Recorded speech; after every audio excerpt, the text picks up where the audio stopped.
There is no such thing as gun control. There's only people control.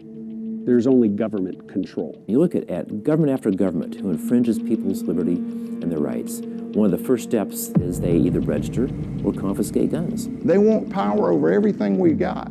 And it doesn't make sense to me unless there is a master plan to shift this country into socialism. For more than 200 years, America has been a nation built on freedom. But as I look at where our country is headed today, I believe that the government has an agenda to take away our freedoms and that they're beginning to do it with gun control. So I set out on a journey to uncover the gun control agenda in America. As soon as you decide what the people can own and what they can't own, then what you're essentially doing is you're handing the control over to somebody else. And let's look at who that is. It's always the government. Their goal is to get, keep, and expand power. Our journey is not complete until all our children, from the streets of Detroit to the quiet lanes of Newtown, know that they are cared for. I think the astounding thing is that we have any freedoms left. There's no Second Amendment right to bear every type of weapon that you know of. If you can take a person's firearm away, you can take anything away from them. It is amazing how quickly the pages are turning toward government control. The Founding Fathers distrusted unbridled power. Everything that is happening is exactly what they were worried would happen. Why is the Second Amendment such an important aspect of freedom? Because we've seen it work. If we don't stand up against tyranny, we won't have freedom.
What does it take to preserve truth? Truth that has the power to transform lives and guide us to a better future. The Christian faith, our core beliefs, our worldview, our culture, our way of life. Truth. In a world of politics, rules, laws, and government, eternal vigilance is needed to preserve our faith and freedoms. Faith and government have never intersected more, they've never mattered more than right now. So whose job is it to speak truth to power, to keep government from drowning our virtues and our values? In America, there are powerful voices, but how many speak out for all godly virtues every day in South Carolina? Just one. Just one has the resources, reputation, and strategy to champion the values we so earnestly hold dear. This year alone, Palmetto Family has fought for opting South Carolina out of abortion coverage under Obamacare, toughening up our laws so that girls can't be trafficked as sexual slaves, protecting the precious lives of our unborn and newborn children, giving all students the right to enjoy the education our taxes pay for, charter kids, governor's school kids, and homeschool kids. These accomplishments are not mere agenda items. They're ideals that come from Scripture, from the faith of our fathers, and from our sovereign Creator. Over the years, Palmetto Family has earned over 40 victories that have made South Carolina a better place for women, children, faith, and freedom, from marriage to life to religious liberty. Join us now as we fight for liberty and truth in South Carolina. Palmetto Family. She's yours, and she's a great investment. Please join Palmetto Family today by making a tax-deductible contribution at palmettofamily.org/donate.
Our nation was founded by a group of very wise men.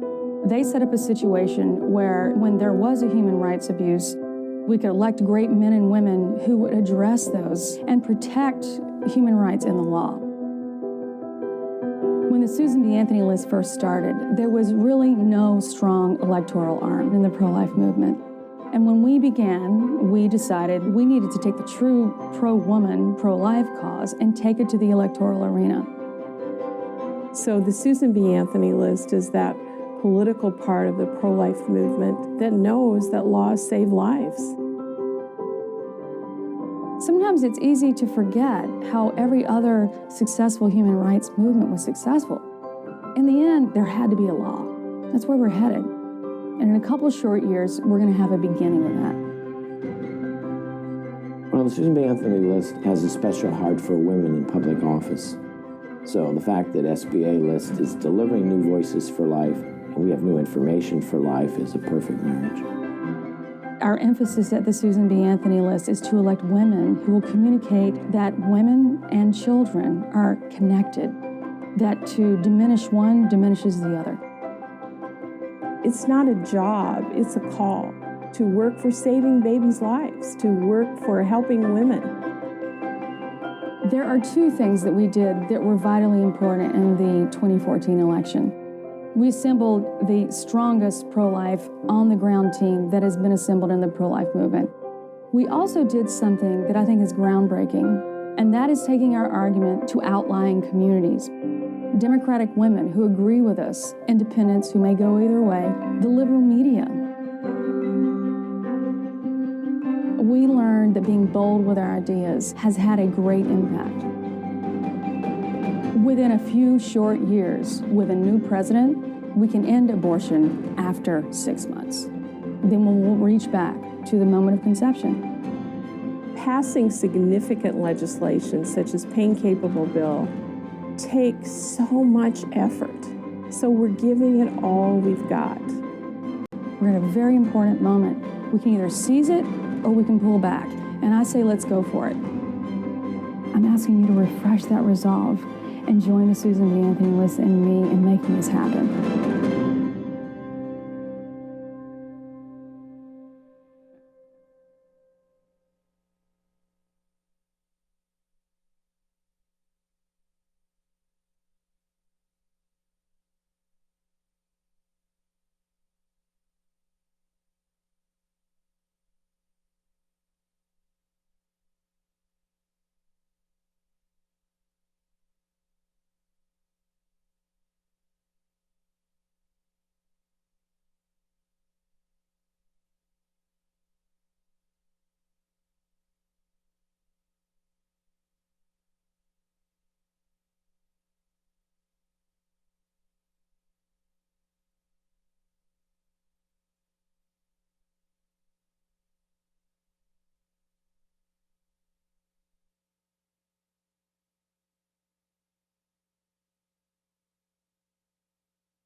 If I could have your attention for a moment, I think all of us realize we're in the middle of a blizzard, okay? And seriously, they're called to slow down a little bit, and so there are several hundred people that are trying to get in, and so to get everybody in, we're going to start about 12:20. So just wanted you to know that. Thank you for your patience and how you brave the blizzard here. You know how we do in snow. Thank you.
What does it take to preserve truth?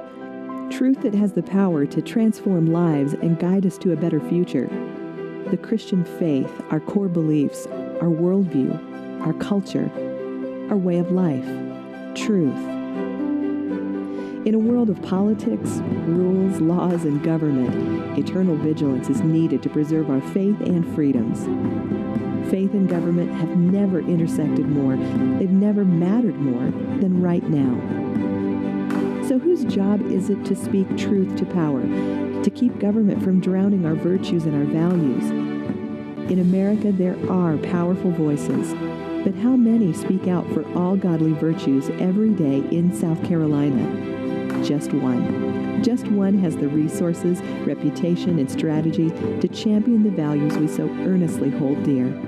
This year alone, Palmetto Family has fought for opting South Carolina out of abortion coverage under Obamacare, toughening up our laws so that girls can't be trafficked as sexual slaves, protecting the precious lives of our unborn and newborn children, giving all students the right to enjoy the education our taxes pay for, charter kids, governor's school kids, and homeschool kids.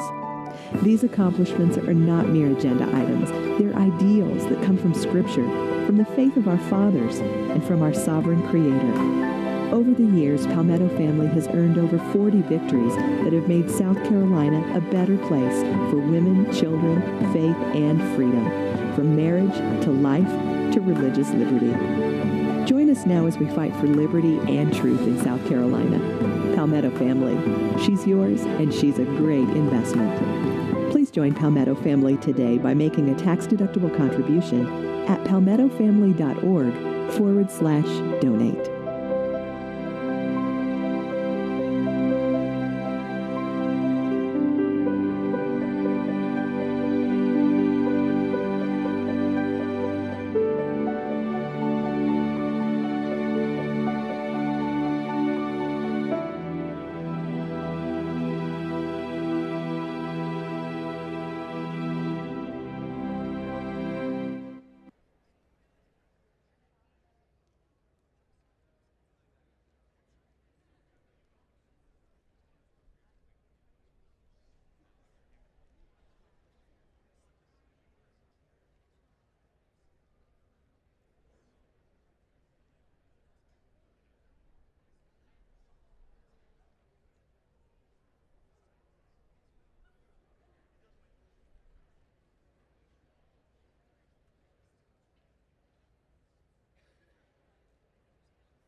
Ladies and gentlemen, please take your seats as our program is about to begin.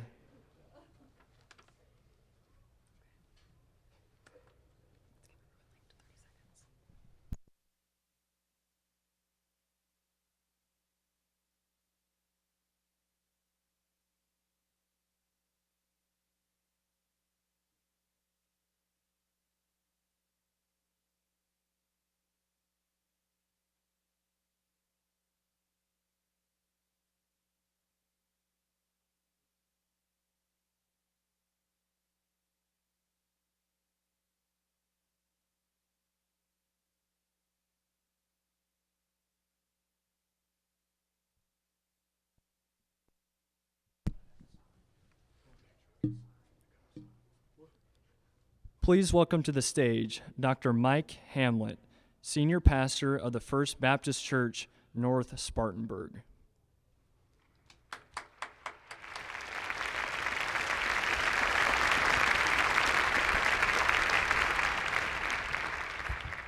Would you stand with me, please, today as we pray together and have our pledge of allegiance to the flag and our national anthem. Let's pray together. Father God, how grateful we are to live in a great, great country with so much responsibility and with so much potential. We're grateful that we have the opportunity to gather here today as a free people to look at our leadership and to hear those that Lord, that would seek the highest office in our land. Dear God, as we come before you today, we pray that even in the midst of this, we would remember that the success of our nation is not dependent on one person. It is dependent upon the people, and that we have a place in that process. Lord, we pray that we would be found faithful, and that, dear Lord, that the secret to America being great is that America might be good. And as followers of the Lord Jesus, we pray, Lord, that we would be salt and light to a lost world. God, we pray for these candidates today. Lord, for their ability, for their strength. We pray for their families, and we pray that you would lead them and guide them, and that you would watch over these proceedings, that we would learn and grow and discern what you would have us to do.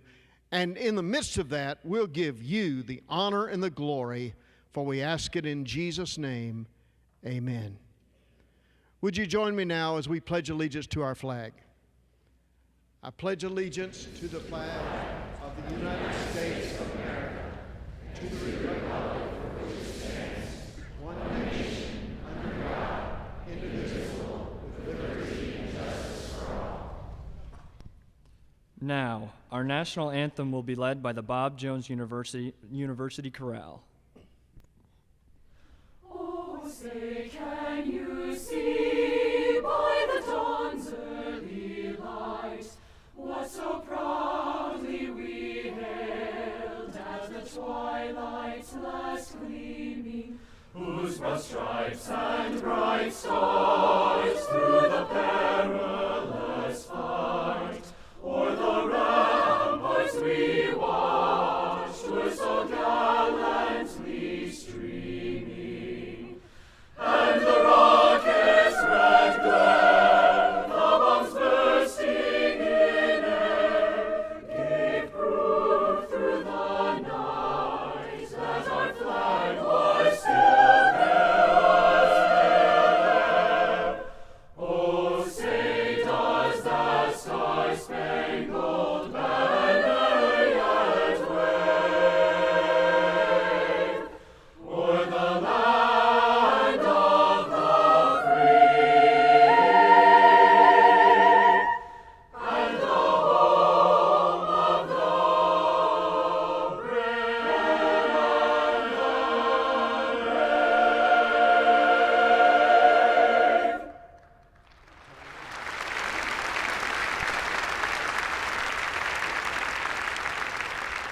Now, please welcome to the stage the president of Palmetto Family, Dr. Oran Smith.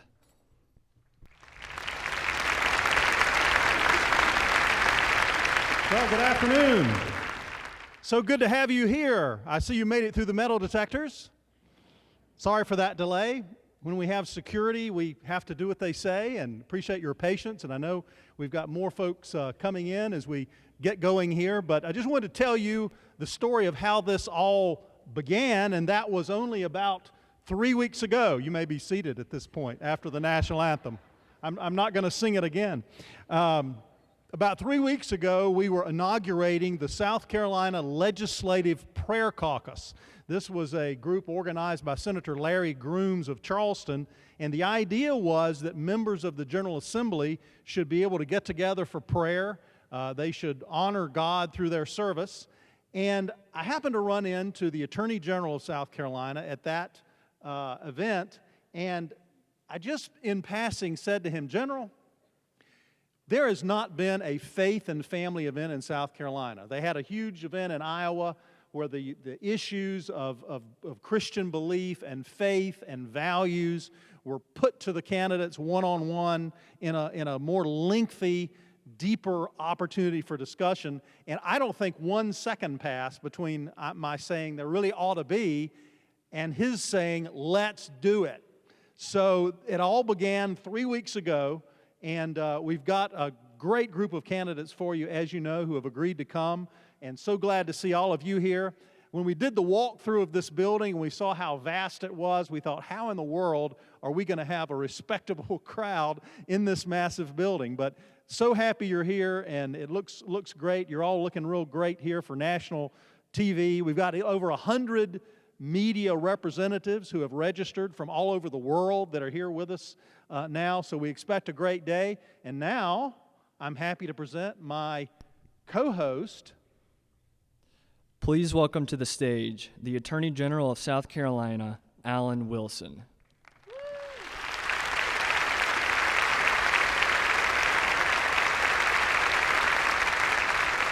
It's a long walk. Hey, Oran. Good. I guess it's afternoon now, right? It's afternoon. Yes. Good afternoon, everyone. I know it feels like New Hampshire outside, but we appreciate all of your patience and forbearing and getting through the weather and getting through the metal detectors. But we are so glad to have all of you here to talk about not just some of the major issues of the day, but to talk about something that is so important and often gets overlooked in everyday life, and that is the faith that we all share. It was the same type of faith that brought South Carolina together through several tragedies, and it's the kind of faith that the next president of the United States is going to have the opportunity to talk about on this stage today or throughout the next week and a half here in South Carolina. So I'm going to go ahead and be quiet, because you didn't come here to hear Oran and me. You came here to hear the candidates. So it's cold outside, so let's make it really warm inside, and let's give a very warm welcome to Dr. Ben Carson.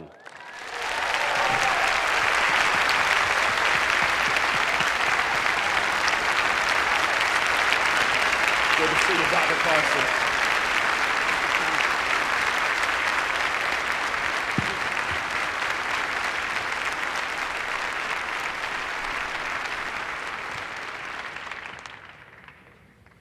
Well, I want to start off with a question that is tailor-made for you, Dr. Carson, and that is, this is the Faith and Family Forum, and the first part of that is faith, and I'm just interested to know, how does your faith motivate you? How does it drive you? What is its point in your life, your purpose in your life? Well, interestingly enough, everybody is a person of faith. It's just a matter of what they put their faith in, and my faith happens to be in God and in my Savior, Jesus Christ. And that affects the way that I deal with everybody. It affects the way I interact with the world. And I've said it before, my role model is Jesus. And you treat people the way that you want to be treated. And you're not going to be lying, you're not going to be cheating, you're not going to be doing nefarious things under the cover just because somebody can't see you. And it makes your life considerably simpler when you lead that kind of life.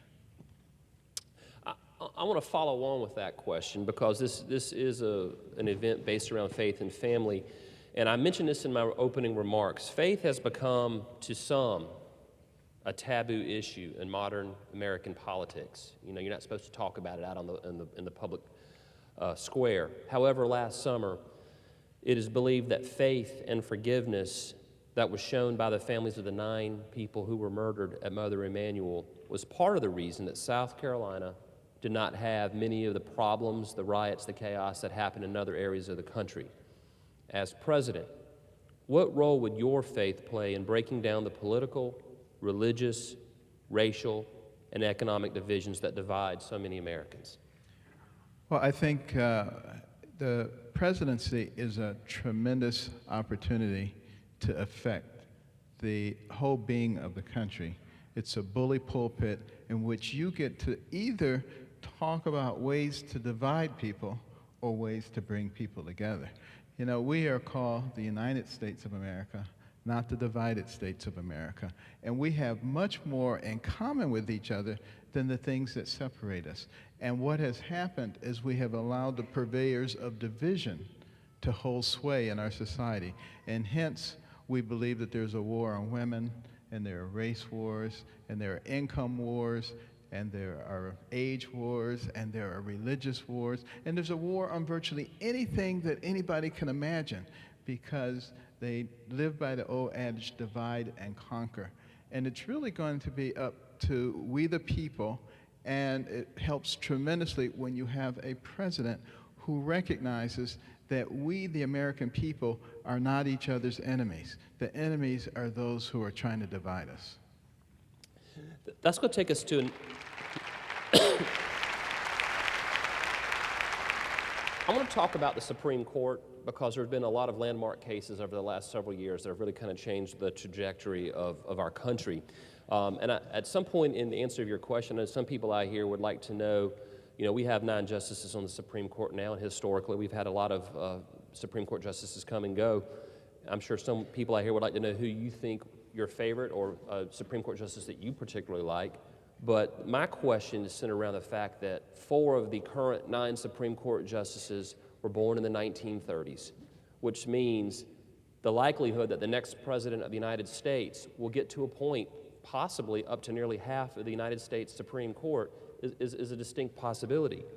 What types of individuals would you appoint, and what questions would you ask them before you nominate them, knowing that these are lifetime appointments?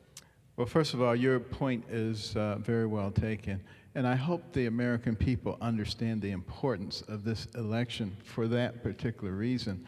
And those people who don't vote, and you know, last election cycle, 93 million people who could have voted did not vote. 25 to 30 million evangelicals who could have voted did not vote. And you probably know some of those people. Make sure you tell them that when you don't vote, you vote, but you're voting for the other side.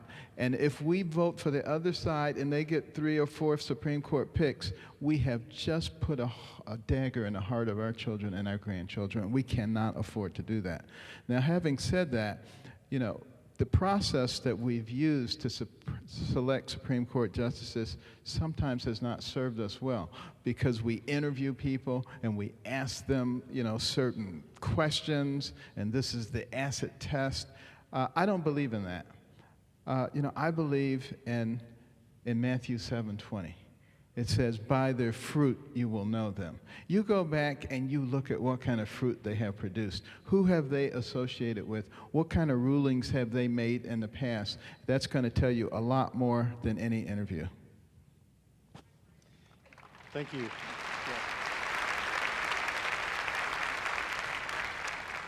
You know, I'm not sure when jurisprudence went south at the Supreme Court level, but I'm taking a guess that maybe Earl Warren had a lot to do with it, which has given us a cafeteria plan of many bad decisions that have been handed down by the U.S. Supreme Court, some of them recently. Are there any decisions that you can think of that were had particular meaning to you as casting a shadow upon our country? Well, the Obergefell, the gay marriage, I think that was a real problem.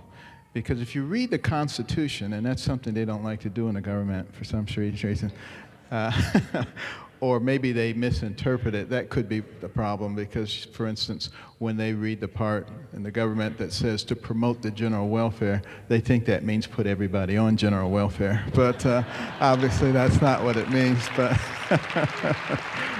But you know, the gay marriage, everybody, according to our Constitution, should be treated equally and should have the same rights. But nobody gets extra rights. So nobody gets right to redefine everything for everybody else and then make them conform to that. So right now in America, there are people of faith who believe that marriage is between one man and one woman, and they live their lives according to that faith, who are being prosecuted. We cannot tolerate that. And it is up to the Congress to go back and rectify the situation. That's why we have separation of powers. They recognize that maybe one branch or another would get out of whack. That has happened. So the others have to go and correct it. So now they need to create legislation to protect the rights of every American to live by the faith that has, chartered their life. Thank you. Yes. And I think, reading Scalia's dissent, some of those dissents that were written in response to the majority on that case, you almost were cheering for them as you read them. And as our organization tweeted out some images with some quotations, really good quotations. Well, what's also interesting is, when it was decided that federal judges and Supreme Court judges should have lifetime appointments, the average age of death was 47, and now it's 80. So obviously, we need to re-examine those criteria. And also, the Constitution says that Supreme Court judges serve as long as they have good behavior. It's not good behavior when you violate the Constitution. So somebody needs to go back and look at some of this stuff. That's great. As a reaction to the Obergefell decision, a number of members of Congress, and I think every South Carolina member of Congress, with maybe the exception of a couple, have signed on to the First Amendment Defense Act, which would establish that the federal government can't discriminate against people that believe in traditional marriage, from the IRS to regulatory arms or these kind of things. I'm wondering, a First Amendment Defense Act, just in the brief way I've described it, would that be something you would be comfortable with as something to do in your first 100 days of office to push back against that bad decision? It shouldn't be necessary, but unfortunately it is, and I would support such an endeavor because, here's what we have to understand about this whole gay marriage issue. I don't have any problem whatsoever with any two adults, regardless of their sexual orientation, doing whatever they want to do in their private lives. And if they want to get a lawyer so that they can write up a contract, so that they can have visitation rights and share property, I don't have any problem with that whatsoever. What I do have a problem with is overturning what the Bible says. And this is the camel's nose under the tent. Because see, if you can negate this part of the Bible or that part of the Bible, you can negate the whole thing. And that's what the whole process is. They want to negate our faith in this country. And that's why it's important that people of faith be willing to actually stand up for what they believe in and not be worried about the PC police. We need to put them back in their place because we are the owners of this country.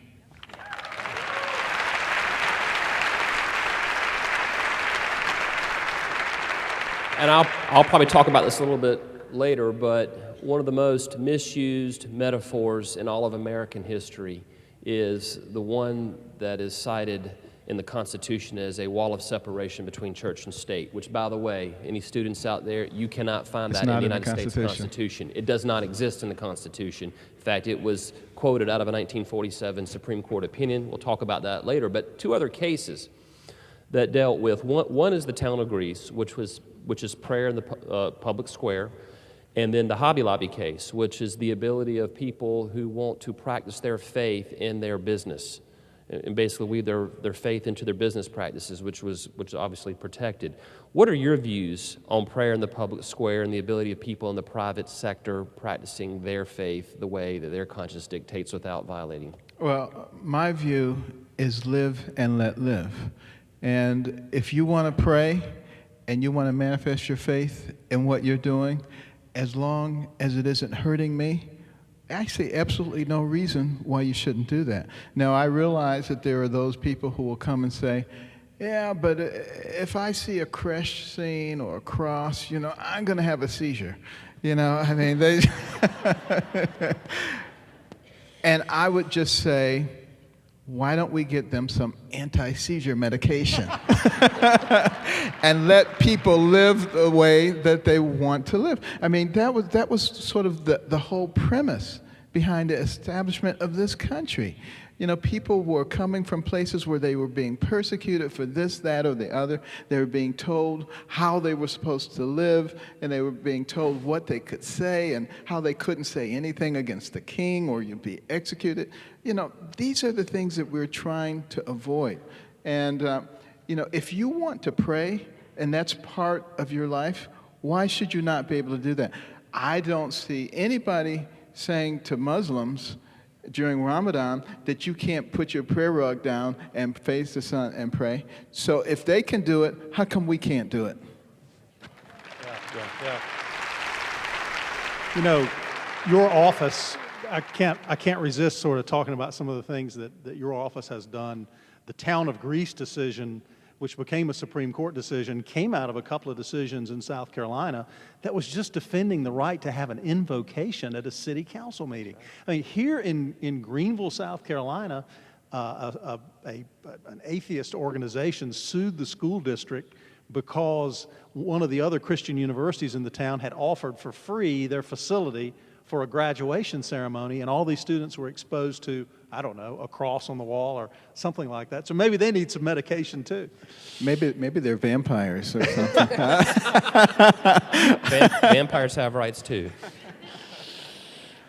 Those of you who were here earlier and saw the trailer for the movie, I'm not sure how many of you are here for the trailer, but that great Second Amendment movie that your friend is getting ready to come out with, that was pretty cool. I can't wait for that to come out. And the Second Amendment, once again, why are we still talking about the precise is it this militia? Okay, is it the militia?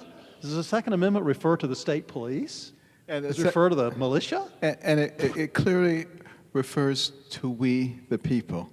And, it's supposed to give the people the ability to assist the military in case we were invaded, but more importantly, so that we would have the ability to resist our own government if they ever got out of control and began to try to dominate the people. And we need to understand that there is nothing wrong with military arms in the hands of the people or any other kind of arms in the hands of the responsible people. And in fact, it can be a tremendous deterrent to bad things. After the San Bernardino massacre and what happened in Paris, the current administration's reaction is too many guns, let's restrict the guns for the people. The proper response should have been, we now are infiltrated with terror cells. The government is going to make available to all American citizens lessons on how to safely use firearms and protect themselves. That's what we should be doing.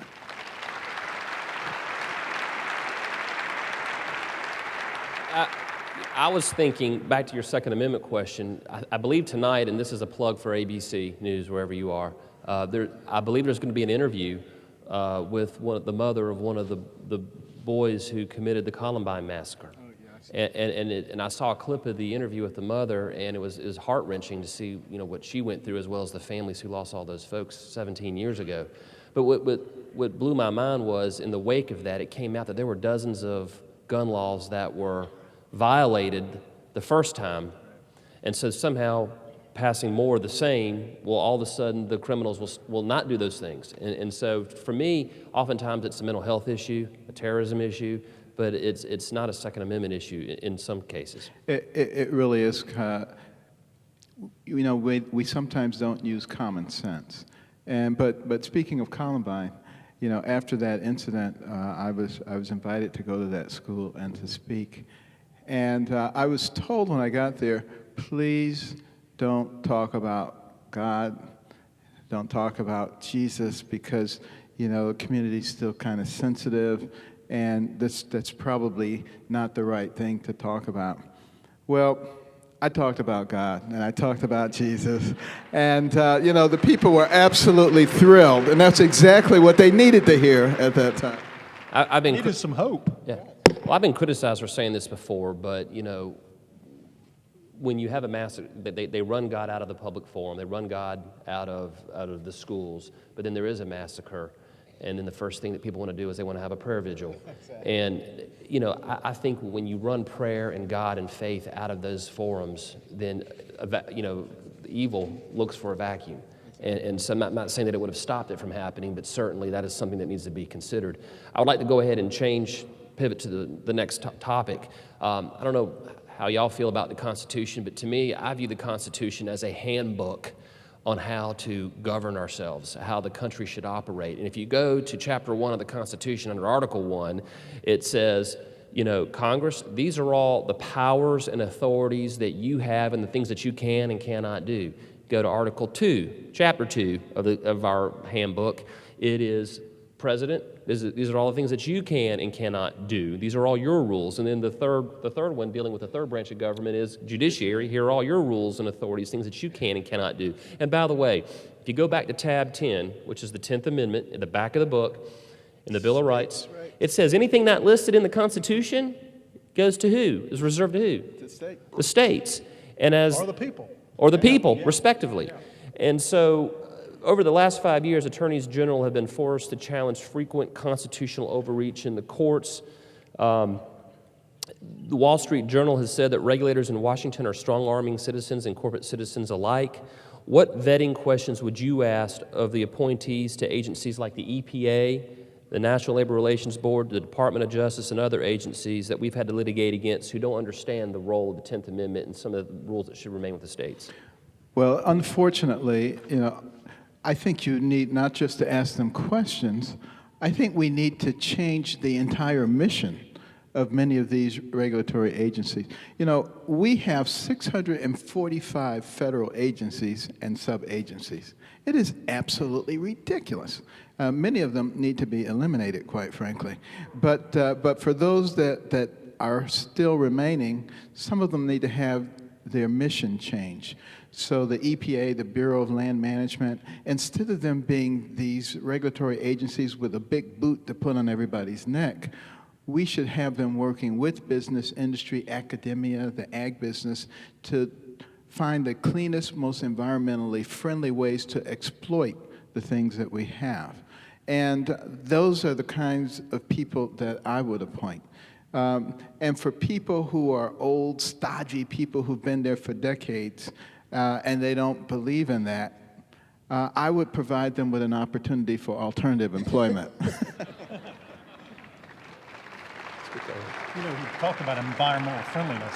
Yeah. That might be a good, you talked about environmental friendliness, and we have this logo, and each one of these little stars around the palmetto tree has a different meaning. And one of the values that we have is stewardship, and stewardship of our land, and those kind of things, natural resources. I'm just wondering, when it comes to energy, what do you think about renewable sources of energy? Do you think people of faith should encourage clean, alternative sources of energy like hydrogen, solar, and wind? I think USC Columbia has a hydrogen research group. What do you think about these clean energy options? Obviously, it's an extraordinarily good idea, but I don't think that people who believe in taking advantage of our oil-rich environment, our natural gas-rich environment, should be set up as enemies of those who want to do renewable and different types of energy resources. In fact, I believe that some of the capital that is developed by developing our petroleum industries can be used for research into alternative energy sources. For instance, 70% of our society in this country is bicoastal. They live bicoastally. There's the Atlantic Ocean, there's the Pacific Ocean. We're not doing a whole lot to develop hydroelectric power, and yet look how much of it is available to us. And in America, traditionally, we have been incredibly innovative people. The thing that has stifled the innovation are all of these regulations. Regulations that prevent people from doing reasonable things. So what we need to do is look at the regulations, and we need to do a cost-benefit analysis. And only if it passes that analysis should we utilize it. For instance, the Clean Power Plan. The EPA has looked at it. They said if we implement every aspect of it, it will lower the Earth's temperature by 0.05 degrees Fahrenheit in 85 years. That's the benefit. The cost, billions of dollars and millions of jobs. It makes absolutely no sense because these are regulations that are based on ideology. We're smart enough to base our regulations on evidence.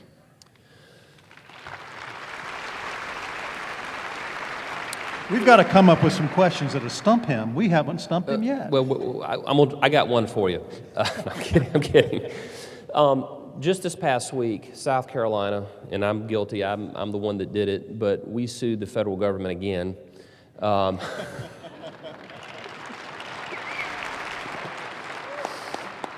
Because a dozen or so years ago, the Department of Energy said, South Carolina, we want to send you nuclear waste. We said, we don't want nuclear waste. We said, the federal government said, take the nuclear waste. We will build a facility that will process it at the MOX plant, right there near Aiken and Barnwell at the SRS. And we'll either process it or we'll take it off your hands. And if we don't take it off your hands or process it, we're going to pay you up to $100 million a year. The date and time has come and gone, and they have not met their obligations. They have continued to send us nuclear waste, just like they shuttered Yucca Mountain and had us keep our nuclear waste. They have basically sent nuclear waste to South Carolina without living up to their end of the agreement. Secondly, President's talked about shutting down Gitmo, and South Carolina is one of 3 locations been discussed for sending terrorists. So they're wanting to send us nuclear waste and terrorists. What are your positions? Should terrorists be coming to the continental United States, like South Carolina, and how would you handle the nuclear waste issue coming to our state? The terrorists should stay at Gitmo, and we should send the nuclear waste there too.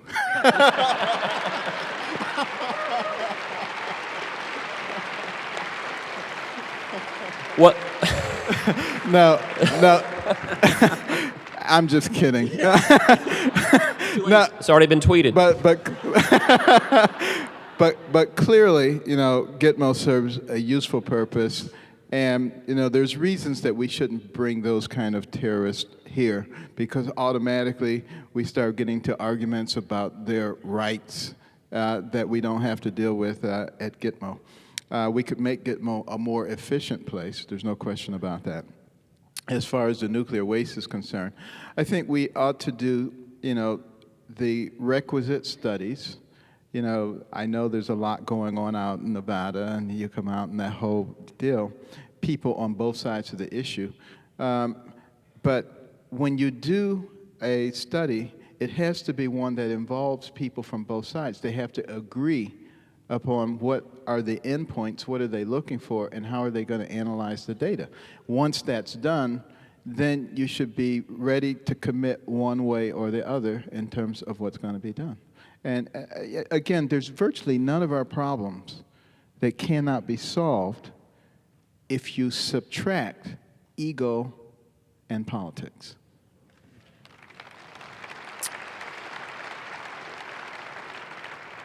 Currently, 27 states are challenging the president's executive action on illegal immigration, basically regulatory amnesty. My question to you what would you do, and obviously he's losing because we've sued him on that too. What would you do to solve or address the illegal immigration problem in the United States? Well, first of all, we do have an illegal immigration problem, and I don't believe that our federal government has addressed it at all. Now, I've been down to the border, and I've talked to the sheriffs down there, and they told me about the free flow of traffic across the border, and particularly the OTMs, other than Mexicans. They said a lot of people coming from Northern Africa and from the Middle East, and they're getting through, and they're not being screened, and this is very, very problematic. And that's our government. that's not doing this. And also, there's so much drug traffic coming through there. There's a heroin epidemic in our country right now. You can buy a pack of heroin for less than you can buy a pack of cigarettes. It's killing us. And then you got all this marijuana coming through. And some people say, nothing wrong with marijuana. We should make it legal. Well, I can tell you as a neuroscientist, several studies have been done that show that regular exposure of cannabis to a developing brain is detrimental, and the brain continues to develop until you're in your late 20s. It can lower your IQ. We already have enough people with low IQs. You know, we don't need to be importing more of them. They're in Congress, right? But in fact, we can secure those borders. You know, Yuma County in Arizona, it's one of the 9 sectors. They put up a layered fence with an asphalt road in between for quick access. They put border guards on the border, imagine that. And then they actually prosecuted first-time offenders rather than catch and release. They stopped the illegal traffic by 97%. If you were to do that in all 9 sectors, and you put in motion detectors and drones for early warning, I think you get pretty close to 100%. And they say, well, they'll dig underneath. No, they won't, because we have radar equipment which will demonstrate whether they're digging underneath. So we can stop that. We need to pay more attention to the Atlantic and Pacific borders and the Canadian border now that Trudeau is bringing in Syrians there, because, of course, they will be infiltrated with terrorists. But in addition to that, you have to shut off the goodies. If there are no goodies, people won't have a reason to come here. And, you know, E-Verify has to be in place, and we have to get rid of all the loopholes that allow people to get things when they come here, when they're here illegally. Now, that leaves 11.5 million plus people here illegally. What do we do with them? I think what we have to do is give them a 6-month period in which they can get registered if they have a clean, acceptable record. If they don't, they're out of here. But if they have a clean, acceptable record and they want to work as guest workers in sectors where we need guest workers, they would have to register every year. They have to pay a back tax penalty. They have to pay taxes going forward. They do not become American citizens. They do not vote.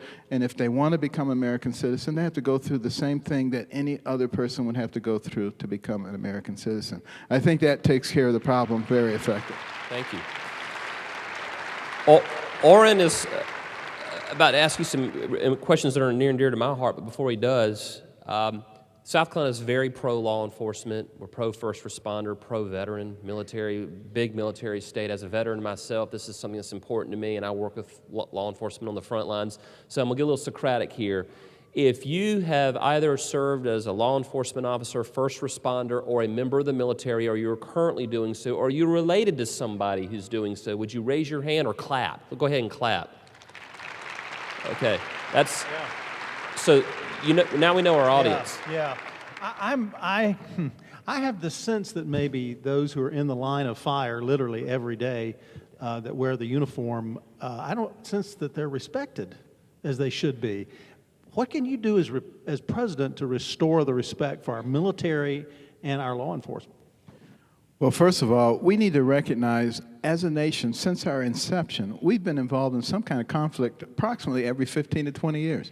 And we would not be a free nation without our military and without our veterans, so we really should honor them. There's no question about that.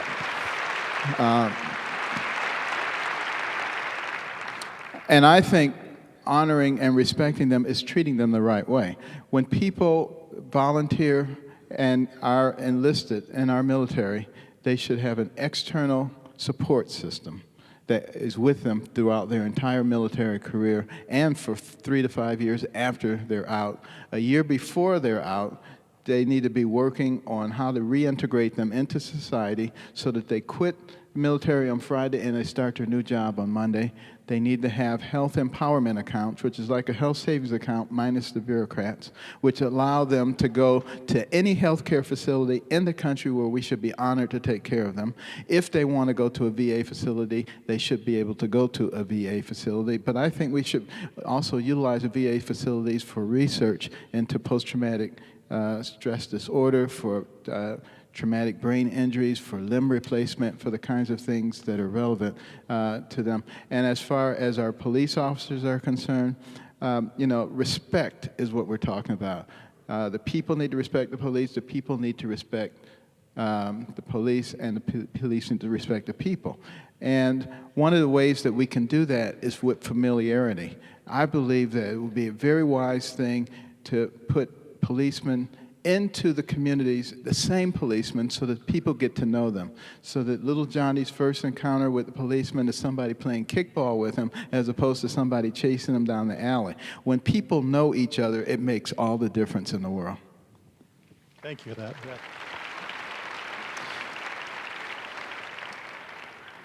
We have used as a phrase for our work as an organization, that's Palmetto Family, of defending and strengthening families. And the defending is a little easier. We work with elected officials, and we work with attorneys who specialize in religious freedom.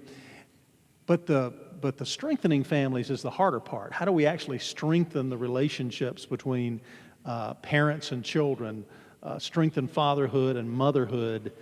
There's got to be a way for us to do that in the nation, and the president has that platform to be able to do that. Have you got any ideas for me? How can a president do that kind of thing? How can a governor? I do have some ideas about that. Some of the policies that we have put forth as a nation actually break families down. We reward people for having broken families, but when they have a whole family, we take the money from them, even though they're struggling together, trying to, strengthen their family and raise their children. Those kinds of policies, I think, need to be re-examined and looked at. All of our policies should be aimed at creating strong families, because that is the basic unit for a strong nation. And those who have tried to destroy us in the past, you look at somebody like Joseph Stalin, and he said, if you want to destroy America, you need to undermine three things: their spiritual life, their patriotism, and their morality. Are those the things that are under attack in our country? One of the other Russian leaders said their faith and their family. And there is no question that we need to recognize that. There's plenty of evidence that a child who is raised in a strong nuclear family with a father who is male and a mother who is female, who has traditional values, does much better than any other form. Now, it's not saying that there's anything wrong necessarily with any other form, because I grew up, without a father, and I had a strong mother. But the point is, they try to say that everything is equal.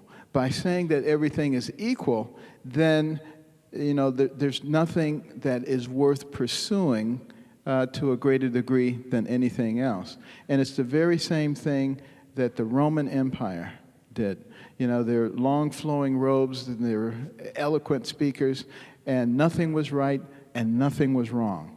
And they lost their vision. And the Bible says in Proverbs 29:18, without a vision, the people perish. Well, that's exactly what's happening to us. We need to define who we are. We can't let the secular progressives rob us of our identity, and our family is a very strong part of our identity. A few moments ago, Oran asked you about the environment and stewardship of the environment. And of course, I've dealt with this because I have a federal agency that oftentimes, when the administration or the federal government can't pass a law regulating the environment through the people as elected representatives in Congress, they try to do an end run around and do it through regulatory fiat. Waters of the U.S., redefinition by bureaucrats, where they could basically land grab your property because a ditch running through your property might fill up with water occasionally throughout the year. That's now like the Mississippi River, something that they can regulate. Or the Clean Power Plan, which we just, again, another lawsuit, another win temporarily. How would you direct your EPA as President of the United States? How would you direct those appointees to balance the need to protect a livable environment, because we want to be protective of our environment, with the reality of the cost of regulations on businesses and families through utility cost? Well, first of all, I would educate them. I would help all of these regulators to understand that every single federal regulation costs money in terms of goods and services. It's a tax, and it's the most regressive form of taxation that there is, because everybody has to pay the same thing. So when you go into the store and you buy a box of detergent and it's gone up 50 cents because of regulations, who's hurt by that? Poor people. Rich people don't even notice it. Middle-class people may not notice it till they get to the cash register, and everything has gone up a bit, and they just don't feel that they have the same buying power. So I would educate all of those regulators in terms of what they are doing to the people of the United States.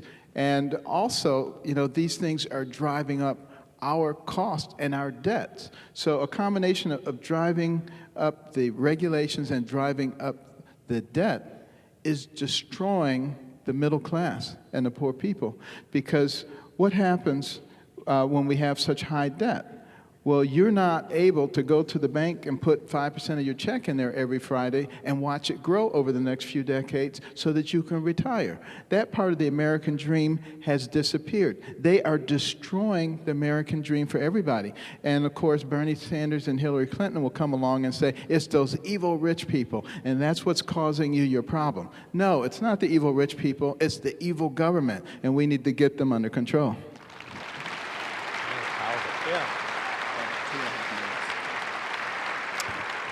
I'm looking up into the booth now. I think we're ready for that video. This video is going to look very familiar to you. I'm not sure which monitor you can see, but the Center for Medical Progress had a series of videos, and this is one of them, and I want you to just watch it and kind of react to it.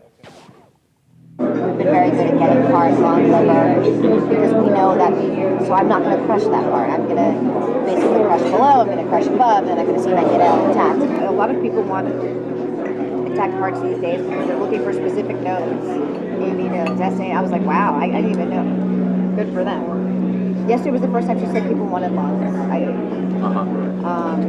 And then, like I said, always as many intact livers as possible. Yeah, that would definitely get people to say, I'll do it for the same price, and I'll do that.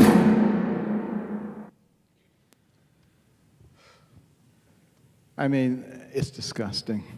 And, you know, we have the nerve to call some ancient societies heathen.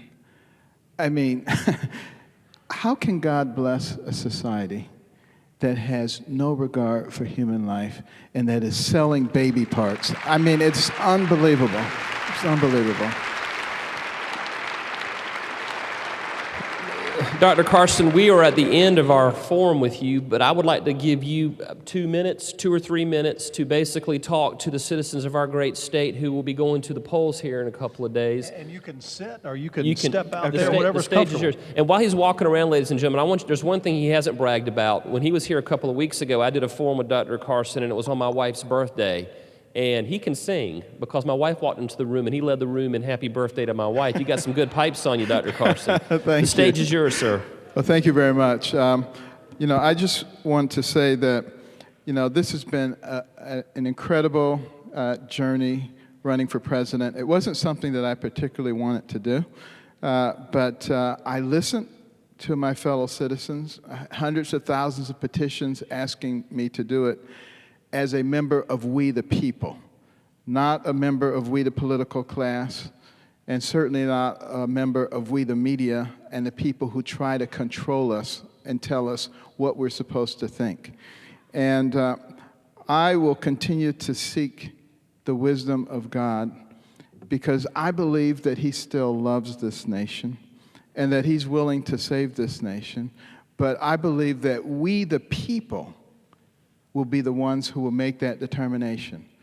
Not they, the media, and not they, the pundits, and not they, the political class. If we continue to listen to them, we will continue to go down the same path. All they do is they change it a little bit, they tweak it a little bit, but the fact of the matter is they're all connected with all the special interest groups and the billionaires. It's one of the reasons that I absolutely refuse to take money from special interest groups and billionaires who want to influence the process, because it is corrupting everything. And as I've looked under the hood of what runs this nation, your first impression is to close it and run away. But the fact of the matter is, I have to think about those who are coming after us. I have to think about our children. This is the first generation expected to do worse than their parents, and it's going to be the same with the generation after that, and every generation going forward. And they say it's the new normal. There is nothing normal about this, and there's no way we should accept it. Thank you very much.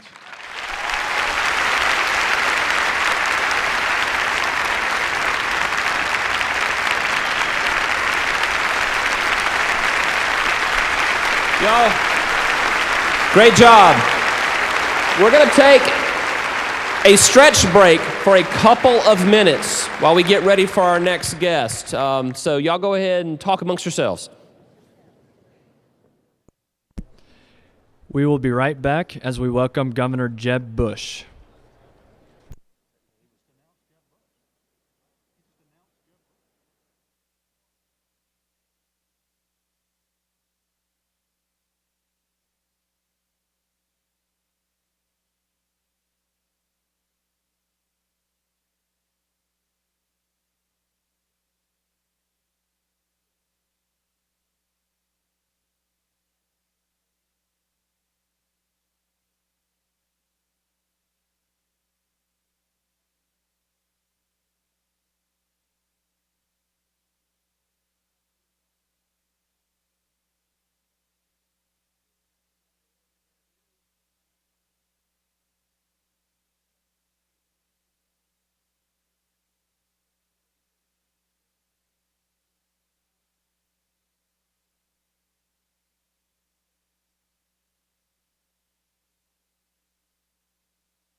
We are going to resume in a moment. Please take your seats.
Please welcome to the stage former Florida Governor Jeb Bush, the Attorney General Alan Wilson, and Palmetto Family President Oran Smith.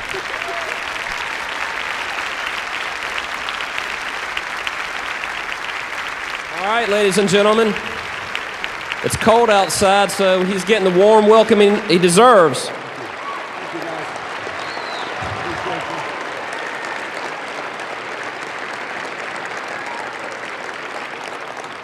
So, Governor, I heard from a little birdie that yesterday was kind of a special day. It was a special day for Governor Bush, everyone. Yeah, I heard that yesterday was your birthday.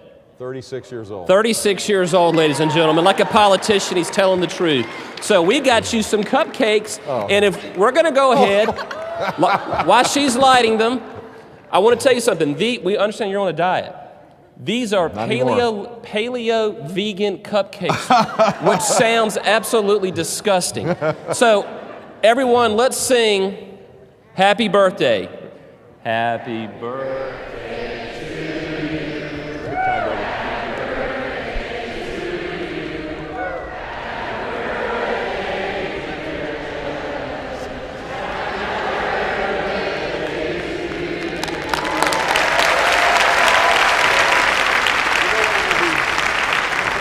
You know what I'm gonna be wishing for, right? I hear those taste like cardboard. I'm teasing. Thank you. They'll be there for you. We're trying to honor your diet. So, all right, Oran. Yeah, let me kick it off. It's a faith and family forum, so I'll start with the very first word. I've watched the YouTube videos. You've talked about your faith. Yeah. Tell us what your faith means to you and how it motivates you and keeps you going. Well, thank you all for allowing me to come. My faith means everything to me. I was a young man, married, on the run, had a business that we started from scratch, Armando, Lourdes, and Jeb, and we were blowing and going like you do when you're young and you're trying to provide for your family. And there was a point in 1988 where I just kind of lost my way. I was just overwhelmed, involved in too many things, and one night reading the Bible, I just got a serenity. The Lord came to me, and from that moment on, I've been a Christian, and it's been a guiding light for my life. I converted to Catholicism after my 1994 election on Easter Sabbath, which was another important milestone for me. I believe in the Holy Spirit.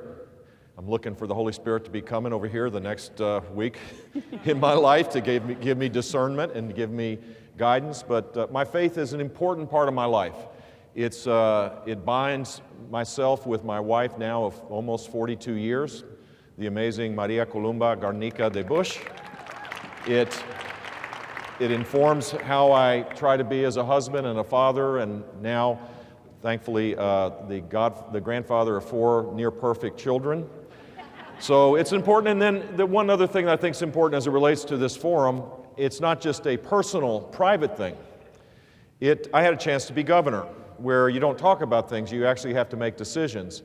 And all the big decisions, every one of them, and I hope we'll have a chance to talk about some of them, my faith was an important part of how I made decisions.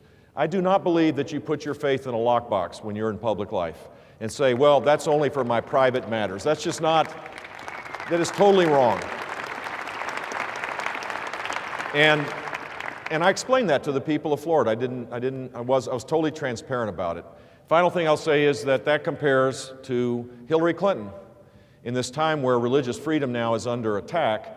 And she made the following comment, a version, this is not the exact words, but she said something to the effect of, if you are a person of faith, that's fine, but you're going to have to keep it in your house and keep it in your pews.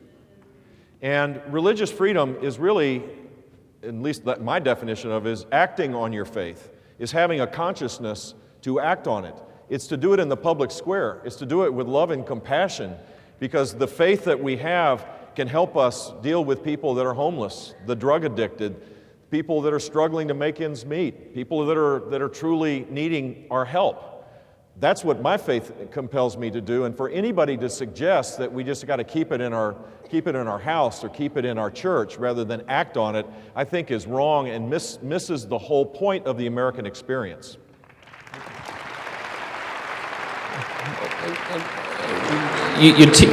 Whoa, that's loud. You teed me up very well, Governor, because, faith is important to so many people, especially here in South Carolina, but it has become a taboo subject to talk about one's faith in modern American politics. And, you start talking about faith, you talk about God, you talk about how it affects your life, people start to put you out there on the fringe. Yet, last summer, it was the faith and forgiveness that was shown by the families of 9 murdered people from Mother Emanuel that I think united this state and united the country. So many other places where there was a tragic incident like that, you would have riots and you would have chaos and anarchy, but here, everyone from across the board came together, and I believe it was the faith of those families that set the stage for that. We're almost dating ourselves before Emmanuel, before Mother Emanuel, right. After Mother. It's that much of a divide in time with us here in the state. It's amazing. My question, after setting it up, as president, what role would your faith play in breaking down the political, religious, racial, and economic divisions that divide so many Americans? Well, first of all,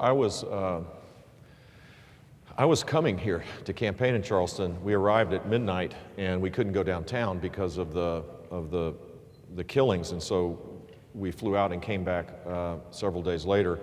And I was watching the arraignment on television, and I just was sobbing of just unbelievable. It just was the most, I don't know if I could have done what they did. I just don't know. It was to forgive that quickly in such a powerful, loving way. It was the most inspirational thing I've seen on television. That's a low bar, I get that. Television these days is not that great, but this was the most moving thing that I've ever seen. And hopefully it will inspire us to allow for people of faith to act in the public square. We're not, the idea that somehow that if you're a Christian or you're a person of faith of other religions, that somehow you're just intolerant. That's the general kind of the left, how they view it. It's just wrong. And I think the president needs to set the stage to, across the board, try to find unity of purpose again in this country. Our president is a gifted man. He can give a speech. I've been on the backside of a teleprompter when he was giving it.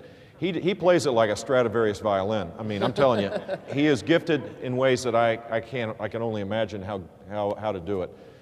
But he has used that talent to push people down to make himself look better.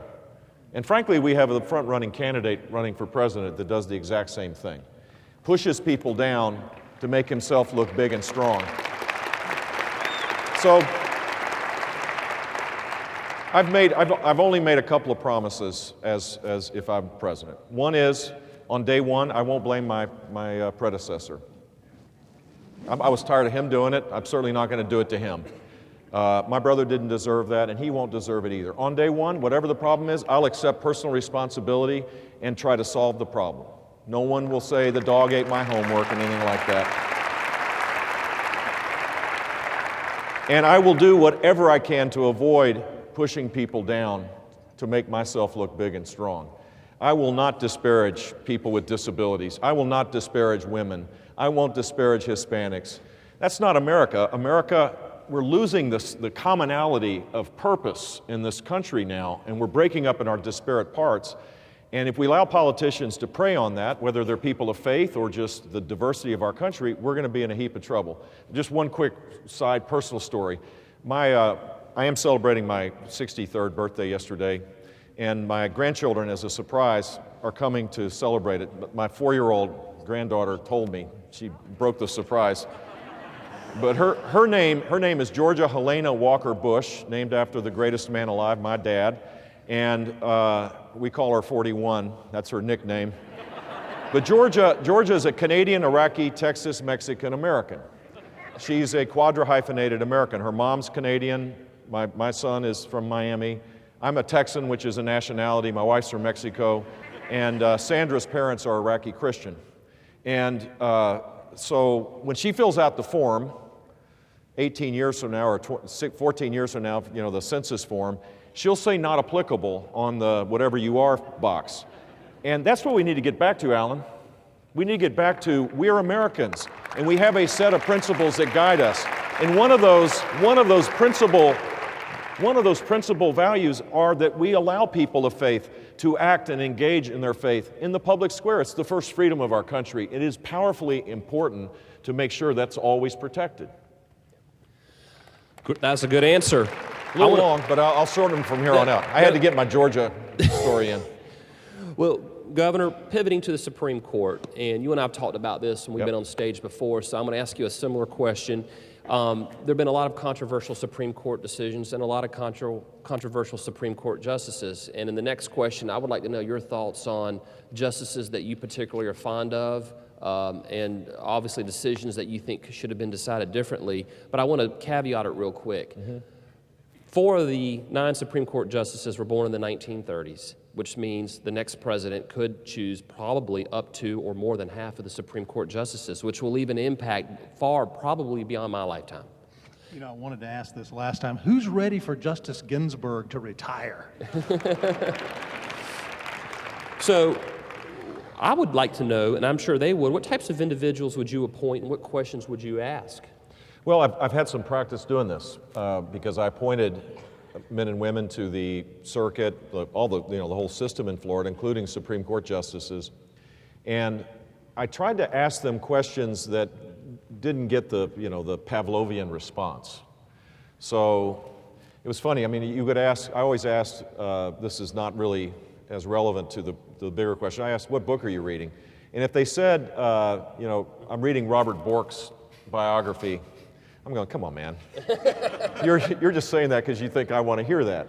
You know, there is a way to ask questions where people are confronted, where they're either trying to appeal to you, they've thought what you think you want to hear, and if they do that consistently, that's a bad sign for me in terms of interviews. But here's the more important than an interview is what is their record, because people start their journey in the judiciary without thinking they're going to be in the Supreme Court, right?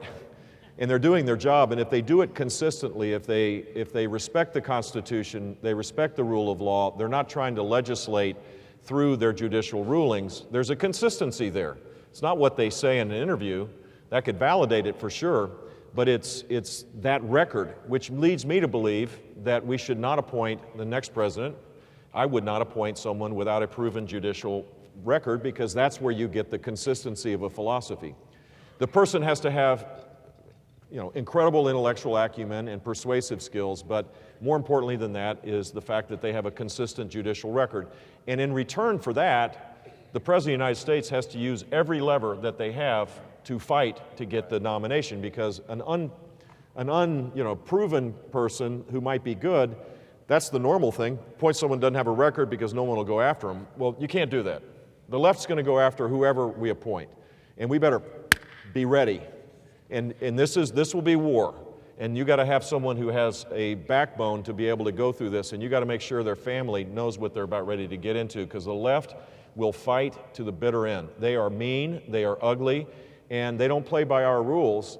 So we have to be strong and have someone that is willing to do this fight alongside the president, and they should never back away. A president should never back away from any nomination to the Supreme Court.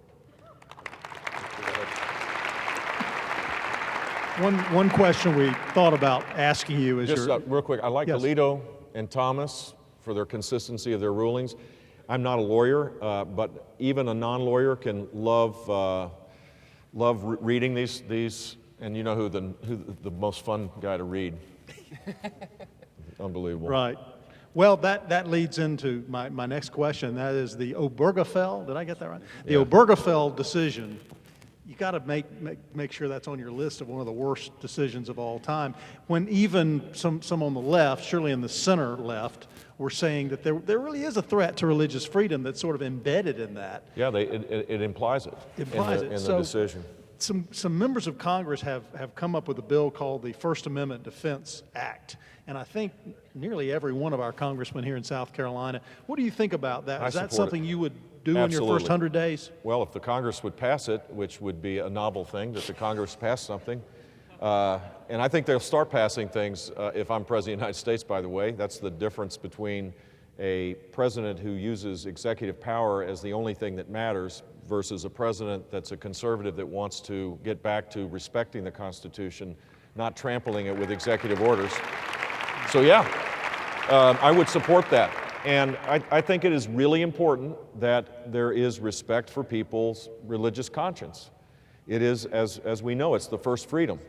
And there are ways that now it's under threat. And embedded in that decision, the wrong decision that was made, is not implicit, it's direct, that under consideration, therefore, could be that people of faith might lose their tax-exempt status. People of faith might have rights restricted, might not be able to access government funding if they're involved in social service, in the social service arena.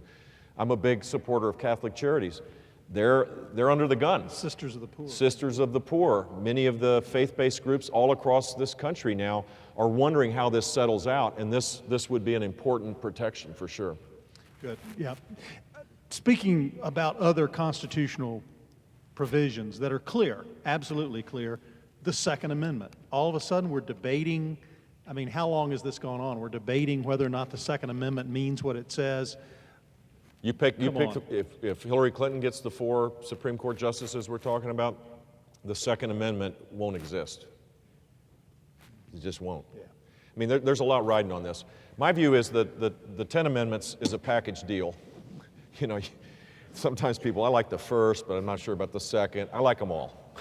You have to, an interesting story, and I wish I could find it on the internet because people think I'm crazy to bring this up. I promise you I saw this, someone sent it to a link. It was State Senator Barack Obama on an interview with Canadian public television where he was talking in a very thoughtful way about the Constitution. And the Canadian interviewer asked him, what about the Bill of Rights? And he says, well, I don't think it'll ever change, but those are negative rights. That what we really need are a set of positive rights. And the positive rights, and he described, I think it was right to affordable housing, the right to a job, the right to, an income. And it was jaw-dropping to think that the Bill of Rights is a set of negative rights. This is the most radical left judicial philosophy that emanates apparently from the Harvard Law School. And that's what's at stake is, are we going to move to a society where we protect ourselves from our government, that we're a self-governing people, or are we going to do what many constitutions do around the world, which is give the false hope of a guarantee that has to be earned in reality, but in the case of the left, they want to guarantee it as though it could happen that way. And that's what's at stake. either you believe in a self-governing people, and we have the Bill of Rights is there to protect us from our government, and the Second Amendment is certainly a hallmark element of that, or we give it up.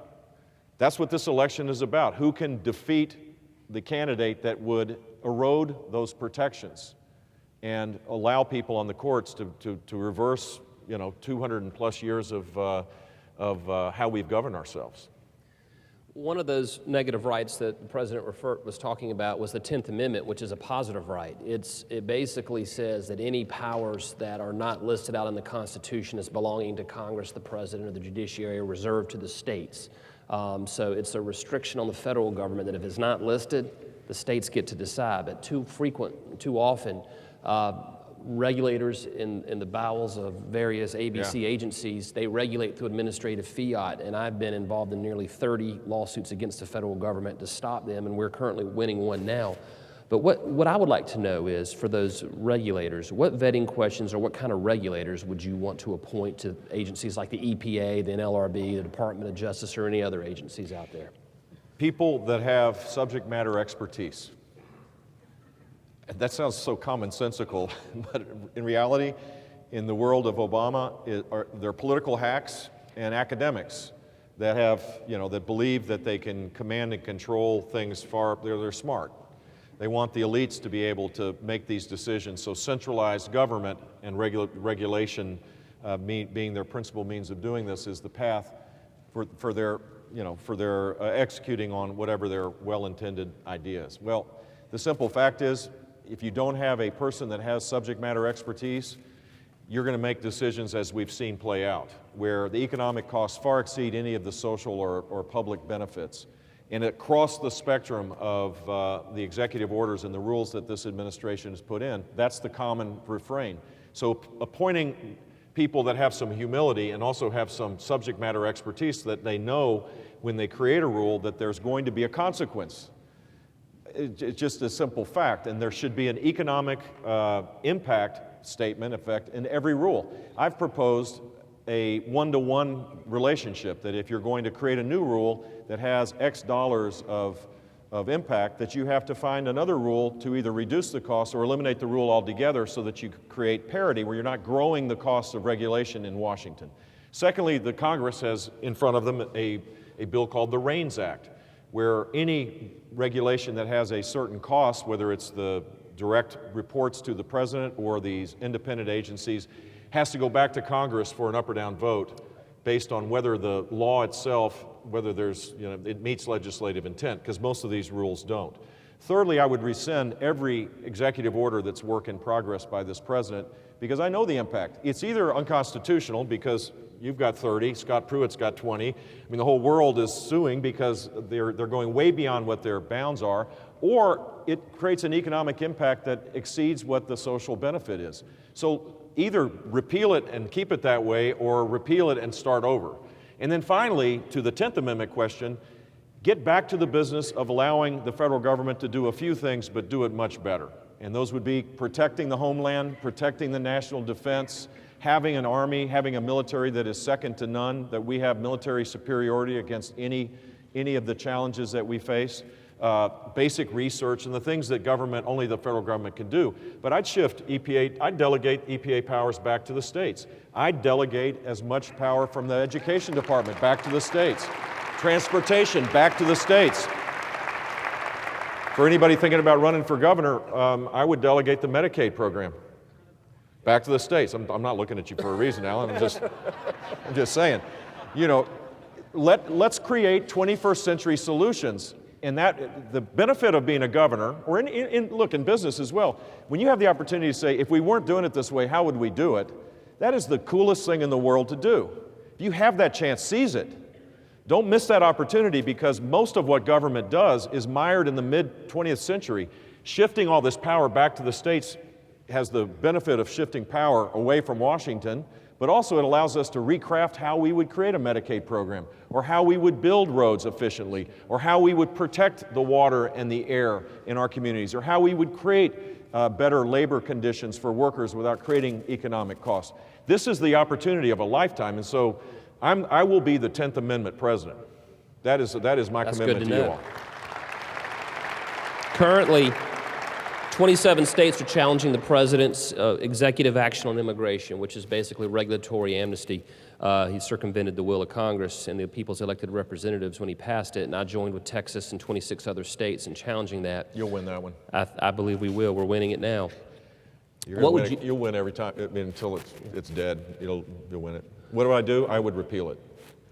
This is DACA and DAPA, the acronyms for DREAM Act kids and their families. And I have a view that 80% of Americans have actually, which is a child that's been here through no fault of their own should have a different treatment than their parents who came here illegally. That if they have no nexus to their previous country, they may not even speak the language, they came 15 years ago or whatever, and they're a 17-year-old, that it's not, we can't deport someone like that. So I would treat them differently, but to your point, the president has no authority to do this. He needs to, he needs to put on his big boy pants, to use a North Florida expression, and go to work and convince Congress that this is the right thing to do. I know something about this subject, so I'll give you a little detail. I'm not a lawyer, but the law allows for what's called prosecutorial discretion, which allows the executive to have, on these rare cases where there's some circumstance where a deportation would be inappropriate. So it's in the rare cases they have the discretion to allow someone to stay. That's reasonable, to give some flexibility to the executive. I'm an Article 2 guy. I think it's okay to give the executive that kind of discretion. But with the stroke of a pen, 5 million people have been granted a amnesty for 3 years, I think. I mean, that's not prosecutorial discretion. That is just violating the law. And it will be overturned in the courts, and if I'm president, I would overturn it before that. Thank you. Real quick question. South Carolina was one of the states that was mentioned as receiving the terrorists from Gitmo. Yep. What say you on closing Gitmo? No. Okay. There's no option. This is a legacy moment for the president. I mean, the people that are being released right now, the success rate of being, not going back to jihad is pretty low. The people that have been released before, there were a higher probability they wouldn't go back. Now you're dealing with the harder core people, and they're there. And if they can't come into the United States, and if we release them, they're going to go back on the battlefield to try to attack us and to destabilize the region. All right, thank you, Governor. Now, the next thing, Oran and I were talking backstage, and a lot of people have kind of ingress and egress come and gone, so we kind of got a new audience. I'm going to ask this question again. The reason I'm asking is because I'm a veteran and I'm someone who works with law enforcement every day, and Oran and I wanted to recognize the veterans. And I see Senator Mike Fair has been sitting here patiently all day, so these are your constituents, Senator. How many people here have either been a member of the military, related to a member of the military, currently serving in the military, or a member of the law enforcement community, or related to someone in the law enforcement community? Clap. Okay, Oran. You can ask the question. Yes, Governor, I'm just wondering if being in the military, serving in law enforcement, has the respect for it diminished, and has that come from the top in America? Is there something that a new president, can do to restore respect for the military and for law enforcement? It has eroded from the top, from the elites, but it hasn't eroded at all from the American people. In fact, I think it's been invigorated and strengthened. The outrage of how veterans are being treated in the Veterans Administration is universal everywhere I go. And I've committed to reforming the Department of Veterans Affairs with career civil service reforms so that veterans get better care just because people don't have lifetime employment protections. We did that in Florida. We eliminated lifetime employment protections. You can't see, I'm way up here, but there's a scar right here. That's the one where AFSCME and SEIU went after me, but we reduced the government workforce by 11% because people just don't have guarantees of working forever. They have to earn it. And that's how it works in the private sector, how it works in American families. It should work that way in government. If you did that in the Department of Veterans Affairs, you could fire a ton of people who are in between the veteran and the care they deserve. Veterans need choice cards where they can go to a private provider to see their private doctor, to go to a private clinic, or to go to the local hospital. That will make things better for veterans. Veterans ought to be given care in advance. We ought to have a case plan, a customized plan before they leave the military so that we know where they're going. Here in South Carolina, you have licensing for everything, right? Teachers, nurses, electricians, plumbers, all of that. Every state has it. Well, if you've garnered that certificate in your field in the military, I would propose that there would be immediate reciprocity. That if you came to South Carolina, you would automatically be a teacher. You don't have to fill out the forms and go back to school. If you've learned how to be a teacher in the military, you're probably a pretty darn good teacher. And if you're a plumber, a truck driver, and everything else, let's just assume that they know how to do it. So here's a place, back to the question of religious conscience.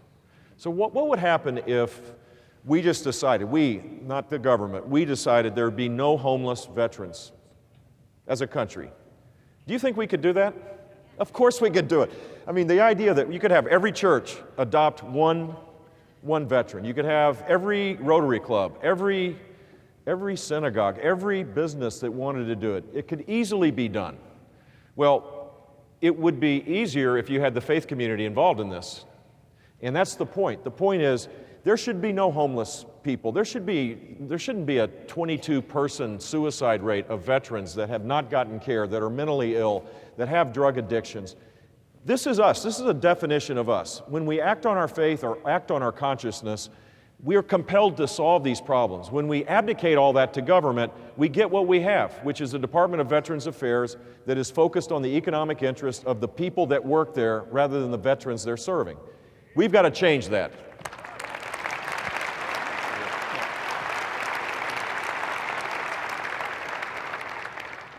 You've created a really great segue into my next question, and that is one of the slogans that we go by as an organization at Palmetto Family is defending and strengthening families. And the defending sometimes is easier because it often involves some piece of legislation or that we're for or against or some initiative that we're taking. But the strengthening, the actual making families stronger relationships between husbands and wives and motherhood and fatherhood.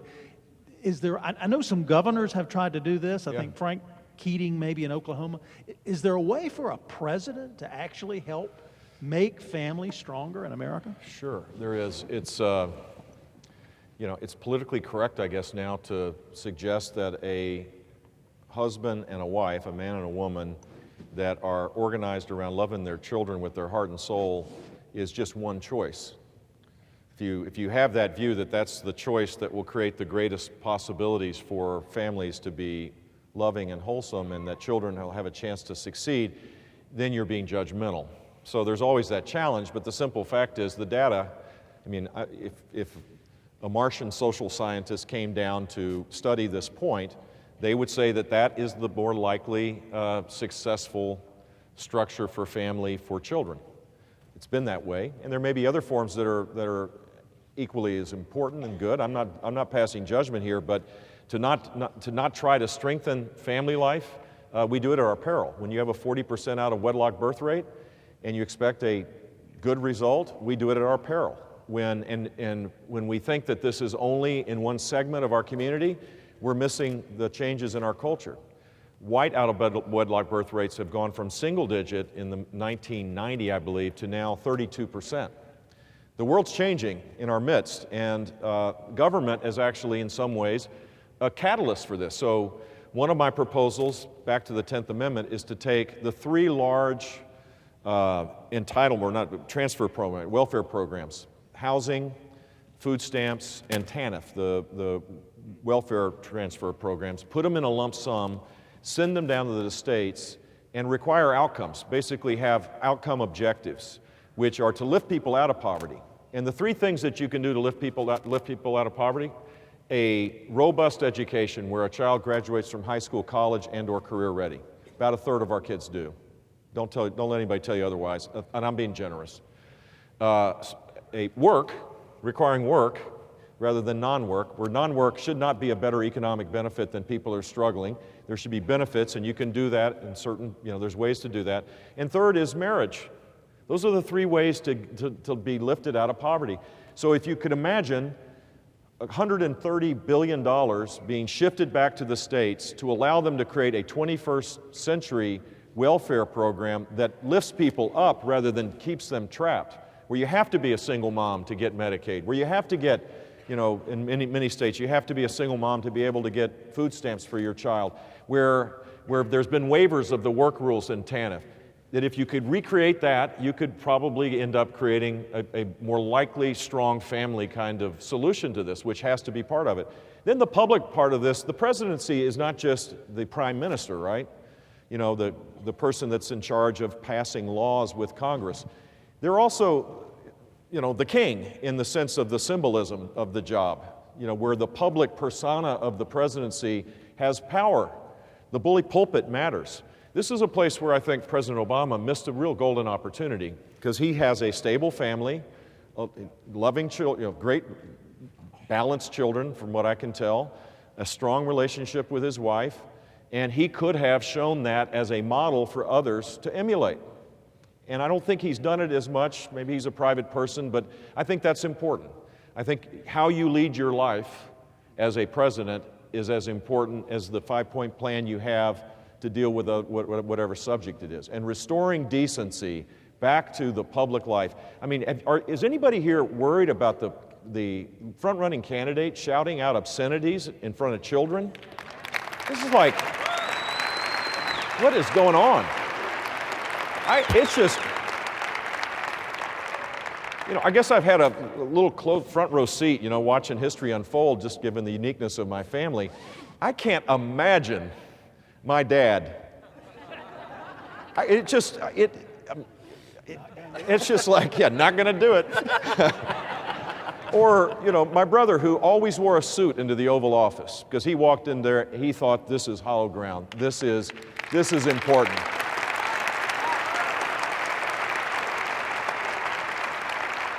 The public part of this is important, and marriage and family is in essence, the single most powerful political institution in our society.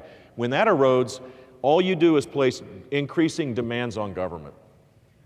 Governor, real quick, I want to pivot to the environment. You've already talked about it a little bit earlier in your comments. Right now, there's one regulation, and one thing that we see the administration do, when they can't pass a law through Congress, they try to do it through regulation. And then you sue them. And then we sue them. And then you win. And the AG's, yeah, that's right. And one of them is WOTUS, Waters of the U.S., and I mentioned it earlier. Repeal it. It basically allows the federal government to land grab your private property. So think how Florida would work with when they fully implement the waters of the United States. All we are is one big water body. You are. And your state's a navigable water. Exactly. So the Army Corps of Engineers is going to have to build a 180 story building to be able to have all the bureaucrats to grant permits. It's going to be wild. But my question really is, as conservatives, we obviously want to protect the environment, hence conservative. Yeah, there you go. We want to conserve the environment, but we want to balance that against the cost and the reality of the cost of regulations being passed on to businesses and families. Yep.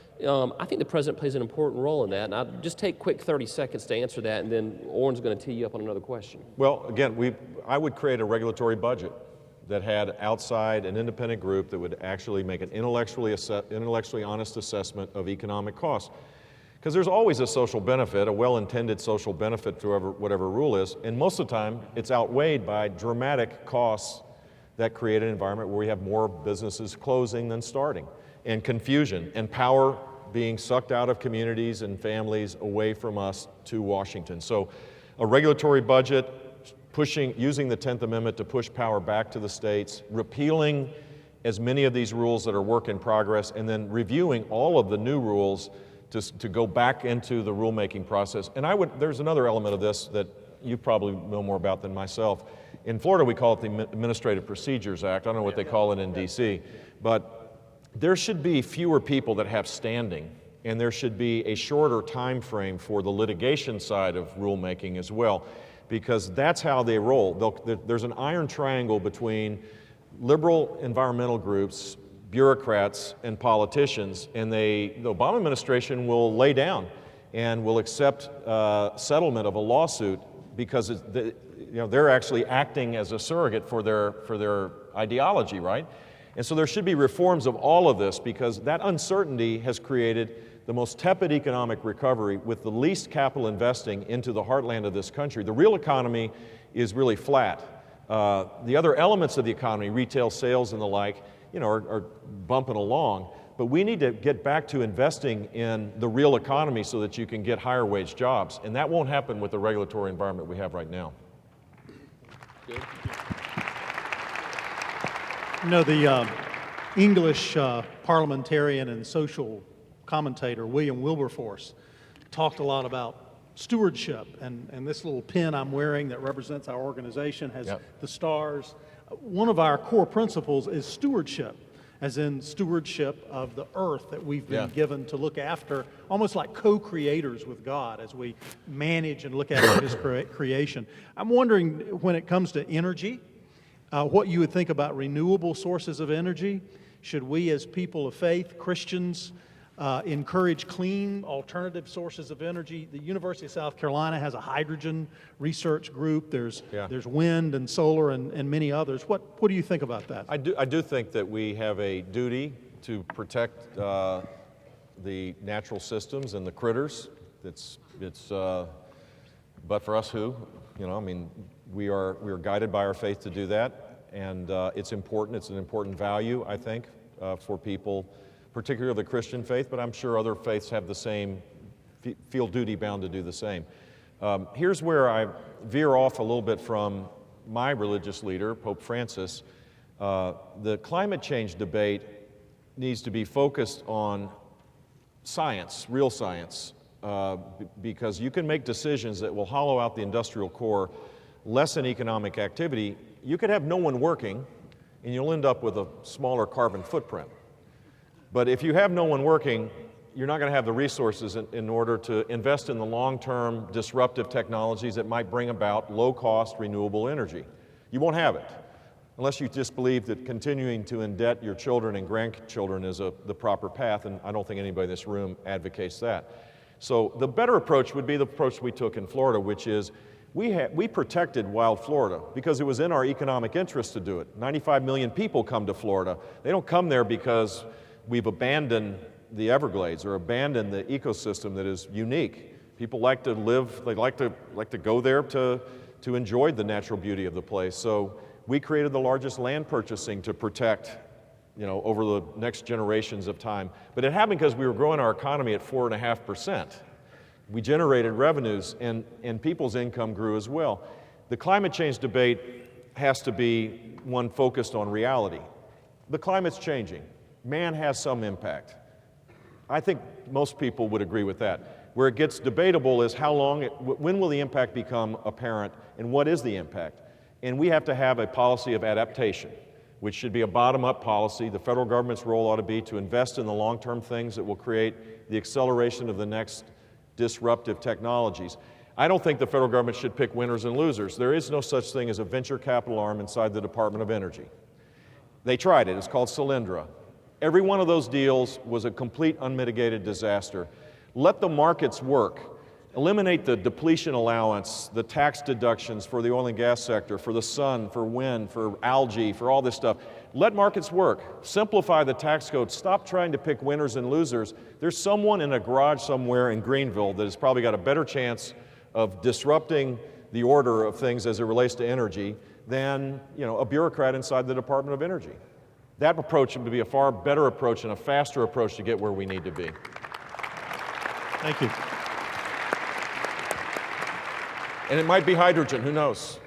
But let's don't say, well, this is what it's going to be, because every time the government does that, I'd bet on the other team. Yeah. We were all shocked as a nation with some of the videos that came out last summer, and we have one of those videos. It's very brief, but trust me, it hasn't been heavily edited.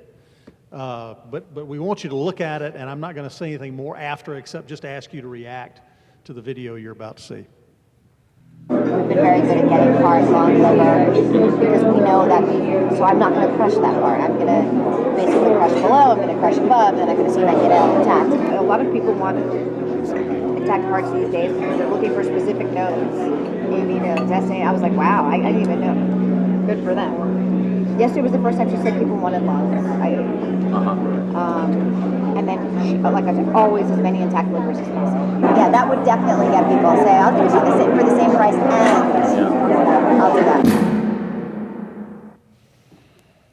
Every time I see that, it just makes me sick to my stomach. Horrible. That's why we ought to defund Planned Parenthood, and I did it when I was governor. It's disgusting. So here's the practical way you can do it. There's the Title X funding. The Planned Parenthood gets money from Medicaid and Title X. Title X monies under Reagan, he, by executive order, said that any abortion clinic won't be able to receive the money. And it was immediately, there was a lawsuit, and it was upheld. So half of the money can be done by executive order, by Title X. You don't have to get into the big battle in Congress for half of it, and I pledged you on day one, we will apply the Reagan rule as it relates to Title X monies, and that money will no longer be spent by Planned Parenthood. The second part of this relates to Medicaid funding, and there you do have to have a change you have to go to Congress, and I will go to Congress to work to defund it, just as I did when I was governor of the state of Florida. And what I would do is to encourage states to do what we've done, which is to, instead of spending money for abortions, spend money for crisis pregnancy centers, which is what we did in the state of Florida. Today in Florida, $4 million of state money, state revenue, goes to the Crisis Pregnancy Network in our state to provide for the therapeutic side of their mission, so that it allows for the folks that are there acting on their faith to be able to minister to women that are having to make this difficult decision. It is a life, sin. It's hugely important for the agencies. It's allowed them to go raise additional monies. It has allowed them to have a strong footing to be able to expand their services. That's what I would do. I would do what I did, which I'm a little different than other people because I've got to do it. And others talk. I've had the chance to serve. And you can see what I did to get a sense of what I would do. Others, you just have to count on them saying what they're doing is what they will do. I hope that gives you some confidence, just as it does for Supreme Court judicial nominations, that they have a proven record. There are people that are running for president that have a proven record as well, and I hope you look at mine. Governor, we got about 2 minutes left. In just a second, we're going to have 2 minutes, and I would like to give it to you to basically talk to the folks here who've come out to see you. Before I do, though, I want to give you a birthday present. Another one? Yeah, it's this commemorative koozie and half-drunk bottle of water. It's Bob Jones water and a Conservative Leadership Project koozie, and so wow. I expect to see that on the campaign trail. Happy birthday. Thank you. You have the stage, Governor. Thank you. I'll be brief. I think this election should be about who you believe should be sitting behind the big desk as President of the United States in the Oval Office, because something's going to happen. It always does, doesn't it? There'll be an attack on our country or a great challenge. And the question is, who do you want to have as President of the United States for the unforeseen event, the one that no one can anticipate? And my case is that I have had a front row seat seeing how it can be done the right way. And I've served as governor in a state, a swing state, where a lot of things happen. And I was true to my beliefs. My backbone was solid. My heart was big. I had a brain to figure out how to solve problems. And I never abdicated my responsibility. Whenever there was a problem, I didn't say the dog ate my homework. I didn't blame somebody else. I ran to the challenge, whether it was 8 hurricanes and 4 tropical storms in 16 months with $150 billion of damages. You never heard me blame FEMA. You never heard me blame anything. I was all in, and the state was better off for that principle-centered kind of leadership. Our country desperately needs a president that has the same heart for people. It is not about me. It's not about anybody on the stage tomorrow night. It's about people that are struggling right now, and I know we can fix these things because I have a proven record to show you that it can be done. I hope you want someone who has a compass that points north, that has the courage of their convictions, but also the good-naturedness to be able to forge consensus when it can be done. I'm sick and tired of politicians dividing us up in our disparate parts. We now need a leader to unite us again so that we can restore American greatness and keep us safe. I ask for your support. Thank you all very much.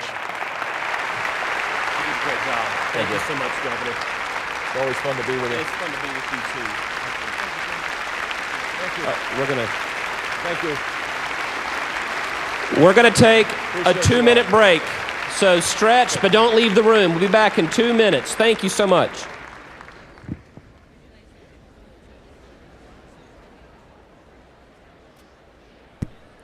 Friends, we will have a quick 5-10 minute break as we move to accommodate larger crowds outside. As a quick housekeeping note, the VIP reception is now open. Thank you.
We'll be starting in a few minutes. Please take a seat.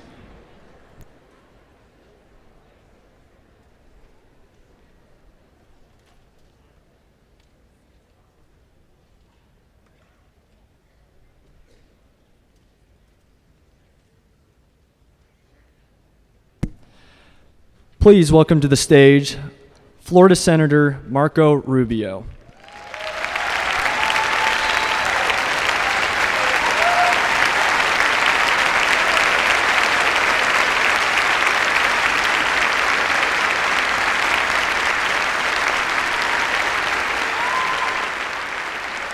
Thank you. Senator Rubio, welcome. Thank you. We're so glad to have you here. Glad to be here. All right, ladies and gentlemen, we're going to go ahead and jump right into it. Oran? Well, we've titled this forum the Faith and Family Forum. So I want to start off with that first word in the title of our event, faith. Yes. Tell us how your faith has influenced your life and driven you along your life's path. Yeah, well, faith is the most important influence in my life. And you know, a lot of times there's this talk out there about you should separate faith from politics. When you're running for president especially, you shouldn't do that. You deserve to know what influences my life because it'll influence how I make decisions. My faith teaches me that I was originally, life on earth was humans were created to live in eternity with their creator. But humans allowed sin to be introduced into the world. And so God had to become a man and come down and die for our sins to remove that and to give us the free gift of salvation. And so now we have the opportunity, thanks to that sacrifice, to be able to live in eternity with our Creator, who is going to return and judge in final judgment, and then is going to create a new heaven and a new earth, where I'll be able to live in eternity as we were originally intended to do with our Creator. So that is what gives me perspective on everything that's happening. So whatever's in the news tonight or whatever happens tomorrow morning is not nearly as important as the ability to live for eternity. So, Senator Rubio, I've said it a number of times today that faith has become a taboo subject in modern American politics, whereas if you start talking about your faith or you even say the word faith, you say anything related to religion, all of a sudden people start to look at you funny. And I'm kind of offended by that notion because if you look at last summer, it was faith that united a nation and certainly united this state. In the wake of the massacre at Mother Emanuel Church, 9 families of 9 murdered victims stood there, and through faith and forgiveness, they forgave the murderer of their loved one. And that is partly the reason I believe that we didn't have a lot of the things that you see happening around the country, where there were riots and chaos and things like that happening. So that faith united people around something common. My question, as president, what role would your faith play in breaking down the political, religious, racial, and economic divisions that divide so many Americans today? Well, first of all, I had an opportunity to visit Mother Emanuel after that incident happened. And let me just tell you that it is an example of letting your light shine on the world. If you think about that happening in another community, what could have happened, the violence that could have ensued, the division, they lived their faith in an extraordinary example. Because your faith, your faith also, we're ambassadors of Christ. In essence, sometimes you may meet someone and the only thing they know about Christianity is you. You're a Christian and how you behave or what you do is what indicates to them what Christianity is all about. And I cannot tell you what an extraordinary impact it had on people across this country to see someone who had just gone through this brutal, horrifying tragedy be able to forgive. The second thing I would say is anyone who ignores the role of our faith in the foundation of our country doesn't understand history. So I'm motivated by that, and I will be as President of the United States. Let's start with this. What is this country founded on? It is not founded on a political principle. America was founded on a powerful spiritual principle. Here's the principle. It's a truth. Your rights do not come from government. Your rights don't come from your leaders. Your rights don't even come from the Constitution. Your rights come from God. So you cannot be a nation founded on the belief that your rights come from God if you do not recognize God. And so, of course, our faith has to be a part of our conversation. And then what is the influence that our faith has had on our culture? Well, I'll give you an example. Why are Americans the most generous people in the world? It is not because of the 60% tax write-off on charitable deductions in the tax code. We are the most charitable people in the world. We volunteer time, resources, and money, not just for people in this country, but people around this planet, because our faith teaches us that in order to serve the Lord, we have to serve each other, and especially those who are facing hardships. to feed the hungry, to clothe the naked, to house the homeless. Our faith commands us to do that. And so when people say you should leave your faith out of your politics, I would say you better hope that that faith I just described to you influences your political leaders, because it teaches us to love one another, to forgive your enemies, and most important of all, to care for those who are less fortunate. Thank you, Senator. I want to turn to the Supreme Court and your judicial philosophy. I'm going to ask you a question in just a few seconds. I'm sure many people in here would be curious, knowing that there are 9 Supreme Court justices on the Supreme Court. Are there any that you admire, that you would hold up as a model? And I would like for you to answer that in 2 seconds. The other one is, are there any recent decisions that you vehemently agree with, and why? You can answer those 2 questions in this one. What kind of people would you want to put on the court, knowing that 4 of the Supreme Court justices were born in the 1930s, and the next president could choose nearly half the Supreme Court in the next term? Well, the first and the third question are related. If you look at Justice Thomas and Justice Scalia, I wish we had 9 of them sitting instead of only 2. The Hobby Lobby decision, which recently found that, in fact, even those in business are allowed to live out the teachings of their faith and not be compelled by government to violate their conscience, is a decision that I agree with, and of course there's a bunch that I disagree with, but that one is important in terms of understanding that religious liberty is not simply the right to believe anything you want. That's a part of it. But people say it's a right to believe. It's not just the right to believe everything you want. It is the right to live out your faith. In essence, to never be personally compelled to violate your conscience or the teaching of your faith. That is a critical component of that right. And I want justices, and by the way, an attorney general and a Justice Department that will protect the right of every American to live out the teachings of their faith in every single aspect of their lives. This Obergefell decision has just sent shockwaves throughout the church and Christian ministries, and is a pattern of some of the decisions that we've had, but it's really the worst in the threat to religious freedom that it represents. In response, some members of Congress have drafted the First Amendment Defense Act to push back against the threats to religious freedom that would include manipulation by the federal government through its regulatory arms. Would you make such an act a priority to do in your first 100 days as president? Yeah, we're going to absolutely, and anything else that we can do to protect the religious liberties of all Americans. In essence, we're not going to turn the IRS, for example, into an agency that now begins to target people's not-for-profit status because of what they teach or what they believe in. This may sound outside the realm of possibility to a lot of people. I don't believe that it is. You have now reached the point where if you disagree with people, for example, on the definition of marriage, they call you a hater and a bigot. Now, what's the next step? Once you define that as hate speech, you've defined Christianity as hateful, and then you can foresee how that can apply to tax policy and all sorts of things. The other thing I would say is this decision that you just mentioned, though, I always mispronounce the name, but it's the same-sex marriage decision. If you look at Scalia's dissent, I think he perfectly describes what a ridiculous decision it is. They are, in essence, arguing that these justices, these 5 justices that voted in favor of that decision, have discovered a hidden constitutional right that over 2 centuries of jurisprudence somehow missed. But now all of a sudden they found this hidden constitutional right, and it is an example to you of what the left has done to this country. They can't get these things done legislatively, so they either have to do it administratively through executive orders or through the judiciary. And one of the problems we've had in the center-right movement and the conservative movement is we have not been willing to fight as hard for our nominees as they have been willing to fight for their nominees. That will change when I'm President of the United States. You mentioned Hobby Lobby case, which, as you can see, I have on my notes to talk about, and you've already talked about it, but that begs the other issue.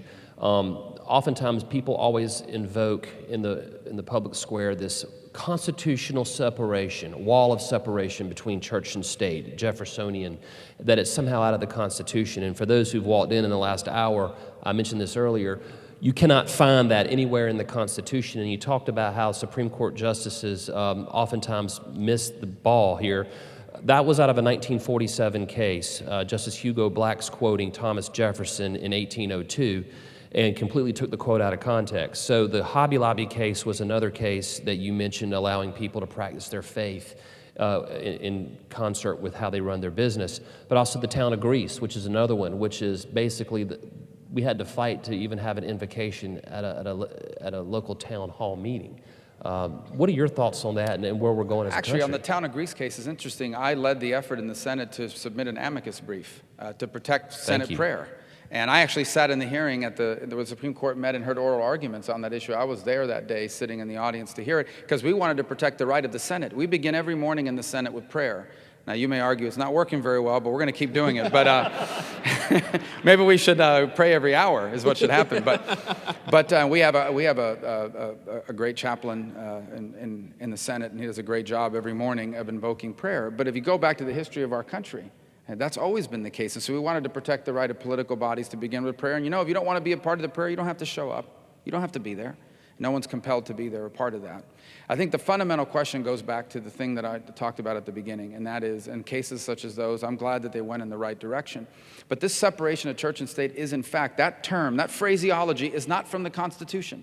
And I've had people argue with me about it, and I've made bets, go ahead, and I'm not a gambler, okay? But that one I think I can win. And I said that, go find those words in the Constitution. What we have is an establishment clause, which all of you support, and so do I. It means this is never going to be Roman Catholicism, Presbyterianism, Methodism. We're never going to have an official denomination in this country. But the separation of church and state, that does not exist. And it goes back to what I said earlier. This nation was founded on a powerful spiritual principle, that our rights come from our Creator. And it also, we understand that our faith community is a critical component of the well-being of our country. Why? Because you can't have a strong country without strong people.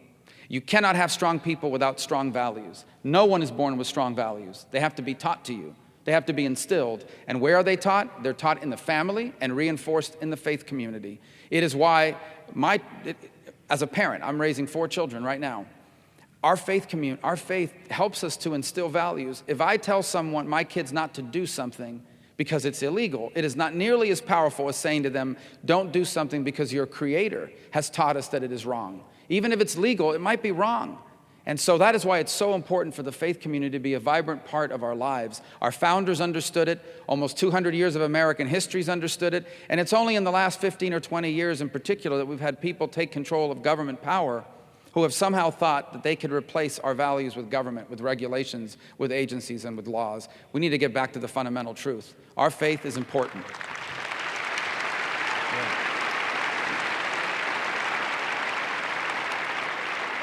Senator, you referred to in the Obergefell decision as the court finding a right that wasn't there.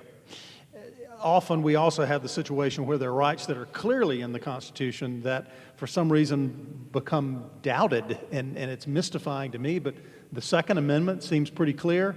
You don't think it's referring to a state militia, do you? No. In fact, I believe, and I've said this, if Barack Obama could get rid of the Second Amendment, he would. He knows he can't, and they'll never admit it because they understand the majority of Americans support the Second Amendment. It goes well beyond militia. It's about the right of everybody in this country, if they choose to be able to protect their families and their property from criminals and increasingly from terrorists. This is a constitutional right. I said this at one of the debates. The Second Amendment was not a suggestion. It was a right, and it is like the Second Amendment, which means it was pretty important when they wrote it in there. And so they do try to undermine it consistently. And they try to undermine it with laws that they argue if you don't support these laws, then you are in favor of gun violence. And here's what they ignore. Criminals don't care what laws you pass because by definition, they ignore the law. That's why they're called criminals. I will follow the law. If you pass a law, I may not agree with it, but I'm going to follow it, but criminals will not. And while they focus all of their attention on the gun aspect of it, they're ignoring the violence aspect of it. And what we really should be doing as a society is asking ourselves, why is there so much violence happening in America? I was personally touched by this a few weeks ago. In December of last year, I forget the exact date, it might have been December 28th, a young child was playing in the living room of his family's home when a thug, a 19-year-old punk, shot up the home and he was killed. That young child happened to be a teammate of my youngest son, Dominic. And I think the question we have to ask ourselves, and by the way, the reason why he shot up that house is because he had a dispute with someone who lived there over a stolen gun, which means he wasn't buying his gun from a gun show or a gun shop. They were getting it in the black market like criminals always do. Here's the question for us as a society. A 19-year-old young man who presumably has his entire life ahead of him didn't care, shot up a home with no regard for human life as a result. What is happening in our country that we've reached the point where that is not just happening, but happening with stunning regularity because our society is breaking down? Because when the family is undermined, society doesn't work. It is the basic nucleus of the entire society. And when family life breaks down, values break down. And when values break down, your country breaks down.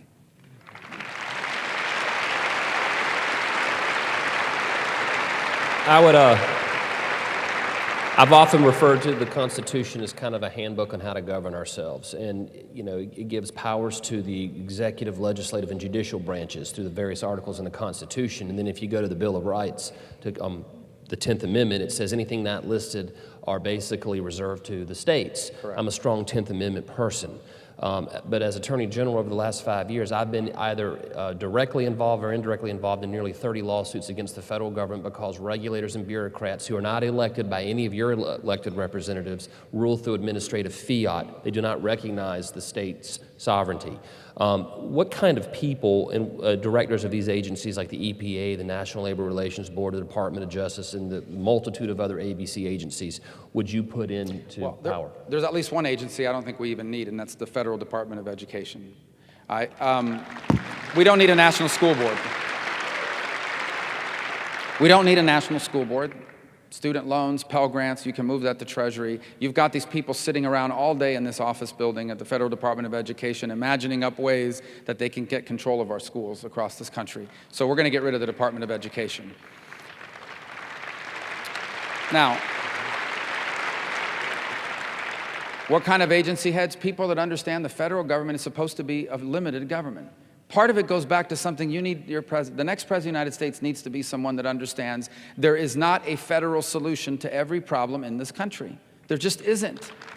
There isn't even a government solution to every problem in this country.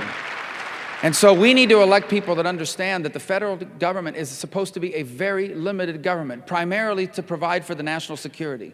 That is the number one obligation of the federal government. The federal government's involved in all kinds of things it has no reason to be involved in. You know, our anti-poverty programs, I agree, we're always going to have a safety net in this country, but not as a way of life, not as a lifestyle. And that's why I believe that it should be turned over to the states. Transportation funding as well. So I'm looking for agency heads, people that understand that their role is to be very limited in their application of the law, that their job is to execute the law, not to reinterpret it or create law of their own. We're going to have a regulatory budget when I'm president that will limit how fast and how much regulations can grow, meaning if they want to add new regulations, they'll have to get rid of existing ones. We're going to have a regulatory system that keeps us safe. Our water is going to be clean and our air is going to be breathable, but we're not going to destroy the American economy and disadvantage ourselves in global competition when it comes to economics. And in terms of one of the most important agencies of all, the Justice Department, we are going to have an Attorney General that protects all Americans from discrimination, including Americans that hold traditional values.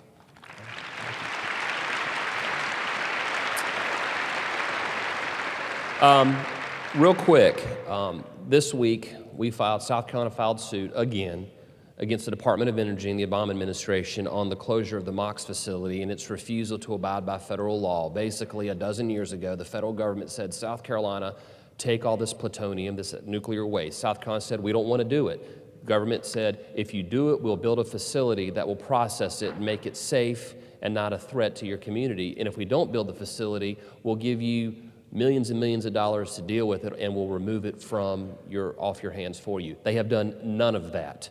And so we have sued them on violating the federal law. Second part of the question, the first part of the question is they're bringing nuclear waste to South Carolina and not living up to their agreement. Well, as president, how would you handle that as it relates to South Carolina? Number two, Gitmo. This is one of the states that they want to bring the terrorists to if they close Gitmo, and I would be interested to know what your views are on that because that's a national security threat to our state. Well, on the first issue of nuclear waste, part of it is we refuse to move forward on a responsible place to keep it. It doesn't belong in the places they've put it now. South Carolina has said if you're going to force us to have it, we're going to put it to good use. We're going to use it as fuel for nuclear energy. The Obama administration's against that too because they want the entire economy to be powered by wind and solar and biofuels. Well, I'm for all that stuff, but you can't power a 21st century economy with windmills alone. We're going to fully utilize our oil, our coal, our natural gas, and our nuclear energy when I'm president of the United States. On Guantanamo, number one, we're going to keep Guantanamo. We're not giving it back to the Cuban government. We're going to keep it. We're going to stop the practice of releasing enemy combatants. That's what these people are. They are enemy combatants in a war against radical jihadism and radical Islam. We're not going to release them because they rejoin the battlefield against us. And number three, when I'm president, We are going to destroy ISIS. But if we capture any of these people alive, they're not getting a lawyer, they're not getting a court hearing in Manhattan, they're not coming to South Carolina. If we capture a terrorist alive, they're going to Guantanamo, we're going to find out everything they know. Good answer.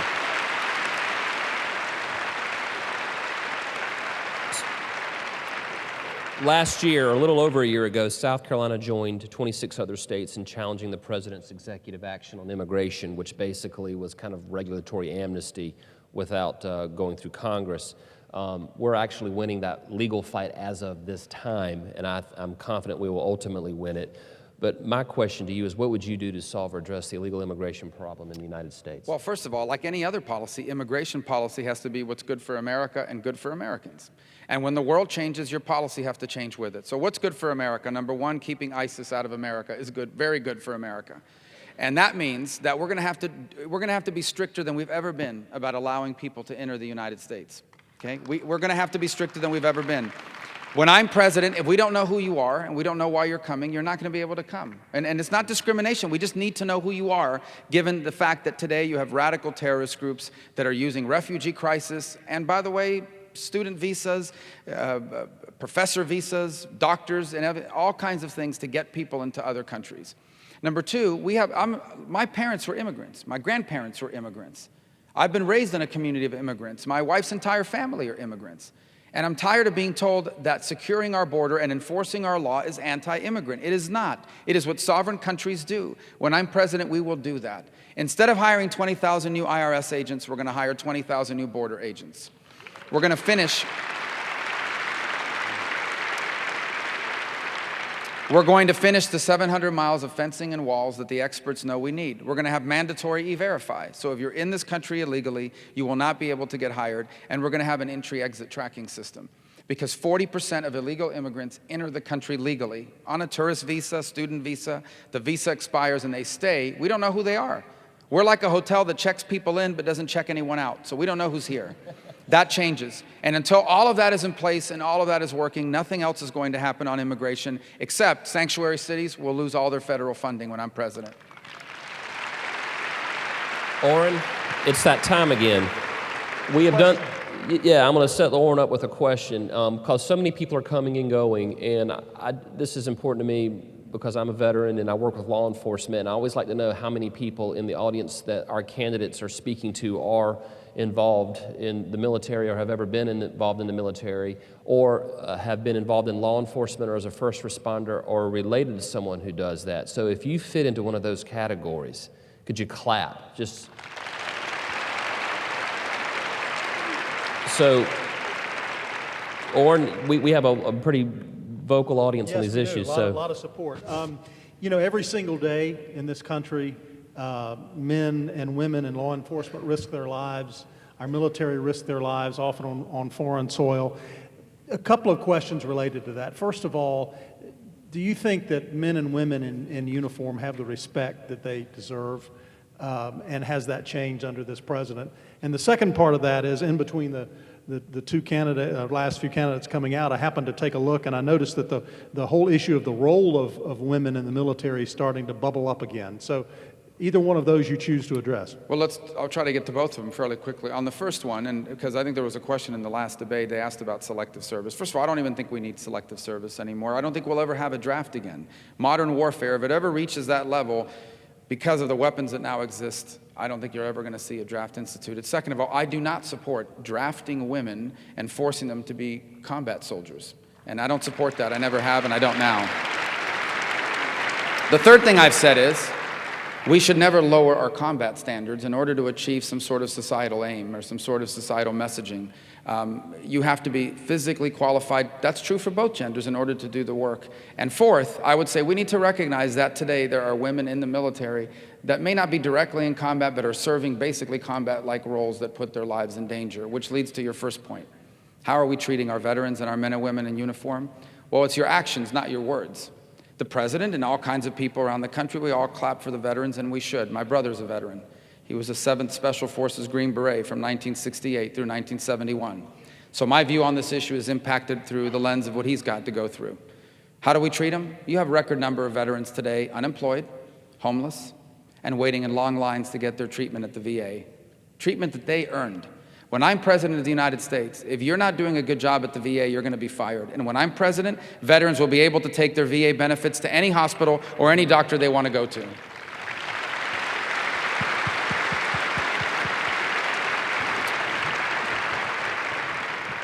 This may be the hardest question I have to ask you, at least from my perspective, because I haven't worked out exactly what the answer is yet. But a phrase that we use when we talk about our organization, Palmetto Family Council. By the way, we have a friend, common friend, in John Stemberger. Yes, sir. Who's He's a director good of the man. Florida Family Council. He is. Good old John, our common friend. But we talk about defending and strengthening families. Defending families often looks like legislation. We're for this, we're against that. But the strengthening of families, how do you do that? How does an organization do that? Is there a way that a president could do that? Could help strengthen families, the relationships between mother and father and children? Yeah, I mean, first, we shouldn't have any policies that are anti-family. And we do. We have a tax code today that doesn't just punish marriage, but punishes child formation. That's why I have an increase in the child tax credit. Because think about this for a moment. If you're a business and you take $1,000 and you invest it in a new piece of equipment, you're allowed to write that off on the tax code. But if you're a parent and take $1,000 of the money you earned, it's not a government check, because you're working and you invest it in your children, the tax code doesn't recognize it. The most important job any of us will ever have is the job of a parent, and our tax code should at least be pro-family, not anti-family. We have marriage penalties in our tax code. A married couple will pay more than singles filing jointly or separately or whatever it may be. So we should remove all marriage penalties in the tax code, also in our safety net programs. Do you know that we have safety net programs like Medicaid that encourage people not to get married? Because if they get married, their combined income costs them their government benefit. And so we're basically encouraging people not to get married. So we should get rid of any policies that are anti-family. Second, presidents have been willing to tell us, don't overeat, it causes obesity. Don't smoke, it causes cancer. There is nothing wrong with the president saying, be engaged in the lives of your children. Don't get divorced. Have strong families because it's good for your children, it's good for you, and it's good for America. And so there's nothing wrong with that. But ultimately, the job of raising our families is on us. It's what I said a few moments ago. Every challenge before America does not have a presidential solution or a government solution. The time has come for us to take responsibility in this country, to take responsibility for raising our children, to take responsibility for having strong families, to take responsibility for the community around us. This is why the faith community is so critical. It provides that support for people who are trying to do that. Ultimately, many of the problems we face in this country are societal in nature, and there's no regulation, no government program, no tax break that we can do that is going to overcome that. We must take responsibility as a people for our children, for our lives, and for the decisions that we make. And that's why we need to ensure that we protect the institutions that help us instill and reinforce the values of marriage and family and respect for life and all sorts of other things that make us a stronger people and ultimately a stronger country. Senator, I'm going to pivot real quick to the environment. The theme here today is family, and oftentimes a lot of the regulations coming out of the EPA and other agencies in the federal government basically drive up the cost of living. They drive up the utility costs that get passed on to families trying to live paycheck to paycheck and small businesses, like the Clean Power Plan, which the Supreme Court just stayed, which could drive up costs in South Carolina and other states around the country. The Waters of the U.S., which is one of my favorite, most ridiculous regulations that they're trying to push down your throats through regulatory fiat, where they're going to redefine that a ditch with water in it 3 months out of the year is a navigable water like the Mississippi River that the federal government can now regulate, so it's a land grab. My question to you is, everybody here is a conservative, at least most of us are, and we believe in conserving the environment. If not, we're going to make them one, right? That's right. We're done here. That's right. As president, you're going to appoint people to the EPA and other federal agencies that regulate us. How, as president, would you balance the need to protect a livable environment with the reality of the cost of regulations on businesses and families? Yeah, so my family lives not just in the United States, but on the planet Earth. So I want our air to be breathable. I want our water to be clean. I want the medicine to be what the bottle says it is. There is a proper role for proper regulation and keeping us safe. But this is not what we're talking about here. We're talking about over-regulation. We are talking about what happens when a government bureaucrat decides, I'm going to create new regulations in order to justify my existence. We're going to create new regulations in order for us to have more power. And that's what those things are that you've just described. They do nothing for the environment. They really do not. But they do give more power to government. And they're part of a broader agenda. They're part of a broader agenda to expand the scope, the size, and the power of the federal government over our economy and ultimately over our lives. And so, who pays the price for these things? The Clean Power Plan Act. Utilities are guaranteed a profit under law. Not a big profit, but they're guaranteed a profit. They're protected from competition. So you only have one electric company in a community. If you raise the price of generating power, the utilities still get to make a profit. So what are they going to do? They're going to take that additional cost and they're going to pass it through higher utility bills, a higher electric bill, a higher heating bill. Okay, that may not be a big deal for a billionaire environmentalist activist in California. His mansion, $1,000 a month increase in his electric bill, he won't even notice. It's a big deal for a mom raising 2 kids on her own that her electric bill went up $30 or $40, because you know what $30 or $40 is? That's the difference between getting a new backpack this month or having to make the Spider-Man backpack with a hole in it work for another couple months. And if you're raising children, you know that those $30, $40, $50 a month is the difference between a new pair of shoes and not a new pair of shoes. And that's who's going to pay the price for this radical agenda that we're going to stop when I'm President of the United States.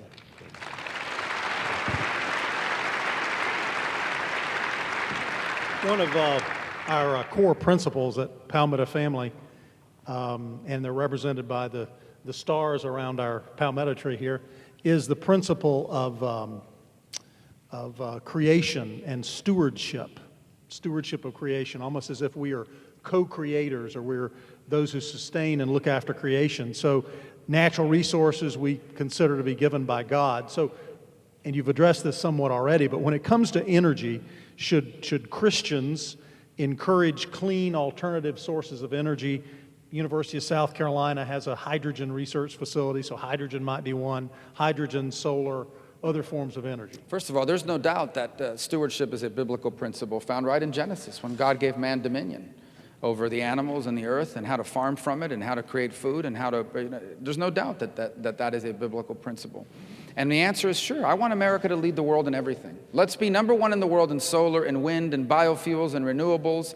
But let's also be number one in the use of clean coal. Let's also be number one, which we are and should continue to be, in nuclear energy, in the full utilization and responsible legislation of the natural gas that we've been blessed with. But how do you do that is the question. I think you do it through the American innovator, not through a big government mandate. If the American innovator does it, it is not going to be driven by exploration. It's going to be driven by innovation. It's going to be driven by advances in technology. It's not going to be driven by a government law that says you have to do it with today's technology. Because if you do it that way, now you've become globally uncompetitive. Now you've made America a more expensive place to do business, to create jobs, and to live. That is the price of big government. And we're not doing it that way when I'm President of the United States. We will pursue all of these things, but we will allow the private market and free enterprise and innovation to do it, not big government regulations handed out from Washington, D.C., or for that matter, from the United Nations.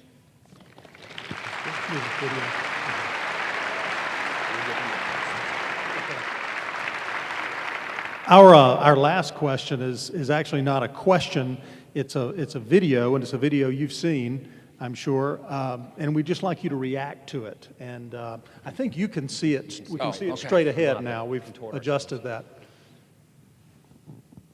We've been very good at getting parts on liver because we know that so I'm not going to crush that part. I'm going to basically crush below, I'm going to crush above, and I'm going to see if I can get it out intact. A lot of people want intact parts these days because they're looking for specific nodes. AV nodes, SA. I was like, wow, I didn't even know. Good for them. Yesterday was the first time she said people wanted lungs. And then, like I said, always as many intact livers as possible. Yeah, that would definitely get people to say, I'll give you for the same price and I'll do that.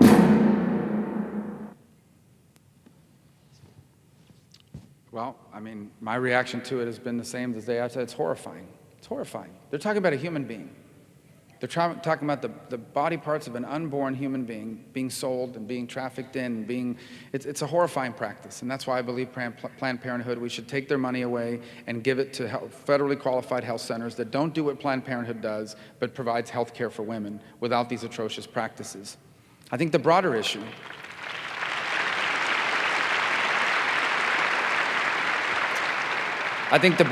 is the issue of life. And this is a difficult issue because I recognize that if you have the story of a 16-year-old girl who faces an unexpected crisis pregnancy, it's scary. The father of that child is never going to be around. You're on your own. It's scary. It's not easy. This is hard. That's why this is such a difficult issue. And I do believe that a human being has a right to control their body and what happens to it. I believe that's a real right. By the way, so do you. The problem is that on the issue of abortion, there's another right at play, and that's the right of all human beings to live. And these two rights, the right to choose what to do with your body and the right to live, are in conflict with one another. And as a policymaker, I have to choose, when these two rights are in conflict, which right wins out? And I have chosen to err on the side of life. I have chosen to say that, in fact, the right to live takes precedence over every other right.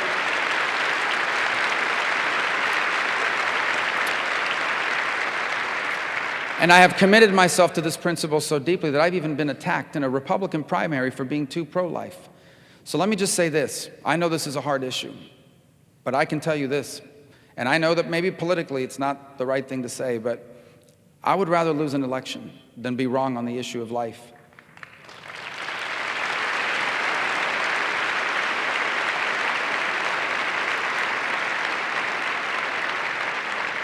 Senator, I would like to give you the next 5 to 10 minutes to go ahead, and we got a little bit of time, and you got a group of South Carolinians. I got through here. all your questions? You did. Oh, you did. But we want to give you the balance of the time to go ahead and talk to the citizens of our state who are going to be going to the polls in a few short days. You all right if I stand, or? You can do whatever you want. It's your state, Senator. Well, first of all, I want to thank you, and I appreciate you all coming this morning. You have a big decision to make a week from tomorrow, if you haven't voted already, hopefully for me. But, you know, sometimes it's easy for someone who's always lived here their entire life, like me. I've lived in America my entire life, so I have no idea what life is like in any other country, other than what I hear. My parents knew what life was like in another country. My parents were born on the island of Cuba. My mom was one of 7 girls, actually 8 girls, because one of them died in infancy. And she was raised by parents, her father, my grandfather, was disabled by polio as a young child. He was one of 18 or 19 kids to a rural family. I know, that was their labor program. But they were sharecroppers, basically, in rural Cuba. And when he was 6 years old, he had polio. So he lost the use of one of his legs, and he struggled his whole life to provide for his family and for his children. My father didn't have it easy either. He was born in Havana, had a pretty nice childhood until about 4 days shy of his 9th birthday, his mother died, and he had to go work. At 9 years of age, my father had to stop going to school, and they went to work. He would work for the next 70 years of his life. In 1956, my parents came to the United States with my brother, then only 6 years old, in tow, and they had nothing. They didn't have any money. They didn't know anyone.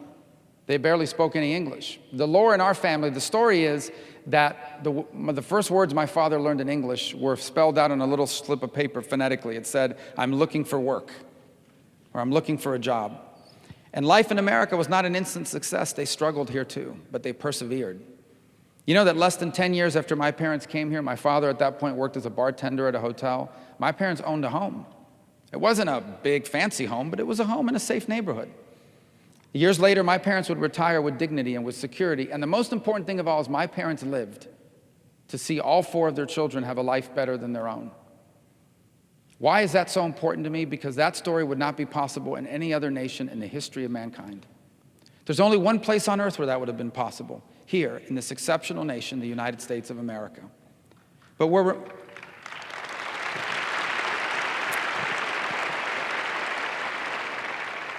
we have to remember that America wasn't special by accident, that this unique country that we have, this exceptional society and this extraordinary place, was not an accident. It is the result of over 2 centuries of hard work and sacrifice and difficult decisions and powerful principles. America is the result of what the people who came before us did. America is the result of the sacrifices your parents made for you and the sacrifices that your grandparents made for them. And so our future will be the result of what we do now. I always love coming onto a college campus, and I always love seeing so many young Americans. I've been with my family for the last 13 days. I have 4 children. My wife and I have been married 18 years this October, and we've been blessed with 4 wonderful children, 2 girls, Amanda, who's 15. She'll be 16 in April, she reminds me. And Daniela, who's 13, and then Anthony and Dominic, who are 10 and 8. And they've been traveling with me for the last 2 weeks. And every time I see them in the morning, it reminds me that this election is not just about the young people in this audience, but about them. You see, every election is important, but 2016 is a turning point. Historians will write about this election, and they will write that it was a turning point in the history of the most important and greatest country in the history of mankind. And what kind of turning point is what you have to decide. Because the road we are on right now is the road of decline. As a society, as a nation, as a government, we are on the road to decline. If the next 4 years look anything like the last 7 or 8 years, then I'm going to have to explain to my kids, and you're going to have to explain to yours, why we got to grow up in the greatest country in the world, and they did not. Why we got to grow up and inherit a special country, and they got something less. And if we do that, we'll be the first Americans that ever did that. We will become the first Americans in history that leave their kids worse off than themselves. That's what this election is about. And there are big differences between the other side and us. There are. Bernie Sanders is a socialist. Usually when you say that in politics, people deny it, or they say you're attacking them. He admits it, so at least he's honest about it. We don't want to be a socialist country. There are literally dozens of socialist countries in the world. If you want to live in a socialist country, move to a socialist country. We want to be America.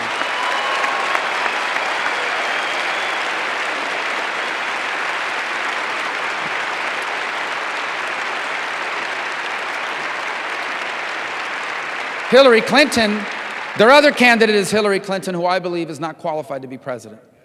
She put classified information. She put classified information on her email server because she thinks she's above the law. And she's not qualified to be commander-in-chief. Because anyone who lies to the families of people who have lost their lives in the service of this country, like she lied to the families of the victims in Benghazi, anyone who does that can never be commander-in-chief of the United States.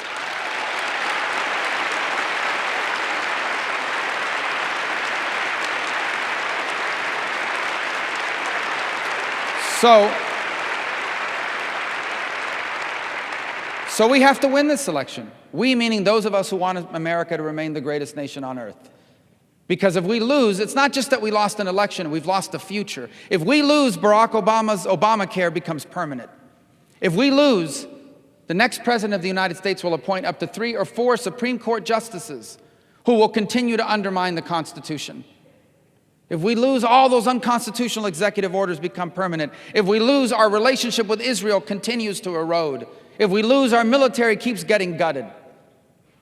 The price is too high. We cannot lose. We must win this election so that we can remain a special country. A special country morally, a special country internationally, and a special country here at home. There are a lot of things that make this country special. The one I want to close with is this. And that's one I began with. You know that every country in the world has rich people? You can go to the poorest country in the world and they have rich people. And there's nothing wrong with being rich. In America, we are 5% of the world's population. We have 40% of the world's millionaires. And the vast majority of them earned that money. They didn't inherit it. But that's not what makes us special. What makes us special is that here in America, we have millions of people that know they're never going to get rich. When you decide that you're going to pastor a church, or you're going to be a firefighter, or a police officer, or a nurse, or a school teacher, you know you're not going to make millions doing that work. You just want to make enough to be able to provide for your family, to be able to retire with dignity, to give your kids the chance to be even better off than yourself, and you want to have the freedom to live out every aspect of your life, your faith, and your teachings. The fact that that's been possible here for millions of people, that is one of the things that makes us so special. And we're going to lose it if we keep doing what we're doing now. And so this election is critically important. You have a lot of good people running. I know people will say things about each other in this campaign. It happens. I don't dislike any of them. They're all good people. I'm just asking you to vote for me because no one running is more passionate about this. You see, we can't just manage our way out of this. It's not enough to just say, over the next 4 years, we're going to do a better job of managing the American government. The damage that's been done is too extensive. Our next president must be someone that can inspire us to re-embrace the principles that made us special to begin with. Our next president must be someone that can grow the number of people who believe in these things, that take our message to people that today don't vote for people like me, who can take the message of limited government, free enterprise, traditional values, and a strong national defense to people who for the last 20 years perhaps haven't voted for people like me because they don't think we care about them, because the other side has convinced them that we don't care about them. We have to unify those who agree, but we have to grow it. Because if we don't, we lose elections. And if we lose elections, we lose the future. It's not about electability. Electability is code for vote for someone who's wishy-washy on their policies, because that's what we have to do in order to win. Not this time. This time,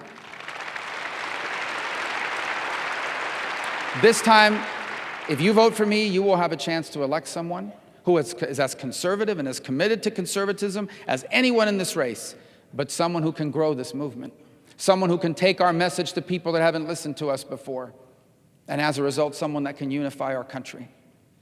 Unifying our country does not mean we're going to agree on everything, because we never will.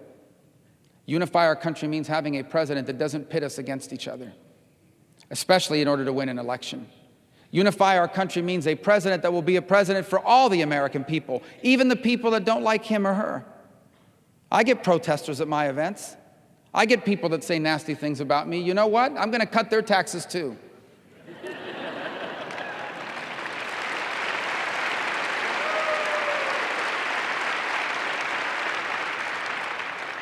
Because this is not just a special country, this is a blessed country. America's been blessed.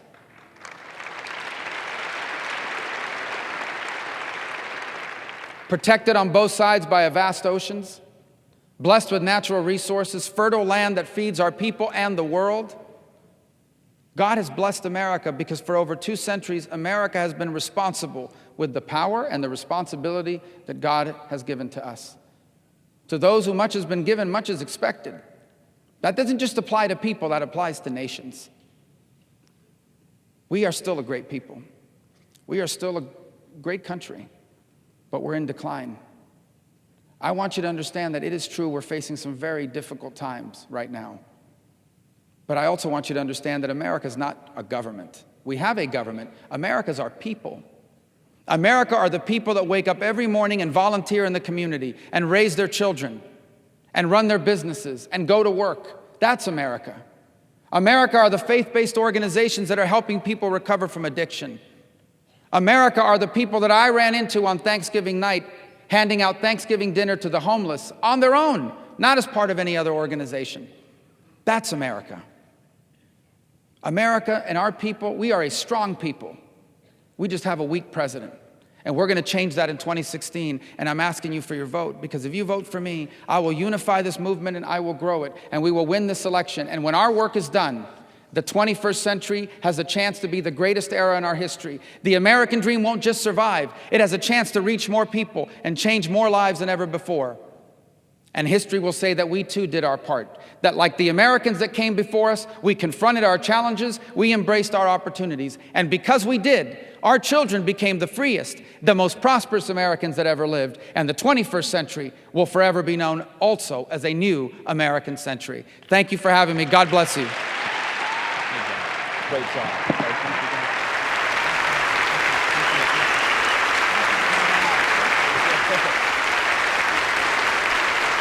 Don't go far. Don't go far. We'll be right back. Thank you.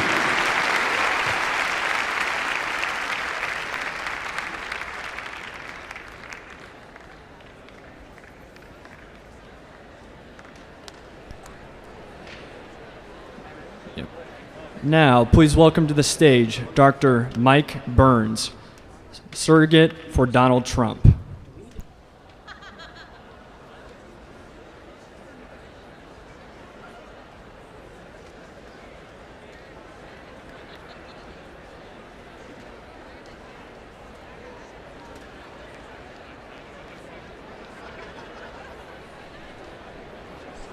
Hello, South Carolina! I said, hello, South Carolina!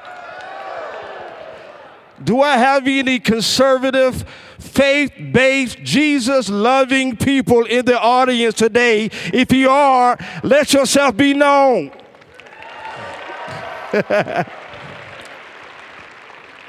Listen, I know I'm not Donald Trump. He is most definitely still working on that time machine to make sure that he could be in two places at the same time. But for those who don't know me, my name is Pastor Mark Burns. I am the pastor of the Harvest Praise and Worship Center of Easley, South Carolina, right down the street. Amen. I am a son of the South, and I am really excited to be here to help stand in the gap so that we can make sure the next president of the United States be a president that is one that is after our conservative views. I believe that the Democratic Party and others who have done their best to try to eliminate our conservative values that we hold dear. And I've been truly blessed, truly honored to get an opportunity to sit with Donald Trump. Had an amazing conversations with him, had plenty of time to conversate and to hear the heart, where others will have you try to believe that he is a person that is not a true conservative. There are people that are out there to try to paint the picture to make you to believe that he is not after the heart of the true conservatives that we hold here dear in South Carolina. But I am a living witness. I am a living testimony after the countless conversations that I've had with him, that he has made it real clear to me and has made it real clear to others who are supporting him, those like Pastor Hagan and those like Pastor Paula White, those like Dr. Mike Murdoch, those who have declared the gospel of Jesus to millions of people around the world are standing with him, and they are saying with a loud voice, the values that we hold dear as South Carolinians, the Christian values, the conservative values that we hold dear. Mr. Trump is a pro-life candidate. He is a person that believes that all life is precious. He is a person, thank you, that believes all lives are valuable. You may have seen some rhetoric, some tones by other candidates to try to make you to believe that Mr. Trump is only a pro-life person just to win your vote. That is not true.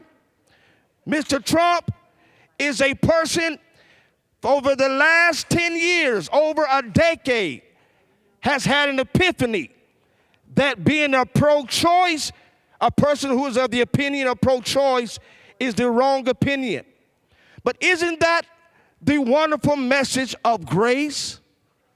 Isn't that the message that we as conservatives and those of us who believe in the Christian values, isn't that the message of grace that would allow us to have one opinion and to change an opinion after receiving new information? Ask yourself this question: were you born perfect? Were you born making all the right decisions? Were you created into this world and have made every decision according to the gospel of Jesus Christ? And the answer to that question is no. You and I have all made mistakes.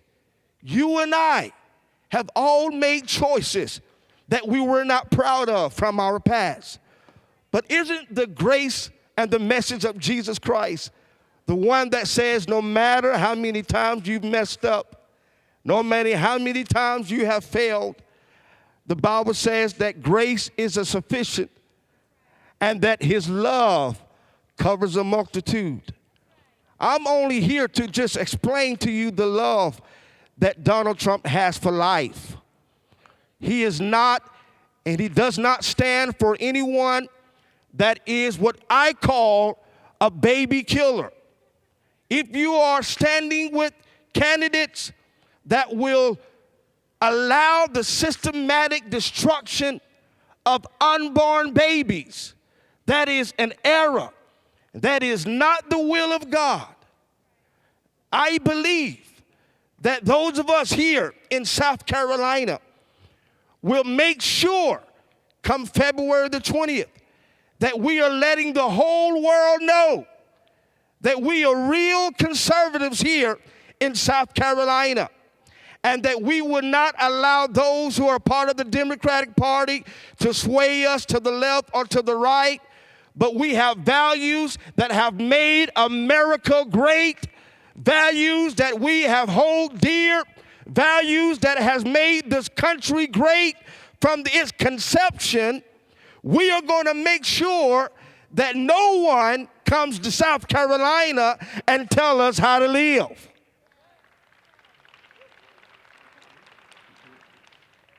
I believe each and every one of the candidates that has come on this platform, and each and every one of the candidates who are trying their hardest to make sure they win your vote and support.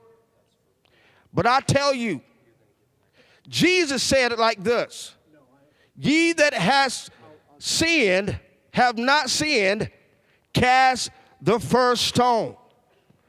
Is there anyone, any of the candidates that have had a perfect life? No. There isn't a candidate that has always made the narrow straight. This is why the conservative values that we hold dear, the values that you and I who have fought for, our parents, our grandparents, that we are making it clear that we're going to stand with candidates that says pro-choice is not the answer. Marriage is between man and woman.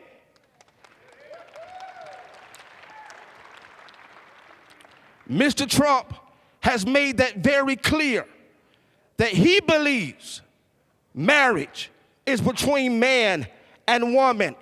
And he is going to stand and he is going to fight.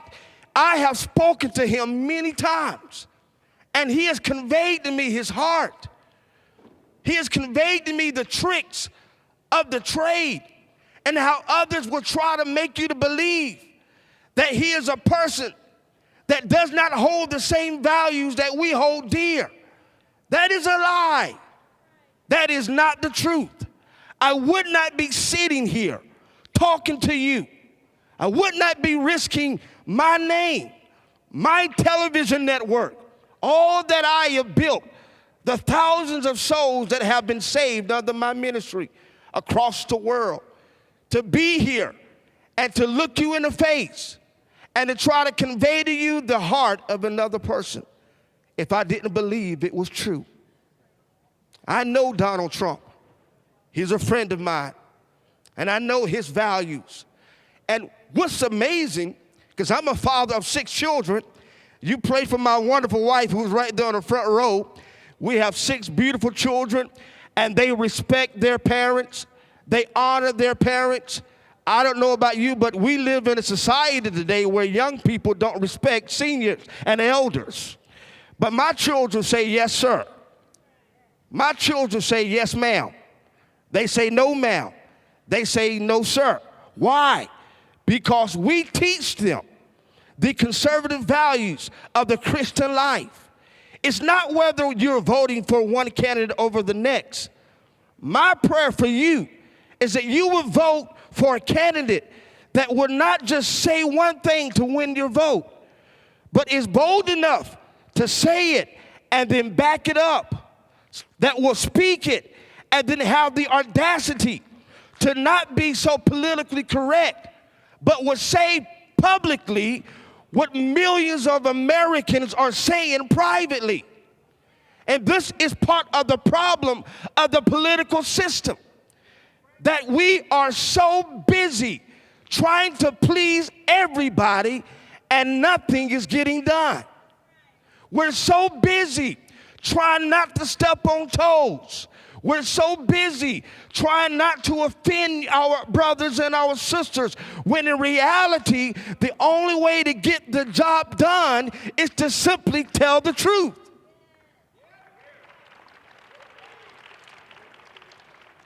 And to speak the truth. And to make sure every decision that we make as Americans be lined up to the Word of God, the gospel, the truth, which has created this wonderful country we call the United States of America.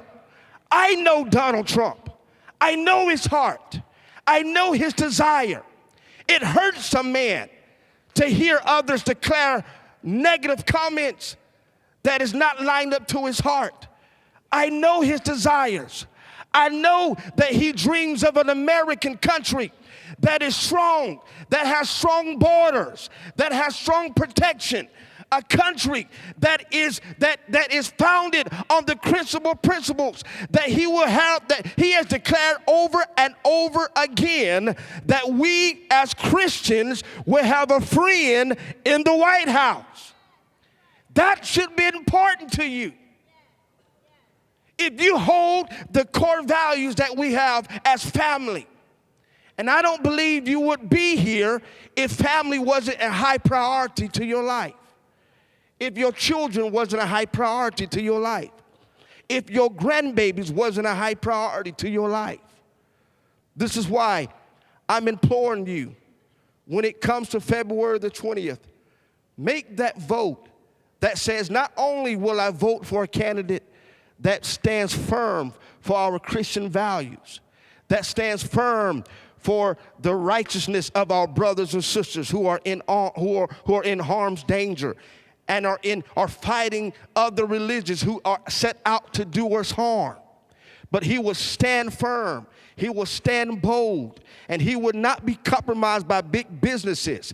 He is not ran by a super PAC. His ideals are from the Word of God. His ideals are from a stronger country. His ideals are from hearing the millions of Americans that are standing with us, that are standing with Donald Trump. And I don't doubt whatsoever, come February the 20th, just like in New Hampshire, we're going to make a loud voice, and we're going to make a loud cry that in South Carolina, we're letting no one come to change our values. We're letting no candidate, no person across the aisle, Democratic or Republican, change how we view our lives here in this great state of South Carolina.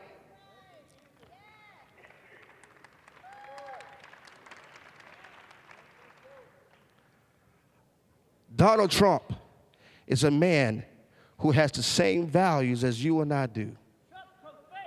Donald Trump is pro-faith. He is pro-faith. He is pro-faith.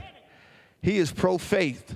And let me tell you one other thing, and I'm grateful you said that Donald Trump is profane, and that's what you're saying. Donald Trump is profane, but guess what? Donald Trump, and I don't know about you, but I don't trust a man that doesn't have mistakes. I don't trust a man that doesn't have the ability to have mistakes and then recognize those mistakes and then do what it takes to change.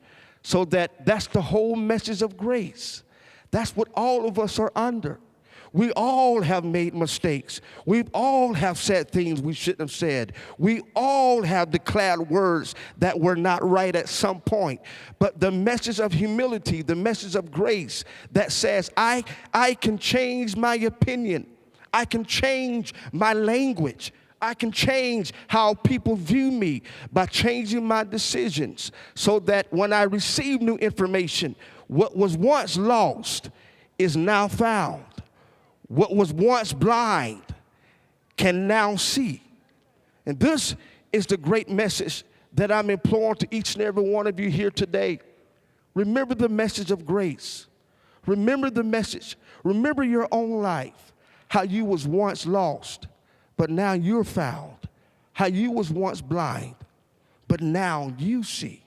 How you was once living a life of sin, but yet the message of Jesus Christ enter into your heart. This is why we're conservatives. This is why we have Christian values. This is why we are here at the Faith and Family Presidential Forum, because we believe in family and we believe in faith. Democrats will try to make you believe that family, it's okay for a man and a man to be one, and that is considered a family. They're trying to make you to believe that it's okay for a woman and a woman to be family and to raise a child and to make pastors like myself and the thousands of pastors who are across the country and the hundreds of believers that we have to marry those who we don't believe nor recognize as a true marriage. This is what's under attack. This is what's under attack. Our faith. How many people today, especially companies, who are removing the name of Christ and Christmas from their everyday Christmas marketing so that they can appeal to those that don't believe in a Christian faith. Those folks need to be saved. And they need to be saved. And this is why here in South Carolina, we are making it strong cry to the world. While all the news cameras are here, Donald Trump has these same values. That's why I'm here. These values that declare to the world, we will not be moved. We will not be swayed. Don't listen to those false advertisements. I've heard of the phone calls that you may have received. I've seen the ads that are out there to try to declare Donald Trump is not a true conservative, but he is at heart. And he's going to make sure that he be a president for the people, by the people, for all people, for blacks, for whites, for Hispanics. Even this pro-choice, that is an abomination, and we should stand firm to make sure that the next Supreme Justices that are positioned and they are in place, they are standing and they are true conservatives, and they will make sure we reverse this law that makes it legal to kill millions of babies, to destroy millions of babies who could have become future presidents, who could have become future lawyers. They could have been the creator of the cure of cancer. But now they've never had a chance. They've never had an opportunity. And so I'm asking you here in South Carolina, stand with Donald Trump. Stand with the other millions of people who are making it clear that we're supporting a candidate who is not a part of the current establishment, who hasn't already been tested and tried, but has the ability to say publicly what millions of Americans are saying privately. Stand with Donald Trump. Stand with the next move that is about to take place here in this great country. I'm Pastor Mark Burns, and I truly thank you for your time. God bless you so much.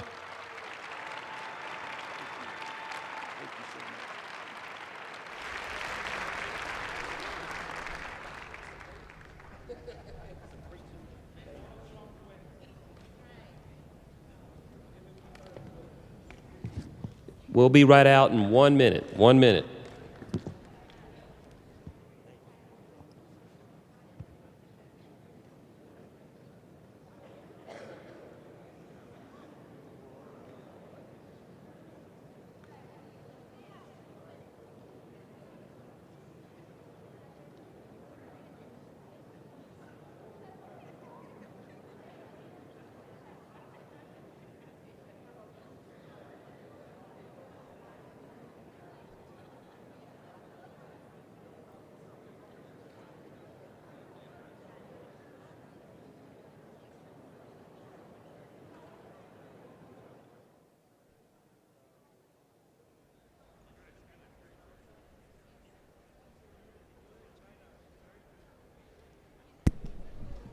Please welcome to the stage Matt Moore, Chairman of the South Carolina Republican Party.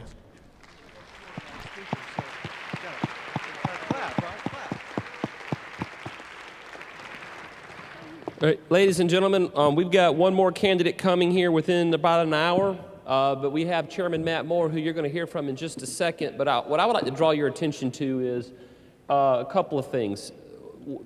First of all, I want to say I'm honored to be partnering with the Palmetto Family Council and Oran Smith and his team.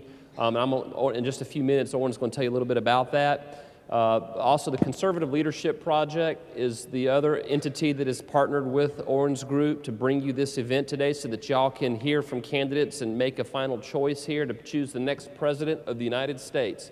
One thing I want to let you know is if you go to clpforums.com, clpforums.com, every candidate that's been up here today has done a full hour just on stage with me, and you can go back and hear a longer group of questions, and you can watch the videos by subject matter or just watch the whole video at clpforums.com. There's a drop-down menu there, and hit live stream, and you can watch those videos. Also, if you're a Twitter person, do we have any Twitter heads out there?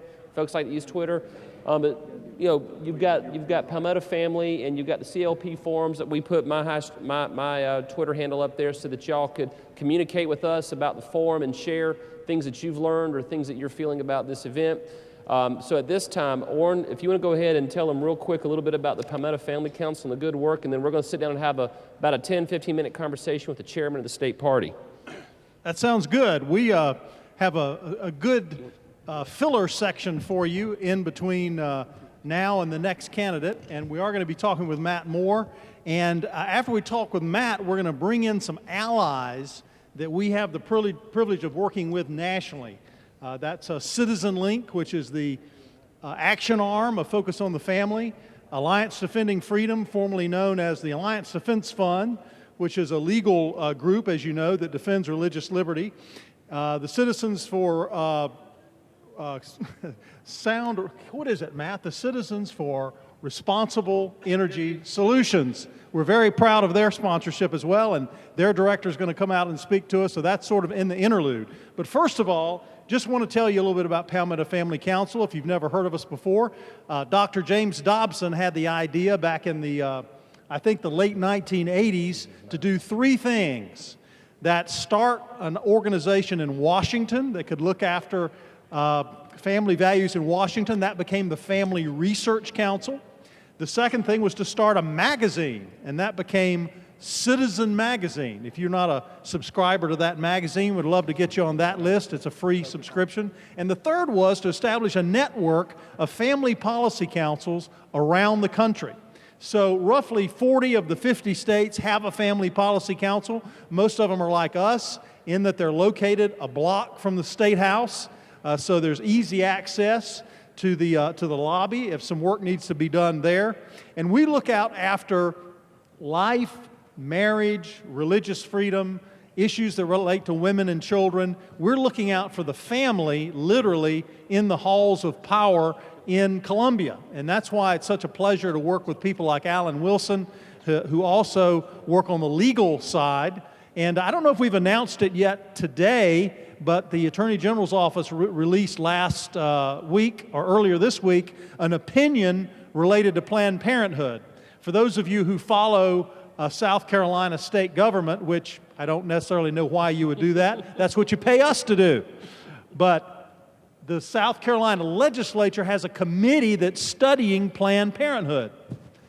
It has not been as aggressive as the Washington Committee. It has not been as effective as the Washington Committee, but they have gotten a lot of answers to a lot of questions. Some of the questions they had to ask the Attorney General's office for an interpretation of the U.S. Constitution in relationship to laws relating to life, the U.S. Constitution and statutes related to life, and that opinion was just released this week, and I think it is an excellent analysis of the constitutional provisions on life, and it's something that we're going to be using to testify on the basis of that before the General Assembly when they take up Planned Parenthood legislation later. So that's just a thumbnail about what we're about. We've been around since 1994. We were founded in Spartanburg, moved to Columbia. We're over the Starbucks, 2 blocks from the State House, so come visit us. But now we want to talk for just a few minutes with Matt Moore, the chairman of the South Carolina Republican Party. Welcome, Matt. All right. Good to be here. All right. Let's roll. Let's do this. First off, I want to welcome our chairman, Matt Moore, who's been a great leader for our party. Matt, it's been a privilege to work with you in my capacity as Attorney General and in your respective capacity as chairman. You've been completely buried up to your eyeballs in this election. So why don't you go ahead and tell the folks out there what you're seeing out there and a little bit. By the way, are there any undecided voters? Look at that. Raise your hands Wow. high and keep them high just for a second. That's a rather large. Those campaigns better get in here. Come on. That's right. Come identify your folks. Anybody been here for all the first three candidates? Wow. Wow. Well, you know, I've been watching some people trickle in and out. So this is great. Everyone going to be here for Senator Cruz here. Oh, woo! All right. All right. Good. Well, Matt, go ahead and tell them what you're seeing out there. You, in this very room, are going to, I believe, choose the next president of these United States. It is an amazing responsibility. So I'm just proud of you all for being here and getting informed. Undecided voters are truly going to make the difference in this race. South Carolina has, since 1980, played a very important role in shaping the direction of our party's primary. And the issues that South Carolinians put before these candidates are what makes South Carolina special. You know, Iowa, we love our friends out there in Iowa. We love our friends in New Hampshire, a little small. South Carolina is twice as big in terms of the number of voters than Iowa and New Hampshire combined. It's so much more representative. And we are the embodiment of the National Republican Party. We have social conservatives, like I'm sure many of you are, fiscal conservatives, which I hope that all of you are, and military-focused voters, which I know many of you are as well. Those are the three traditional wings of the Republican Party, and they will be the wings that decide where this primary goes. And I think if you can win South Carolina, you can win anywhere. And we'll see how South Carolina impacts Georgia on March 1st, Tennessee on March 1st, and on into Florida. I think, guys, there are only a few tickets out of South Carolina. And as we saw in New Hampshire, the race really changed. So I think this time next week could potentially be right on the precipice of a big change in the race. Now, I also see we have two House members sitting up here. If they want to go ahead and stand and be recognized, just at least stand up. We're killing time, guys. Help us out. Representative Burns, Representative Smith, thank y'all for being here. Yeah. We have the upper and the lower part of Greenville County covered. That's right. And earlier I saw Senator Mike Fair here, and I'm sure there have been other elected officials and folks, and you're all dignitaries in my book, but we want you to know when your elected representatives are around you so that you can go give them all your problems to fix. We need potholes. Right up here. Right over here. Potholes over here to the left. Okay, that's kind of meanly. Yeah. But in terms of the issues of this primary, you know, we have had 8 debates now. Of course, the 9th debate tomorrow night in Greenville, South Carolina. These debates obviously matter. They mattered a lot last weekend in terms of the field winnowing following the debates. The race can turn in an instant, and I expect, as CBS always does tomorrow night, to ask a lot of tough questions. John Dickerson from Pace the Nation will be the moderator. I think from the Wall Street Journal, Kim Strassel. Economic issues have not gotten a lot of discussion in this race yet. I haven't heard a lot of stuff about faith issues quite yet. I want to hear a bit more from the candidates on the issues that we all, as social conservatives and fiscal conservatives, care about, because those will really impact what happens. People forget that, heaven help us, if we get Hillary Clinton in the White House for 8 years, she could potentially appoint 3 U.S. Supreme Court justices or more. Imagine the damage that could do to the conservative cause. And so this election is not just about what happens in the White House in 2017, but it's about policy for the next 50 years. How do you see the party changing? I know you're one of the youngest chairmen in the country, and you brought a lot of energy to the job and have expanded the interaction both on social media, but just generally interacting with the constituency. One other little footnote. We have our first female executive director appointed by the chairman. Yes. So we Hope Walker. Yeah. That's She right. is. Hope's doing a great job for us. What has changed is technology. Technology has changed politics. All of you, I'm sure, on Twitter, Facebook, Snapchat, whatever platform you use to get informed. More people watched the first presidential debate last year in Cleveland on under 30 years old on Snapchat than they did on actual TV. It's a pretty amazing thing. So they're getting clips on their phones. The metrics we're seeing on our website, on our social media, our Twitter, it's off the charts. There's so much interest in this primary, and compare that to the Democrats, where they're having a bit of an issue on the left. The leftist veneer does not fit Hillary Clinton very well. She's wearing it like a bad suit. Hillary Clinton's just having a hard time right now. On our side, look, our party's having a real discussion about issues and about the future of the party, of the country. That's a good place to be. And the Democrats are having none of that. They don't have any discussion about issues of the country. They're talking about just Hillary Clinton's baggage and more baggage than Delta. Need an entourage just for her baggage. So, go ahead, Alan. Matt, I was just thinking, there's a discussion about Hillary, or I should say Bernie Sanders is trying to go after black voters in the Democratic Party. I go around South Carolina, I'm talking to a lot of African Americans, especially those in the faith community, who have so much more in common with the Republican Party. And I talk to them, and they are really feeling left out. And I would like to have a debate about what is the Republican Party doing about reaching out to them. So many of them want to be part of this party, but some of them don't feel like they're welcome. Now, I obviously do everything I can to dispel that. What can the party do to make us a bigger tent for minority voters in South Carolina? People don't care how much you know until they know how much you care. It begins with listening to people. And sometimes we do a terrible job of listening. And that is the defining issue, I think, of this election cycle. A lot of people don't feel heard across America and across South Carolina. They feel left behind in this economy. They feel left behind economically. They feel left behind socially in terms of their values. This culture has left them behind. I go out all the time to community meetings in the Columbia area and African-American communities, white communities. Doesn't matter. I'll go talk to anybody about their challenges. That's an important place to start, because once the people feel heard, then they trust you.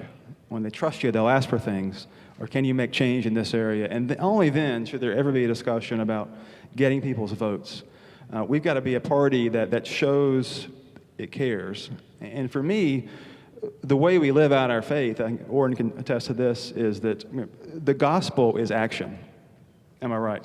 Yeah, I think the academics call it orthopraxy. There's orthodoxy, and orthopraxy is actually working it out. Yeah. The gospel is action, and it means caring for the poor and the orphans and the widows, and that's every American. And sometimes we get so lost in policy debates or the anger at the so-called Washington establishment that we forget there's just regular people across the state and country just want a little bit of that American dream for their kids, and that's all. And that should not be too much to ask in this country. It just really should not. Well, I really personally appreciate your expressions of concern and care for those in the wake of the events in Charleston this past summer. You were one of the first ones out there to make sure everyone understood where the party stood and what you personally believed, and it was clearly very heartfelt. Didn't feel forced. It was clearly your heart being expressed to the people of the state. I really appreciate that. Yeah, I think voters and all these candidates running for president want to see people's heart. They'll give you the benefit of the doubt on some issues if they at least feel like you're being honest. And we have somehow gotten to a place in American culture where politicians feel as though they've got to play a part. They've got to be something they're not. Hillary Clinton's doing just that, and she's struggling with it. People want authenticity. Even if they disagree with you, they respect you enough to admire the fact that you're being honest. And I think that's a good place to be in politics and in life, because it's a natural place to be, being honest. So let me ask this question. A lot of people came in here, and I'm surprised this many of you are sticking around to listen to us three knuckleheads talk. Thank you. Thank you. I'm going to get up here and start tap dancing in a second. In all seriousness, though, a lot of hands were raised earlier who were undecided. Has anybody made their mind up and then gone back to the undecided column, or is anyone leaning based on this event? So ma'am, you were kind of committed to somebody, and then recently you've gone back to the undecided column. Yes, ma'am. Yes, ma'am. You have. What? Without saying the candidates' names, what made you change your mind?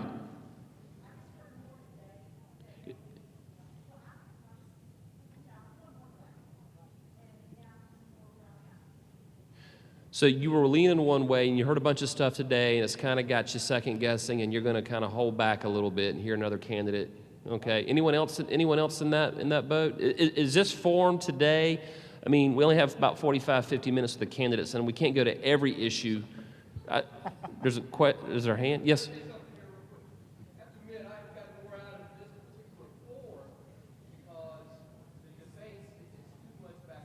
Right. They're here. Thank you.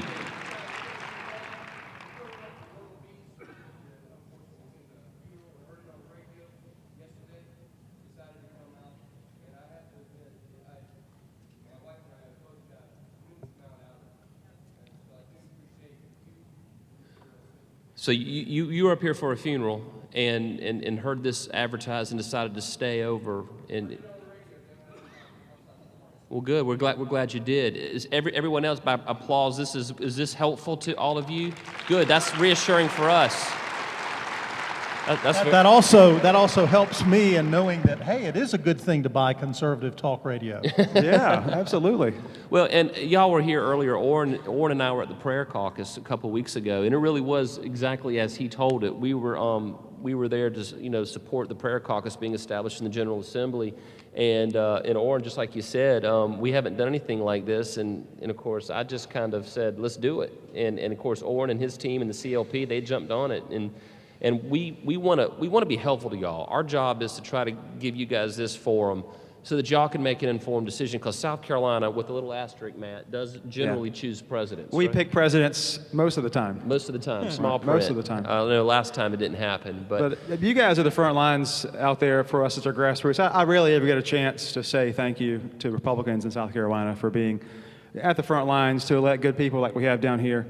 Mr. Burns and Gary Smith, who are just willing to serve, have big hearts to serve people. And that's my encouragement to you all to serve. We can talk about being pro-life all we want, but if we're not out there in the trenches fighting for life, and people like Alexia Newman down here in the front who deserves all kind of praise. You need to stand up. Stand up and take a bow. I'm going to embarrass you. Oh, we're going to make Alexia what you do for the pro-life movement. We appreciate you. Carolina Pregnancy Center, CPC.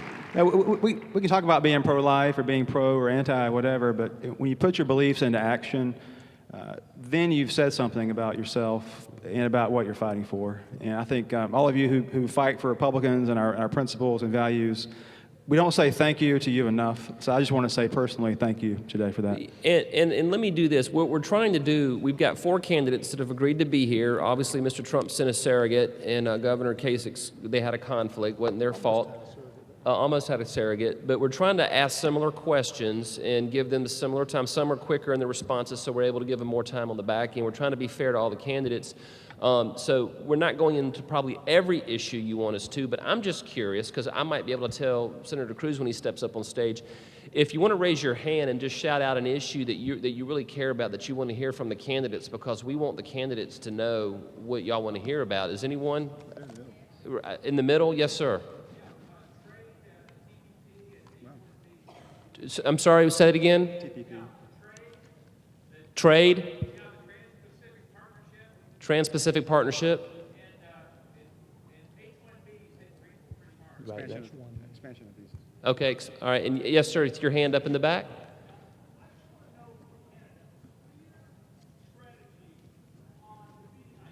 A clear strategy for defeating ISIS.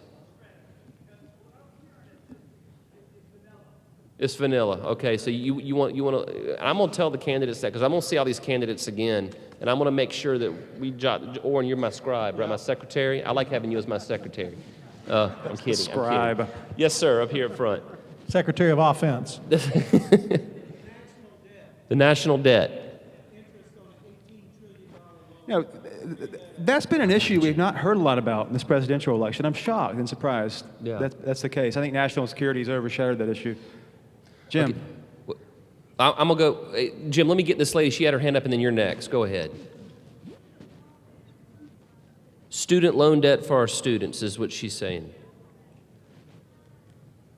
Okay. Okay. And Jim, you a strategy for making Republican legislatures in Washington vote like Republicans. It's called Election Day. Yes, ma'am.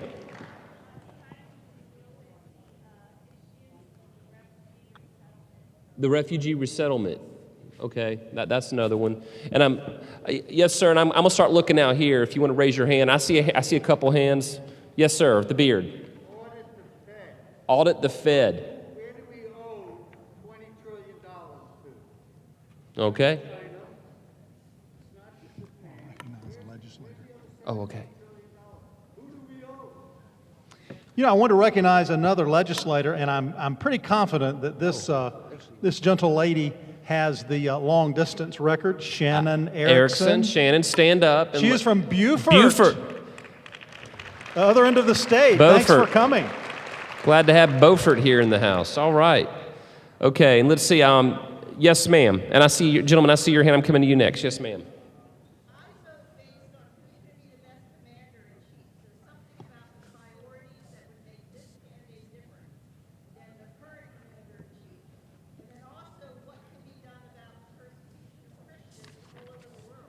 So who would be the best commander-in-chief and persecution of Christians for the people over here who can't hear? What would make them different as a commander-in-chief? Okay. All right. Yes, sir.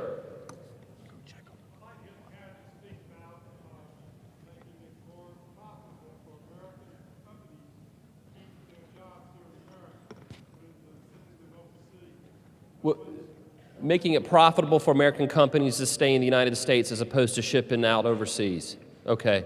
Yes, sir.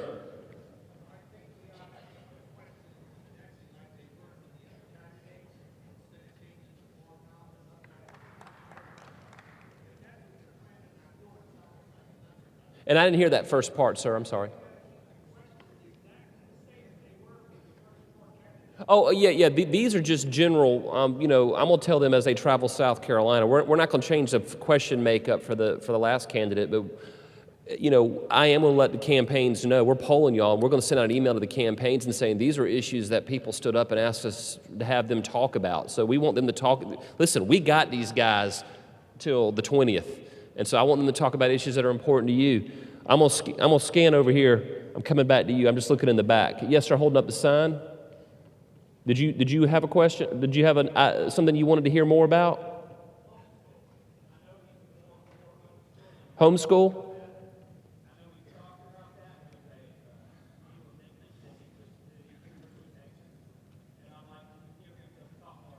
Here's Senator Cruz talk about it. Okay, and what I'll do is I'll probably tell Senator Cruz that offline. Like the gentleman over here said, we want to be as consistent as possible, but I'll try to make a point to remind me to do that when we get back there. I'm coming back to you. Yes, sir. Rebuilding the middle class. Okay. Here, would you keep writing? Because Oran, you can't get good help anywhere. Okay. Let's see. Yes, ma'am.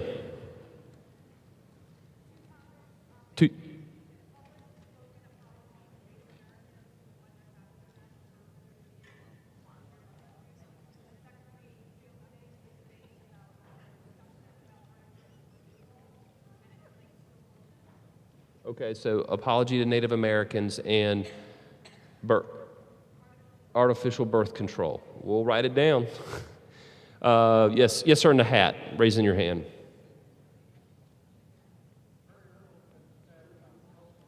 Social Security. Very little's been said about it. Yes, ma'am. The Iran nuclear deal. Thanks. Yes, sir.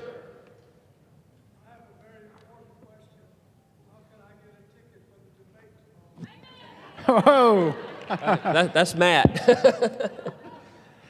We had about 25,000 requests for debate tickets for just a few hundred seats, so it's kind of you just need one. He's not greedy. Touche. Yes, ma'am. Oh, you've already spoke. Go ahead. I'll give you a second bite. Go ahead.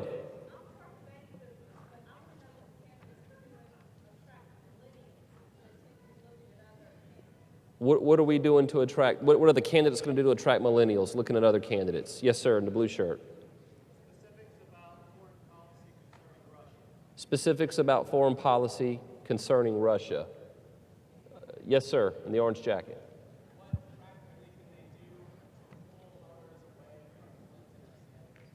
What can we do to pull voters away from Clinton or Sanders? I don't know if those are the voters you want to pull away. How many of you heard that Hillary Clinton only won 16% of the vote of people under 30 in New Hampshire? Bernie Sanders won 83% of the vote of people under 30 in New Hampshire. It's an amazing number. And I know where you're going with that. There are a lot of young people who they hear the word free. And anyone listen to Bernie Sanders' victory speech in New Hampshire the other night? I mean, it was as much as you could stomach, right? It was a very tough thing to listen to. And so, honestly, it's our educational system. I don't think people have looked at history and looked at socialism is a decaying philosophy. Can I tell you a socialism and communism joke, Alan? Go ahead. How many of you can explain the difference between socialism and communism? How do you do that, right? So let's say you buy 2 cows. If you're a socialist or a communist, how do you know the difference? So a communist, you give both to the government and they give you some milk. That's communism, right? If you're a socialist, you keep one and give one to your neighbor, right? So that's the difference. Right. Supposed to laugh. Please clap. Please clap for our chairman's trying, ladies and gentlemen. He's trying. It's a simple economic issue, right? So, I know a lot of you have been raising your hands, but I want to take just a second.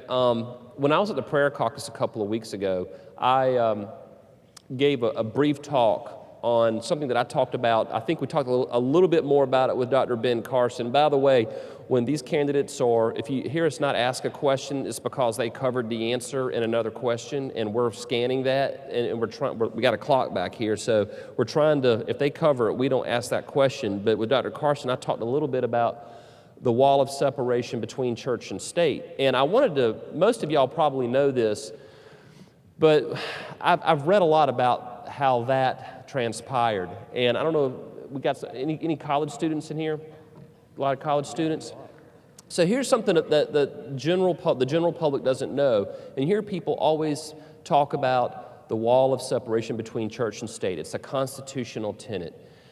That quote came out of a letter that it was out of a letter, not the Constitution, that Thomas Jefferson wrote in 1802. You see, in the 1801 election, Thomas Jefferson and John Adams were killing each other, and everyone was telling, all the anti-Jefferson people were spreading rumors that Jefferson was going to be anti-religion, and so they were just terrified, and Jefferson knew this. Up in Connecticut, in a little community called Danbury, there was a Baptist congregation there called the Danbury Baptists. They were kind of a holdout. They were the one little group that that were supporting Jefferson. In Connecticut at the time, there was a state religion. It was a Congregationalist religion.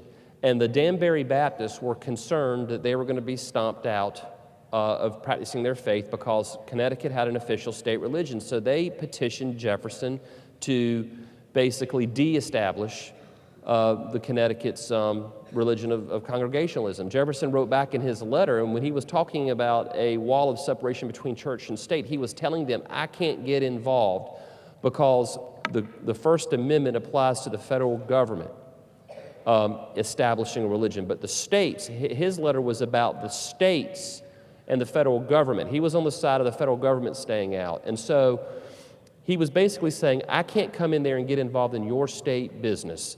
There has to be a wall between the federal government, me, a high and unimpregnable wall coming into the state of Connecticut. They did not like that answer. Well, you fast forward to 1947, and there was another Supreme Court case called Everson v. Board of Education, in which Justice Hugo Black extrapolated from Jefferson's letter that wall of separation between church and state sentence that so many people have quoted as being out of the Constitution, and he misquoted it because he didn't understand what Jefferson was meaning. And here's another thing. Jefferson, as governor of Virginia, actually took taxpayer dollars to support missions to the Indian tribes. He very much believed that faith should be part of government, and never dreamed in a million years that he'd been around in 1947 and seen what Justice Hugo Black was writing, he would have torn that opinion up. That opinion has become precedent, and it has become a constitutional precedent that every Supreme Court justice has basically leaned on for the last 70 years. It does not exist anywhere in the Constitution. And so next time you hear somebody talk about the constitutional wall between church and state, separation between religion and the state, you say that is nowhere in the U.S. Constitution. It's out of a letter Thomas Jefferson wrote to a Baptist congregation, and it's taken completely out of context. If you didn't already know that, you need to know that, because again, that is one of the worst misused metaphors in American history. Anybody know that story? Most of you knew it. Of course you did. Anybody not know it or know it? Okay, now you do. So go out and spread the word. This group is clearly well informed. They are. Well informed. Okay. We're going to have someone else come out? He's going to be announced. So. Okay, well, we have an announcer back there who's going to announce our next. Well, actually, before he does, Matt, I want to give you an opportunity to sign off. Well, sign off. Thank you guys for having me, Oran and Alan. Attorney General Wilson, thank you for all you do. Dr. Smith, thanks for all you do. Thank you all for being involved. You mean so much to us. I know we don't say it enough, but again, you guys are at the front lines fighting for conservative ideas and your beliefs. So God bless y'all. Thank you. Y'all, I want to say we got a great chairman. Every time I need something, he comes running. Thank you. Thank you. You did a great job.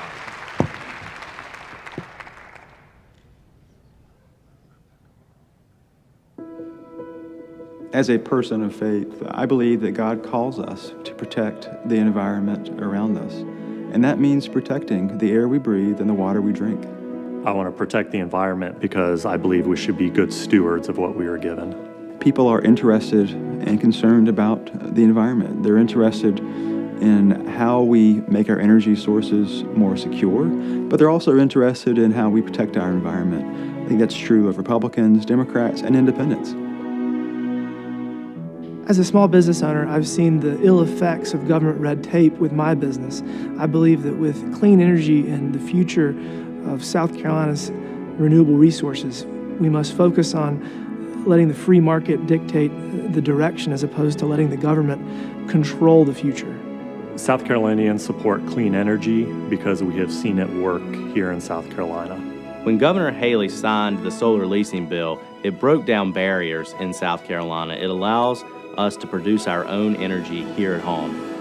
As somebody who is lucky enough to work for a solar energy company here in South Carolina, I see every day how solar energy is saving people money, and that's a pretty good feeling.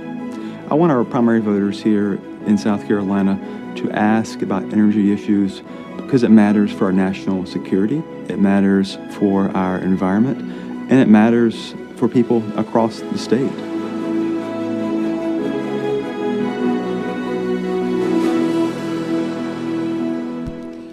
Please welcome to the stage James Dozier, Executive Director of Citizens for Responsible Energy Solutions.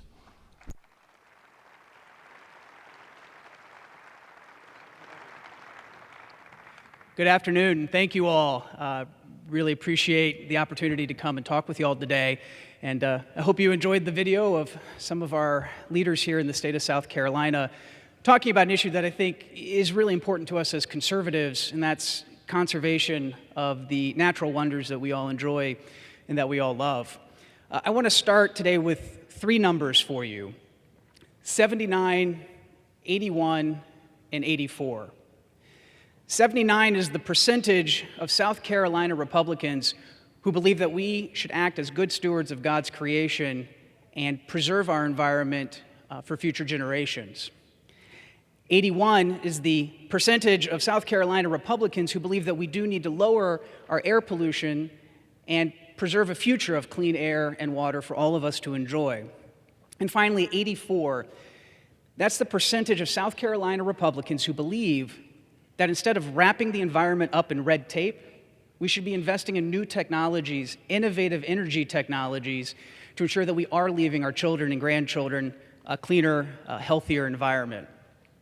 Now, I don't know about everyone here, but for me, I'm starting to get a little tired of hearing from liberals and the media telling us that conservatives don't care about clean air, clean water, or preserving our climate.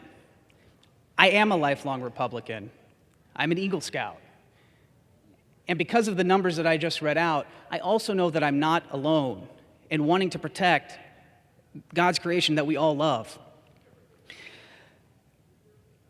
Now, I know over the next couple of days, you're going to hear a lot of candidates talking about what they want to do to advance America's energy future. And I don't really want to add to that conversation about what they want to tell you they're going to do. Instead, I want to take a little bit of time to champion the work that is actually already going on here in the state of South Carolina, where Republicans are leading with free market, common sense solutions that are growing the economy while protecting the environment. As you heard in the video, Governor Haley and Republicans here in the state advanced solar leasing legislation that now makes clean energy attainable to South Carolina families and lowers energy costs. It gives South Carolinians the choice in the energy that they choose to power their households.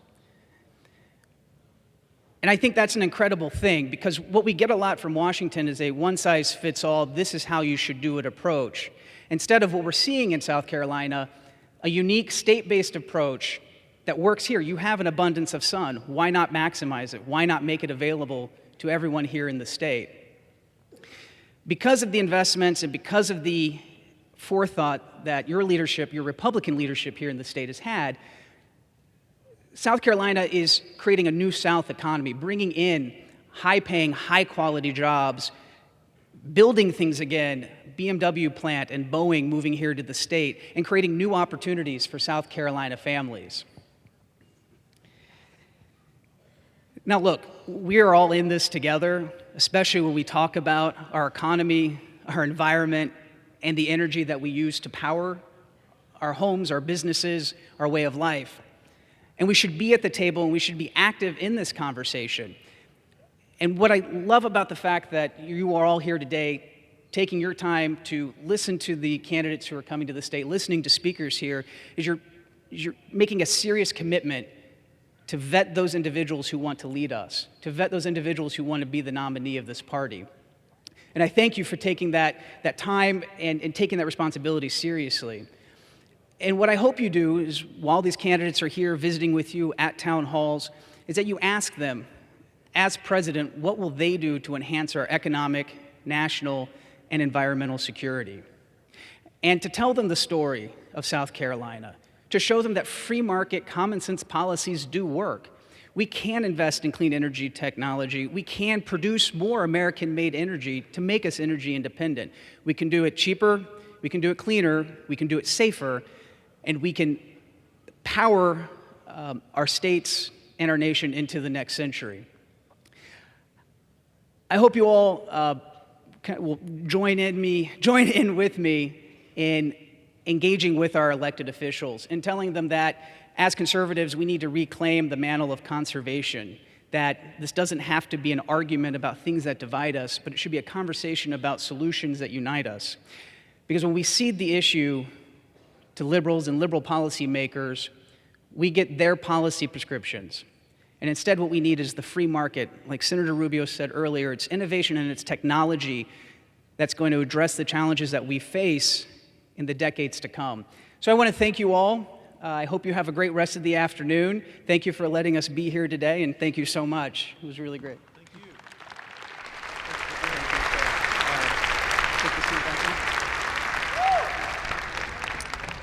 Now we would like to welcome our distinguished guests, Jeff Meadows of Citizen Link, Matt Sharp from the Alliance Defending Freedom, and Congresswoman Marilyn Musgrave from the Susan B. Anthony list.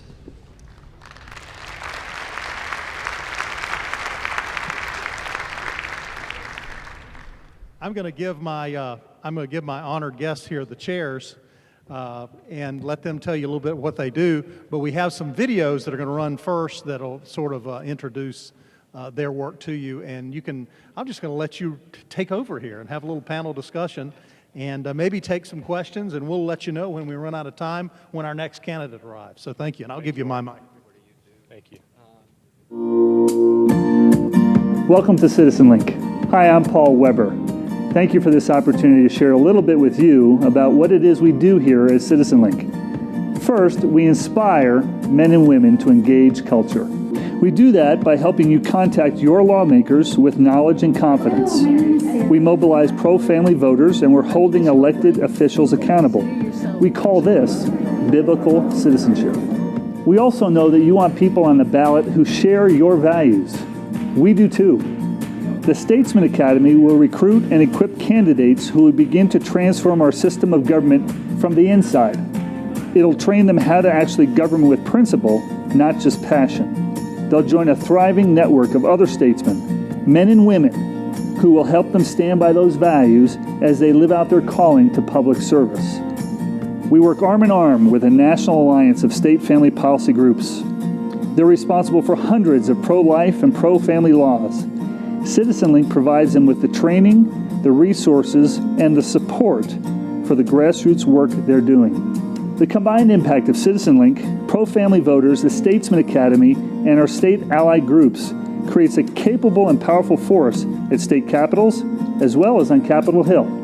Together, following Christ, we can transform our nation once again into one where God is honored, religious freedom flourishes, families thrive, and life is cherished. That's why I'm asking you to join us.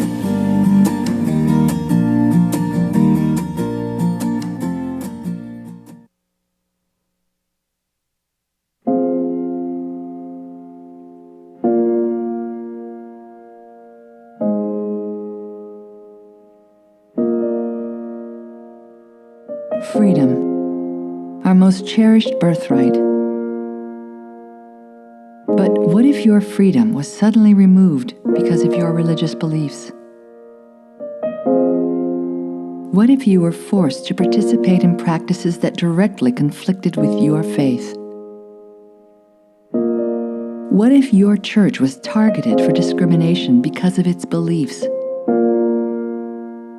What if your foundational freedoms were taken away?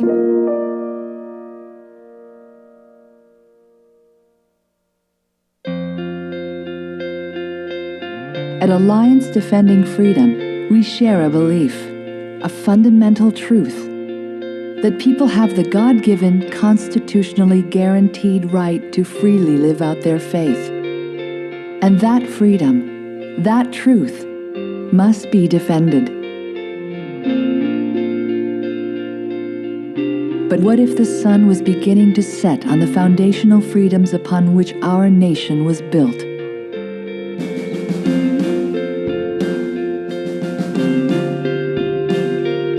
Now, more than ever, those very freedoms and values we cherish are under fierce and relentless legal attack, being drawn into the shadows by those who are determined to silence people of faith and redefine the U.S. Constitution. And these challenges are more than simple legal skirmishes. They are ongoing battles for the soul of our nation.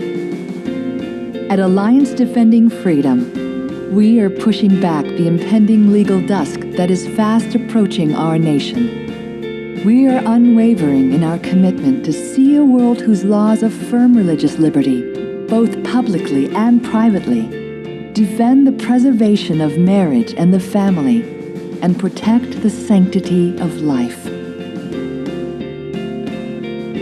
We know that a good defense starts with a great offense, so we are reshaping the legal landscape through unique training programs that empower the lawyers of today and equip the leaders of tomorrow, all to build an enduring legal force that will secure religious freedom for generations to come.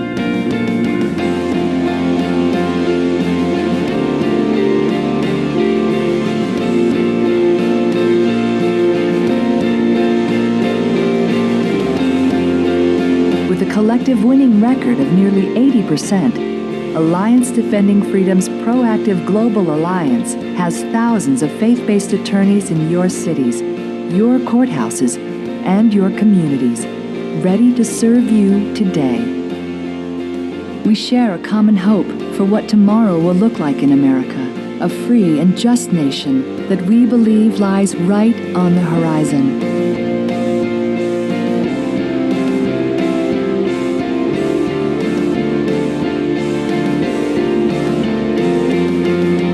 The sun has not set on the values and freedoms that we all hold so dear. In fact, at Alliance Defending Freedom, we know that sun is just beginning to rise.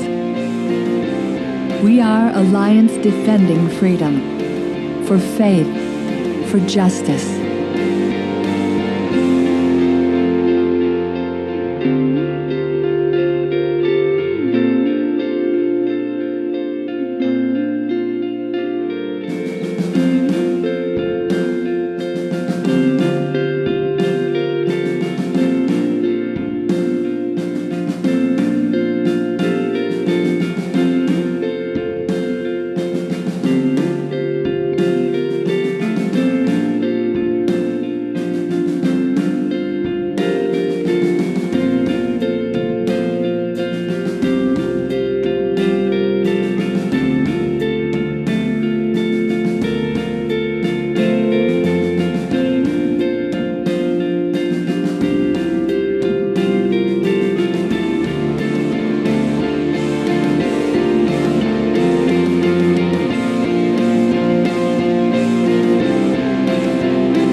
nation was founded by a group of very wise men. They set up a situation where when there was a human rights abuse, we could elect great men and women who would address those and protect human rights in the law. When the Susan B. Anthony list first started, there was really no strong electoral arm in the pro-life movement. And when we began, we decided we needed to take the true pro-woman, pro-life cause and take it to the electoral arena. So the Susan B. Anthony list is that political part of the pro-life movement that knows that laws save lives. Sometimes it's easy to forget how every other successful human rights movement was successful. In the end, there had to be a law. That's where we're headed. And in a couple short years, we're going to have a beginning of that. Well, the Susan B. Anthony list has a special heart for women in public office. So the fact that SBA List is delivering new voices for life, and we have new information for life, is a perfect marriage. Our emphasis at the Susan B. Anthony list is to elect women who will communicate that women and children are connected, that to diminish one diminishes the other. It's not a job, it's a call to work for saving babies' lives, to work for helping women. There are two things that we did that were vitally important in the 2014 election. We assembled the strongest pro-life, on-the-ground team that has been assembled in the pro-life movement. We also did something that I think is groundbreaking, and that is taking our argument to outlying communities.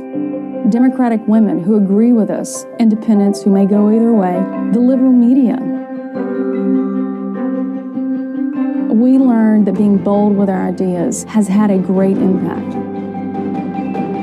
Within a few short years, with a new president, we can end abortion after 6 months. Then we'll reach back to the moment of conception. Passing significant legislation, such as pain-capable bill, takes so much effort. So we're giving it all we've got. We're at a very important moment. We can either seize it or we can pull back. And I say let's go for it. I'm asking you to refresh that resolve and join the Susan B. Anthony list and me in making this happen.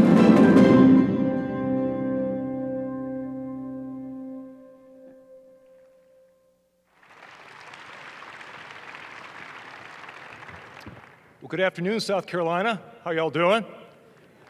Still awake? Hope you're enjoying yourselves. Thanks so much for coming out. And I also want to thank the Palmetto Family Policy Council and Dr. Oran Smith for putting on such a great event and for all the work they do.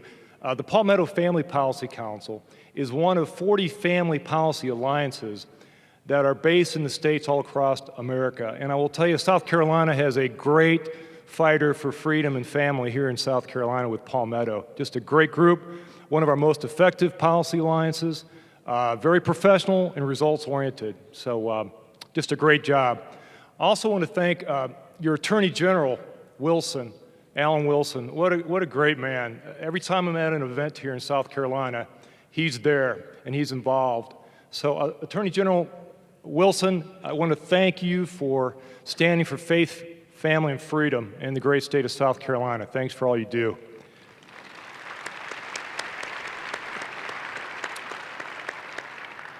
Well, before I talk much more, I just want to say I'm so pleased to be up here with my brother and sister, Matt and Marilyn, and this was not planned.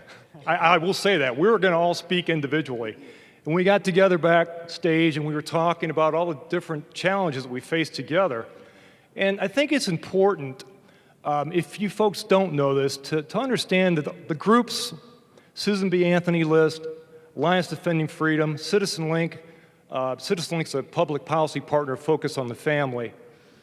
We do work together and we enjoy working together, and we're a lot more effective as a result of that collaboration. So please know that. But again, my name is Jeff Meadows with Citizen Link. We're a public policy partner focused on the family. Our vision, and folks, this wasn't a vision that long ago. This was reality. Our vision is a nation where God's honored, religious freedom flourishes, and families thrive, and all life is cherished regardless of the context. We believe that can be reality again, especially with your involvement. So thanks for being here. Our history, just a little bit of it. Dr. James Dobson, I don't know how many of you folks are familiar with Focus on the Family. Amen. Thank you, Dr. Dobson. He wasn't only involved with founding Citizen Link, he's been involved with founding numerous ministries that you folks would know, very well-known ministries. But he saw as early as 1987, that there needed to be a voice for the family in our state capitals. Voices like the Palmetto Family Policy Council. So we have nearly 40 family policy alliances out there now. I'm looking to launch another one in Georgia, and we just launched one in Kansas. We were known as Focus on the Family Action originally. Now we're Citizen Link.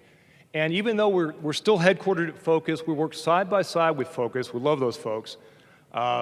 We are now a separate entity.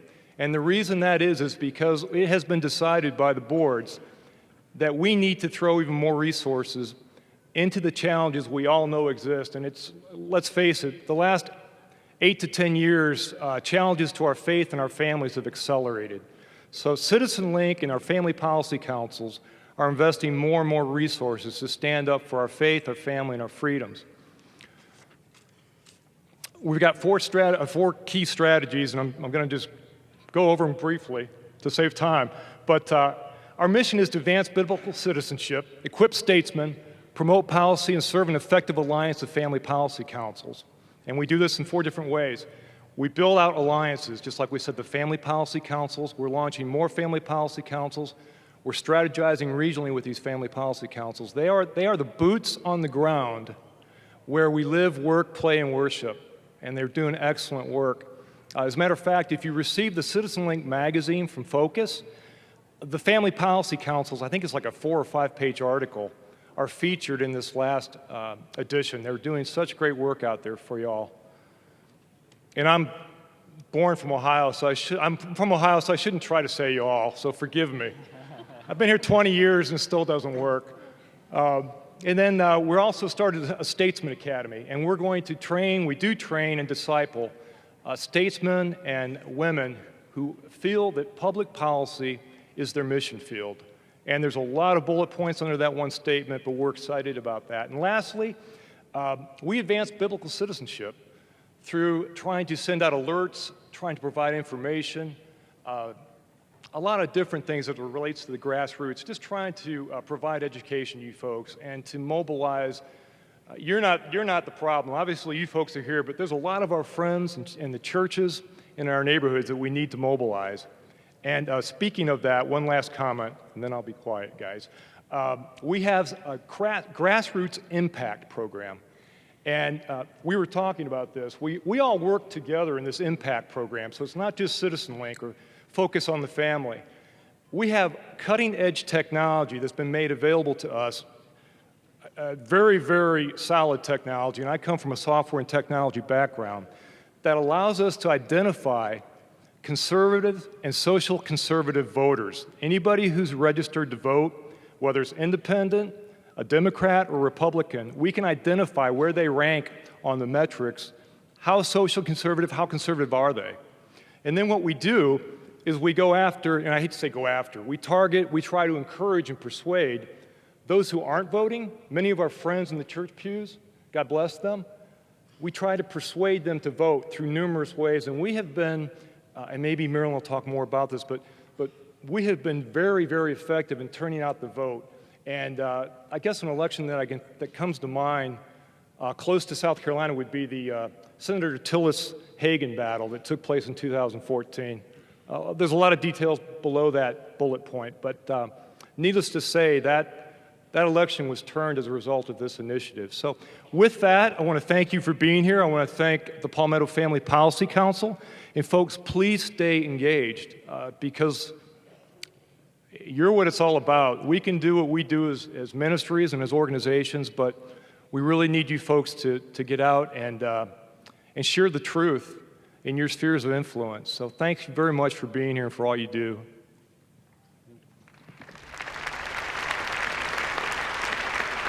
So my name is Matt Sharp, and I'm an attorney with Alliance Defending Freedom, and we are a national alliance building law firm, a legal organization that our main goal is to keep the door open for the spread of the gospel. You've heard the candidates talk today about some big cases that have gone on at the Supreme Court in the past few years. The Hobby Lobby case. We had the privilege of representing their co-plaintiffs, Conestoga Woods. A lot of people haven't heard of them, but they're a small Mennonite-owned cabinet-making company in Pennsylvania. And when the Obamacare mandate comes out and says you have to pay for abortifacients, they said, look, our faith and our conscience says we can't do that. We want to provide good benefits for our employees, but we've got to draw the line where our faith and our conscience tells us it's something that can take a human life. And so that they took their case to the Supreme Court, and standing hand in hand with the family of Hobby Lobby, they won an important victory for conscience protections for all Americans, all businesses, and all organizations. We also got to represent Pastor Clyde Reed last year. He was also led by his faith, after many years of being retired as a pastor, to go back into it and to start a little church outside of Phoenix, Arizona. He wanted to advertise his church in their meetings, and so he would put up little yard signs directing people to where the church was meeting. And the city cracked down and said, you can't put up your signs. Now, there were hundreds and hundreds of political signs, and don't get me wrong, I love political signs, but the city was saying, your religious speech is less valuable than that political speech. And Clyde Reed took a stand and said, that's not the case, goes all the way to the Supreme Court, and the Supreme Court says, Clyde Reed, your speech is just as important. The government cannot discriminate it simply because it's talking about the faith, talking about the gospel message, and directing people to church. Now, don't just think, thank you. Don't just think we've been involved at the Supreme Court. One of the best parts of my job is actually working with local groups and local organizations, including here in South Carolina. For many years, I've got to work with school ministries. It's a release time program based here in South Carolina. Maybe a lot of you, your children or grandchildren have done release time. Great program where kids get released from school, go to a local church, and be able to get a gospel message. But not only that, you, as South Carolina, started one of the first laws in the country that actually awards academic credit to those kids. So while they're being released from school, they're getting school credit that carries back with them for the important, vital, religious-based education they're receiving. Other states are copying your model. In fact, California, of all places, is considering the exact same law that you here in South Carolina were the first to pass. Incredible stuff. We've had the privilege of working with the Palmetto Family Council here on a variety of state laws, and most recently we got to work with Attorney General Alan Wilson with an important amicus brief that he organized and spearheaded, getting states to take a stand for the simple proposition that students should not lose the right of privacy when they go to school, that girls should be allowed to go to a bathroom and locker room in peace and not worry about a boy coming in there and using the restroom or showering next to them, protecting their fundamental right to privacy. And your state attorney general took the lead on all of that, and we had the privilege to join him and others in that case. Thank you guys so much, South Carolina. I truly mean that. You have time and time again taken a lead on these vital religious liberty issues. Your state has taken a lead and set an example to other states across this country. So it is my privilege and our privilege to work hand in hand with you. Thank you so much. Hi, I'm Marilyn Musgrave. I'm a former congresswoman from the great state of Colorado. You did watch the Super Bowl, right? And I am very blessed to be Vice President of Government Affairs with Susan B. Anthony List. Susan B. Anthony List is the political arm of the pro-life movement. We have members all over the nation. It's our job to elect pro-life candidates and to see them enact pro-life laws that will actually save babies' lives. You know, I've been in the pro-life movement many years before I got into politics. And I have to say, what a privilege it is today to be in South Carolina and think of the role that you play in the early part of this election cycle. What an incredible opportunity. You know, the pro-life movement has gone through some pretty dark days, but right now I am very hopeful about what's going on in the pro-life movement. We are on offense. It's an amazing thing to see what's gone on in Washington, D.C. We worked very hard on the Unborn Child Pain Capable Act. You know, right now we're one of only 7 nations that allows abortion after the point of the pregnancy when the little baby can feel pain. We're in the company of China, North Korea, Vietnam, not exactly human rights nations. So we want to get out of that bad company. And you talked about how hard we worked in the election cycles in those Senate races. Well, for the first time ever, we had a vote in the United States Senate on that piece of legislation. And then we saw more history in the making. We saw defunding Planned Parenthood put on the desk of the president.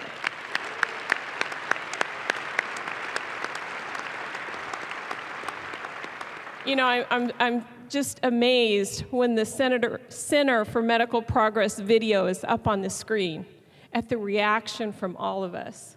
Planned Parenthood is not deserving of our tax dollars. Think of that, $554 million a year. That legislation would redirect that money to community health centers that would provide whole women's health care without promoting abortion. And there's one person that stands in the way of defunding Planned Parenthood. That's President Barack Obama. That's how critical this election is, because we now have the precedent set for defunding Planned Parenthood, the largest abortion provider in this country. Think of it, every 3 years, 1 million babies have been aborted in Planned Parenthood facilities. This is a critical time for us to elect a pro-life president. And look at the other side. Did you see the debate? Did you see Hillary Clinton? Did you see Bernie Sanders doing a race to the bottom on who could be the most pro-abortion? Quite a stark difference in these candidates. It is time to elect a pro-life leader to the greatest nation on earth with the most powerful individual standing for life. For life, for the precious babies.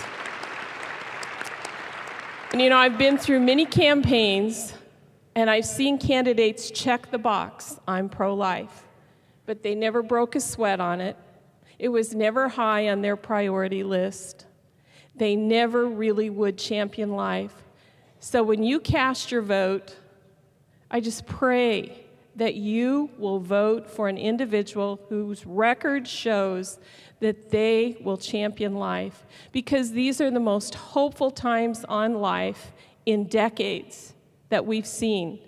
So you have a huge part to play as we elect a pro-life president and save babies. Thank you so much.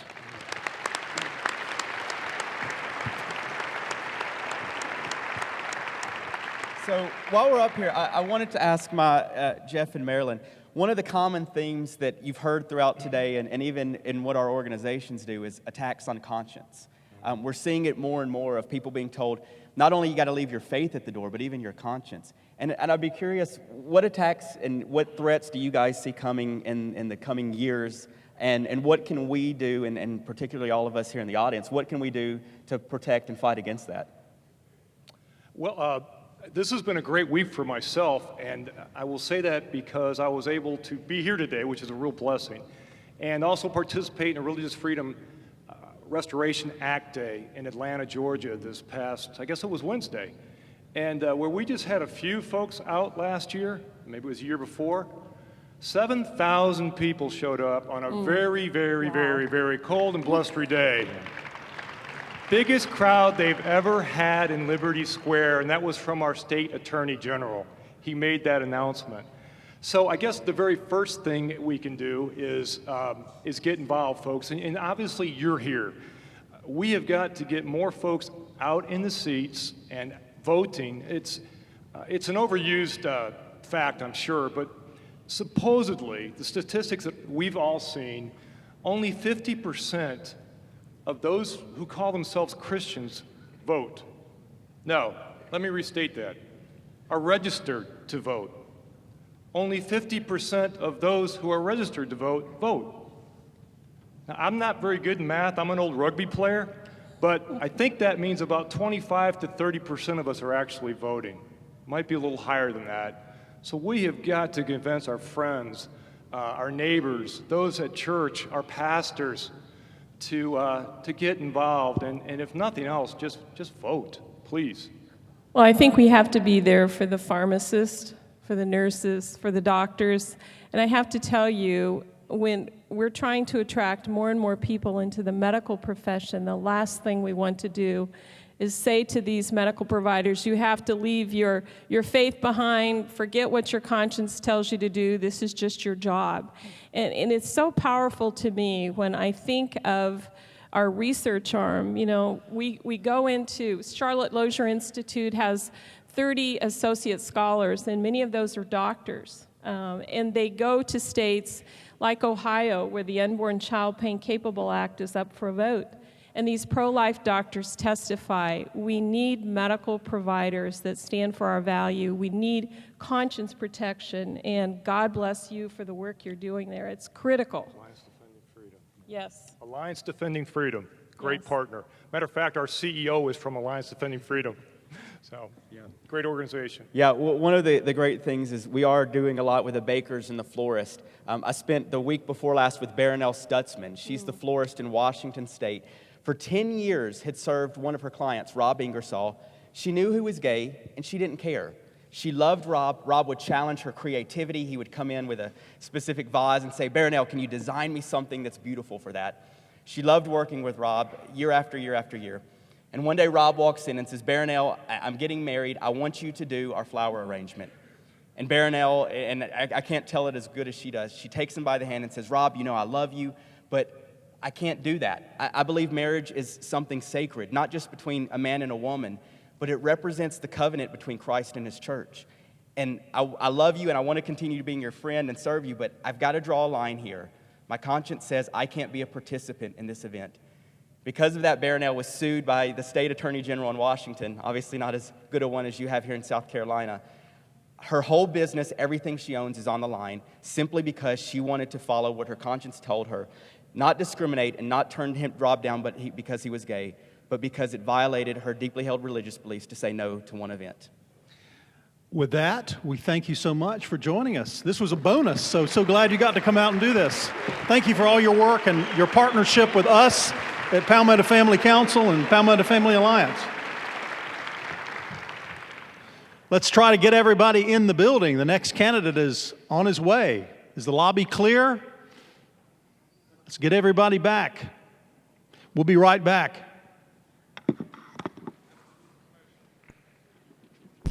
Senator Cruz will be joining us momentarily. Please take your seats.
Now, please join me in welcoming United States Senator Ted Cruz.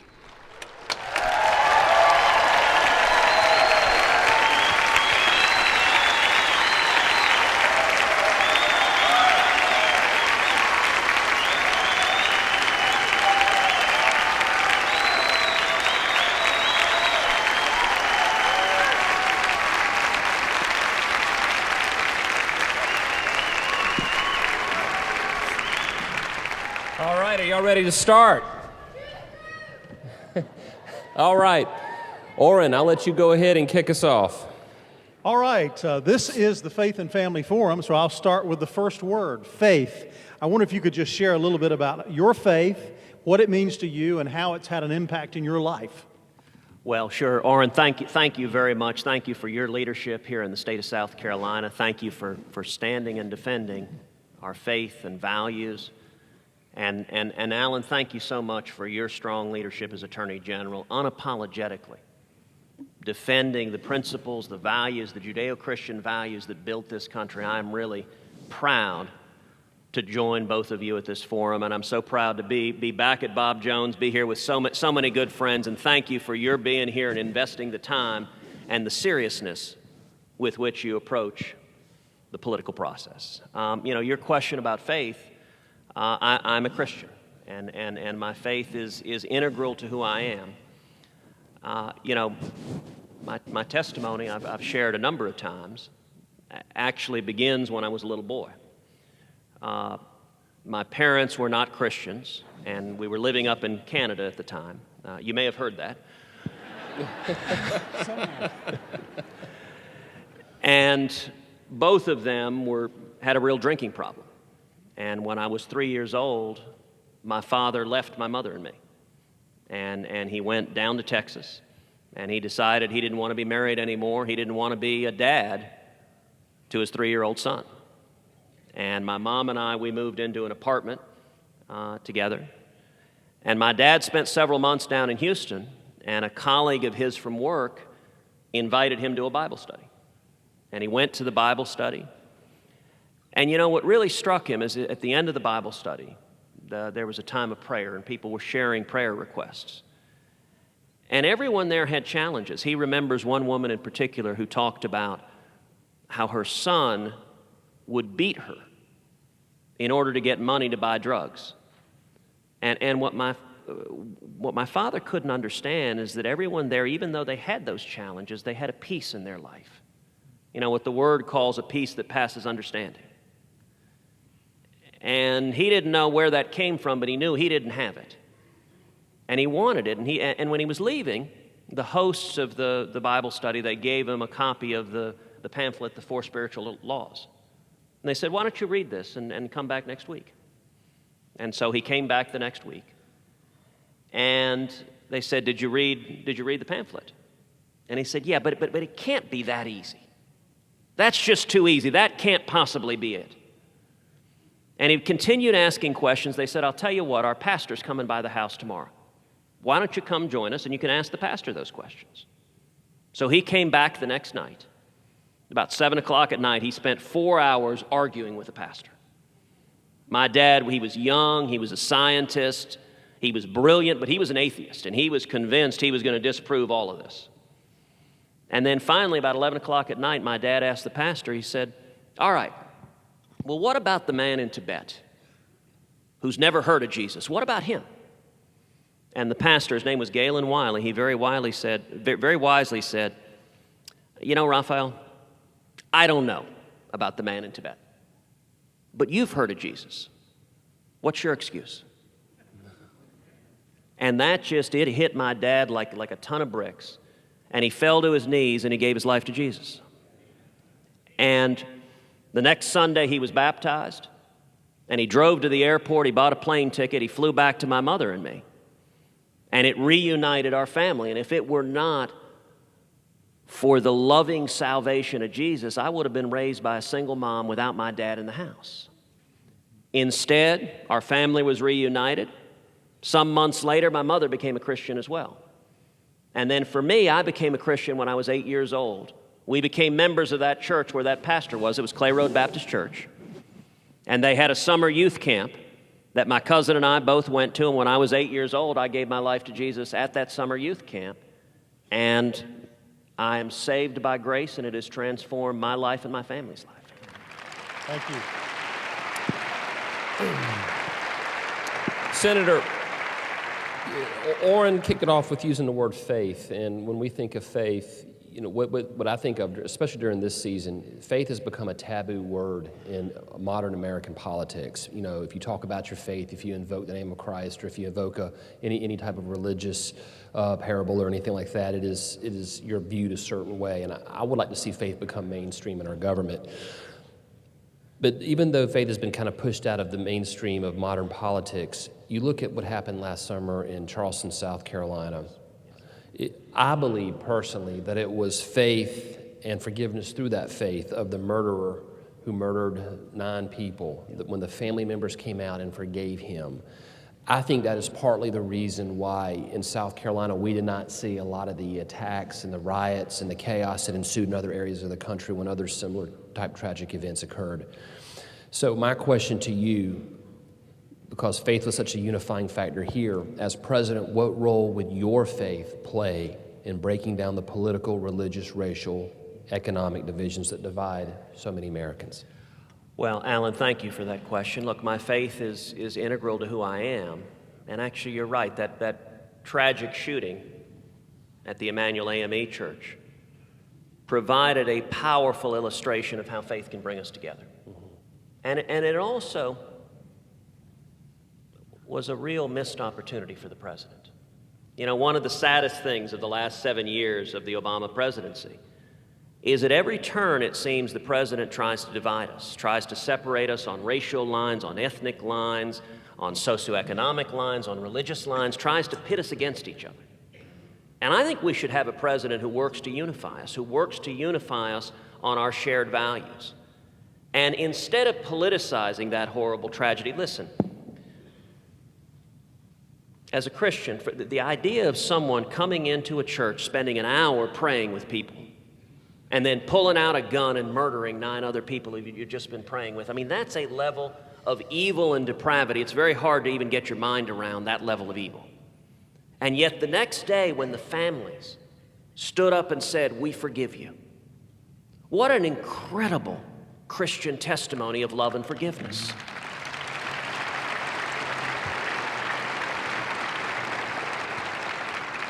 And imagine how different it would have been if instead of playing political games with it, instead of trying to push gun control and politicize it as the president always does, if he'd simply stood up and highlighted those families and said that there will always be evil in the world. But that hate, that bigotry, that racism, that murderous rage we saw yesterday, that's not who America is. You want to know who America is? It is the love and forgiveness of these moms and dads and sisters and brothers and sons and daughters who lost their loved one and said, in spite of your hate, in the spirit of Jesus, we forgive you. That's who we are, and I wish the president would highlight that and bring us together instead of trying to divide us.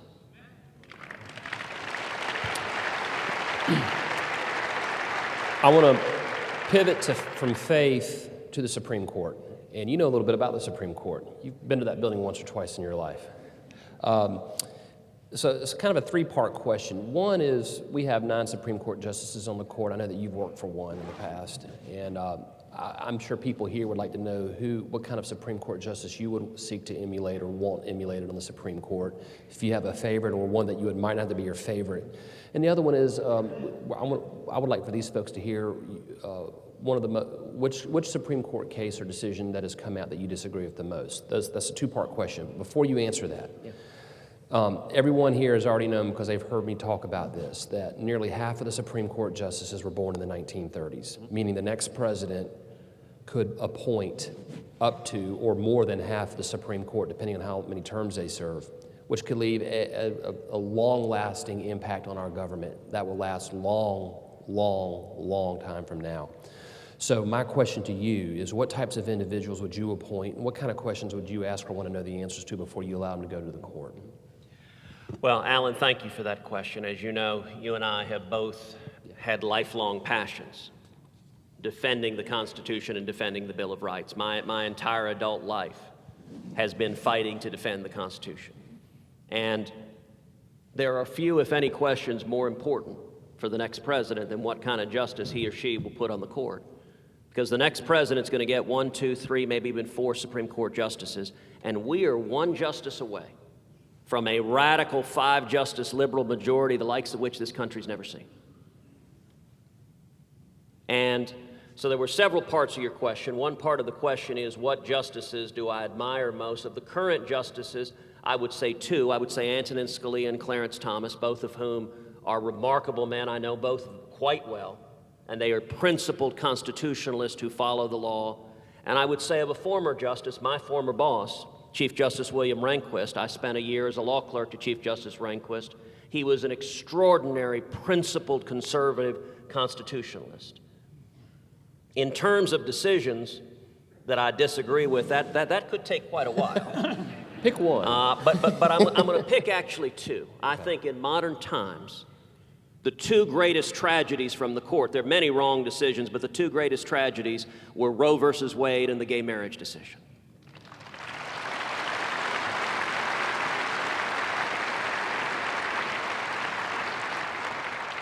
And both of them share a pattern. With Roe, you had a handful of unelected judges decreeing a right to abortion that is found nowhere in the Constitution, and the consequences of that has been that over 50 million children never got to breathe a breath of air, never got to play in a backyard, never got to live their hopes and dreams. And then the gay marriage decision was 5 unelected judges inventing a right nowhere in the Constitution, ignoring the text of the Constitution, and purporting to tear down the marriage laws of all 50 states. If you want to think about the next president, a critical question is, who do you trust on Supreme Court justices?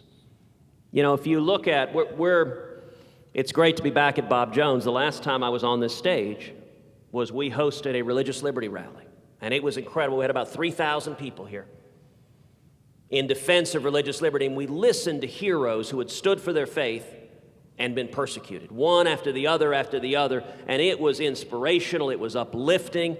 If you want to see it, the whole thing's on our website. It's at tedcruz.org. But the whole purpose of the rally was the media diminishes these threats to religious liberty. And so the rally was to hear from ordinary people, a baker, a florist, a T-shirt maker, a soldier, a fireman, how they stood for their faith, and when faced with a choice, give in to the government or stand with God, they made the decision to stand with God, and they were fired from their jobs, they were persecuted, they paid fines. Religious liberty is a fundamental commitment of this country. And to give you a sense of the level of the stakes, before I was in the Senate, I was the Solicitor General of Texas, which is the chief lawyer for the state in front of the U.S. Supreme Court. And I held that executive post for 5.5 years. And we led the country defending conservative principles and winning nationally. And some of the victories we had there are particularly relevant to thinking about the direction this court goes. One of the bigger cases we had is we defended the 10 Commandments monument that stands on the state capitol grounds. We went to the U.S. Supreme Court and we won 5-4.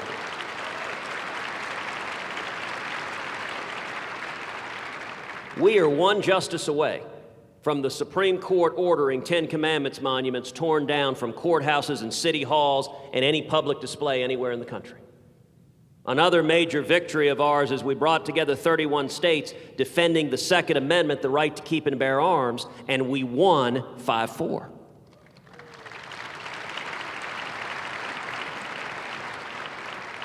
We are one justice away from the Supreme Court concluding that no individual here has any individual right to keep and bear arms whatsoever, that the federal government can ban firearms, can make it a crime for any American to own a gun, and there's no Second Amendment right to challenge it and do anything about it. We're one justice away. We are one justice away. Another case we did, we brought a group of states together defending the federal ban on partial birth abortions. We won that 5-4. We are one justice away from the Supreme Court mandating unlimited abortion on demand up till the moment of birth, partial birth with taxpayer funding, and no parental notification.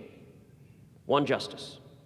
And a final example, when I was in private practice, I represented over 3 million veterans defending the Mojave Desert Veterans Memorial, which is a lone white Latin cross that was erected over 70 years ago to honor the men and women who gave their lives in World War I.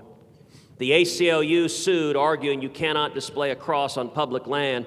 The district court agreed, the Court of Appeals agreed, and I represented over 3 million veterans defending that Veterans Memorial. We won 5-4. We are one justice away from the Supreme Court ordering veterans memorials torn down all over this country, and we're not far from the court ordering the chisels to come out to remove the crosses and stars of David on the tombstones of fallen soldiers. You want to talk about the face of this country, about losing our rights for a generation. We get this election wrong, and our constitutional rights will be lost for a generation. And here's the reality of court nominations. Democrats always get it right. They always appoint the people that will vote exactly as they want in every major case over and over and over again. Republicans, we bat about 500. Many of the worst judicial activists, Earl Warren, Bill Brennan, John Paul Stevens, David Souter, Harry Blackmun, the author of Roe versus Wade, every one of those was a Republican appointee. And the reason is too many Republicans don't care about the court. They're not willing to spend the political capital to nominate and confirm a proven conservative constitutionalist. They go for the easy choice, the stealth choice, with no paper trail. If we end up seeing a President Hillary Clinton, or frankly, a Republican president who hasn't demonstrated a lifetime commitment to defending the Constitution, I think the odds are unacceptably high we will see our rights torn down for a generation. And I give you my solemn word, every justice I put on the court will be a principled constitutionalist who will be faithful to the law and who will not legislate from the bench.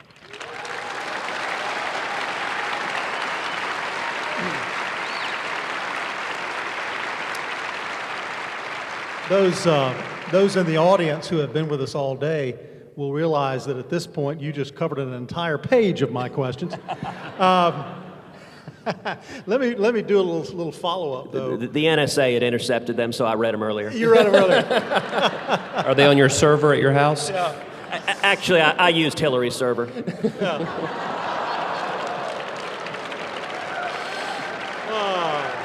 Nothing like surveillance. One of the methods or tools for dealing with the Obergefell threat to religious freedom is to pass a law. And the proposed law that most of the South Carolina legislative delegation, congressional delegation, is supporting is called the First Amendment Defense Act. What do you think of that strategy? Would you make that a priority if you were president? Would you do it in your first 100 days? Thoughts on FADA? Absolutely, yes. I am a sponsor of it. I'm a strong supporter of it. In the wake of the gay marriage decision, I introduced a constitutional amendment to restore the authority of state legislatures to define marriage as the union of one man and one woman. I introduced legislation stripping the federal courts of jurisdiction over challenges to marriage. And indeed, I publicly called for judicial retention elections for Supreme Court justices. If they're going to behave like politicians, they need to be accountable to the men and women of this country. You can clap. Yeah. That's a good one. One of the, I always have trouble, amicus or amicus? Either one. Yeah. I took just enough Latin to get confused. Potato. Yeah, potato. The amicus brief that was written by 37 Protestant theologians, that was actually written by 4 South Carolina attorneys from here down near Columbia on the Hobby Lobby case. Yeah.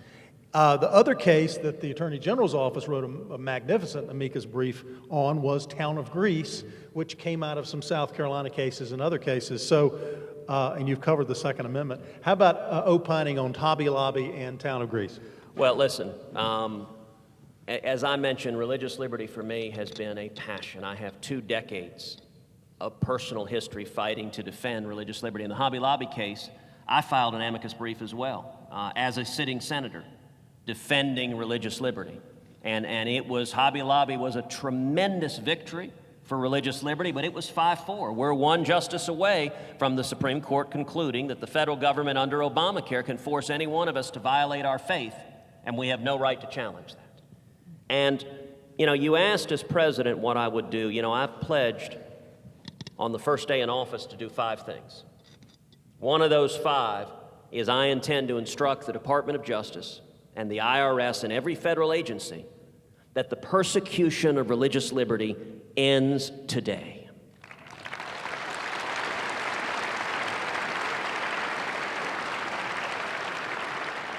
And one of the consequences, we all understand that Barack Obama has abused his power in many, many ways, and his favorite way of doing it is abusing executive authority and executive power. The silver lining of that is everything done with executive power can be undone with executive power. That's right. That's why I pledged on the very first day in office to rescind every single illegal and unconstitutional executive action taken by Barack Obama. I covered your page. Yeah. It's why I pledged to direct the Department of Justice to open an investigation into Planned Parenthood and to prosecute any criminal violations. You're answering all our questions. Well, and on religious liberty, you know, another case that was right side by side with Hobby Lobby is the Little Sisters of the Poor. Which is continuing. It is continuing. So right now today, the Obama administration is litigating against the Little Sisters of the Poor, a Catholic charity, trying to impose millions of dollars of fines on the sisters under Obamacare in order to try to force them to pay for abortion-inducing drugs and others. He is a dangerous, dangerous president. Now, as I have joked many times, a really good rule of thumb, if you're litigating against nuns, you've probably done something wrong. And so in January 2017, the Little Sisters of the Poor will find that the case against them has been dismissed.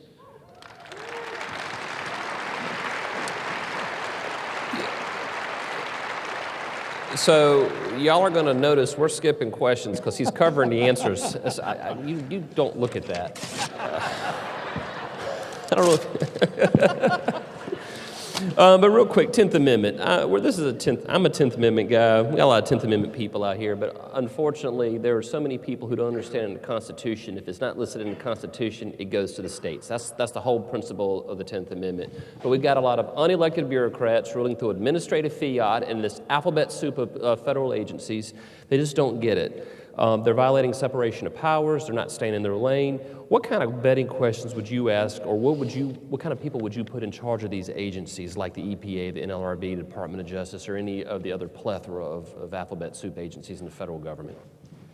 Well, let me say, Alan, on this question, to quote the movie Jerry Maguire, you had me at hello. I knew that was coming. When it comes to the 10th Amendment, this has been a passion of mine, literally going back from when I was a teenager. When I was in high school, I got involved with a nonprofit organization in Houston where we studied the Constitution and actually memorized the Constitution in short and mnemonic form, and then toured the state of Texas speaking about the Constitution. In college, I wrote my senior thesis in college on the 9th and 10th Amendments to the Constitution. Before I was in the Senate, I led the Center for 10th Amendment Studies at the Texas Public Policy Foundation. And when I was Solicitor General, what we were best known for is leading the fight for states' rights, leading the fight for the 10th Amendment for 5.5 years from the state of Texas, often standing side by side with South Carolina. Texas and South Carolina have been in many battles, arm in arm and side by side. That is true. I can attest to that. And you know, well, Texans are just transplanted South Carolinians. Well, that's true. And we are grateful for the gift of liberty. You know, if you look at the 10th Amendment, it's a basic protection that says the powers not given to the federal government are reserved to the states and to the people. Now, that means there are certain responsibilities the federal government needs to do and do well. It needs to protect this nation, keep this country safe. That means we need to rebuild the military, and we need to defeat radical Islamic terrorism.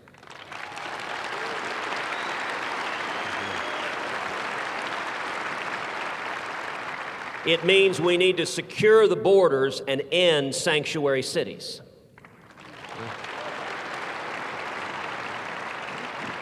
But there are a whole bunch of other areas the federal government's not got no business sticking its nose. Chief among those is education. Under the 10th Amendment, education is a question for the states.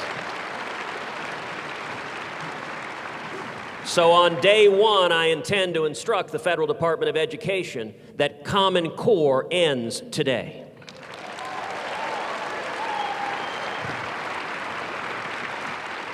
And the reason you can do that is because it's executive power that Obama is abusing to try to force Common Core on the states. They're using Race to the Top funds to try to blackmail or extort the states into adopting it. That can end with a stroke of a pen, but I'll tell you what ought to happen. What ought to happen is we should abolish the Department of Education.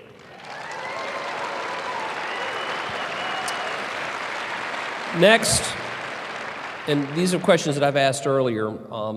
I sued the federal government again this week on their failure to live up to their agreement under the National Defense Authorization Act, where they said, South Carolina, take the nuclear waste. We said, no, we don't want your nuclear waste. They said, well, you take it, we'll build you a processing facility to process it so it's not dangerous and can be de-weaponized, or we'll take it off your hands and we'll pay you the money for your troubles. They've done none of those things. We've filed suit. Two-part question. The first part is, what would you do to ensure that states like South Carolina don't get stuck with nuclear waste illegally? Okay, not to where it should go, but the fact that they're violating the laws, number one. Number two, this is a short one, Gitmo. We're one of 3 states where the Obama administration has discussed putting the terrorists from Guantanamo Bay here at the Naval Brig in South Carolina, in Charleston. So I would be interested to know what your positions are on those. Yeah. So look, the first question, when it comes to nuclear waste, I think the people of a state should have a say in whether nuclear waste comes to their state or not. If a state wants it, that should be respected. If a state doesn't want it, that should be respected. That's part of federalism, is allowing the states to make those decisions. And I think it's critical that the federal government follows the law. I'm glad you filed that lawsuit. This Obama administration is lawless, and we need a federal government that follows the law. When the president takes an oath of office, that oath is to defend, preserve, and protect the Constitution of the United States, and it is an obligation under the Constitution to take care that the laws are faithfully executed. And so if I'm elected president, the federal government will once again follow the law and not be breaking contracts, not be violating federal law, but rather honoring the law. The third question under this area of questions, I joined Texas and 26 other states on challenging the president's, basically his regulatory amnesty plan, amnesty by regulation through his executive action. We're winning that war as of this time, but what would you do? And you already touched on this in the last question, but real quick, tell us what you would do to solve or address the illegal immigration problem. Yeah, and let me not skip over the Gitmo question real quickly. Oh, I'm sorry. But listen, on Gitmo, this president, what he is doing is profoundly irresponsible. He is releasing dangerous terrorists. I think he wants to close Gitmo before he leaves, which I think makes no sense whatsoever. These terrorists are returning to the theater of battle. You know, I don't know how you look in the eyes of a mom or dad who lost their son or daughter trying to capture these terrorists in the first place after you turn around and release them, and we're going to have to send yet more of our sons and daughters to capture them or kill them because they've once again returned to waging jihad against America. In my view, not only should we not close Gitmo, but we ought to expand it. I'd like to see as many terrorists as possible take up permanent residence in Gitmo. Immigration. So on immigration is a national security priority.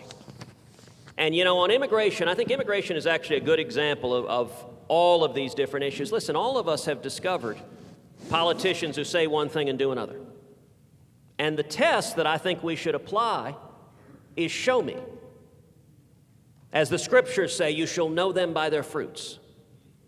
So in this Republican presidential primary, every candidate says he opposes amnesty. Every candidate says he opposes illegal immigration and that he's for securing the borders. I think what we should say is, okay, show me your record.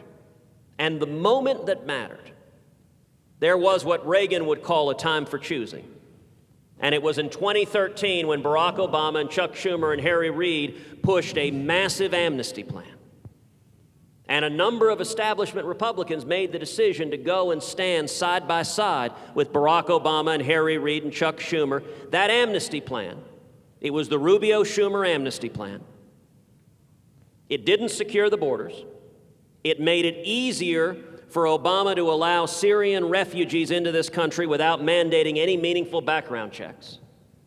And it would have granted amnesty to 12 million people here illegally and put them on a path to citizenship. Now, when that fight was being waged, I stood shoulder to shoulder with Jeff Sessions and Steve King and millions of Americans, and we said, no, we don't want amnesty. We don't want to undermine the rule of law. We want to keep this country safe. And because millions of Americans rose up, we defeated the Rubio-Schumer amnesty plan in the U.S. Congress.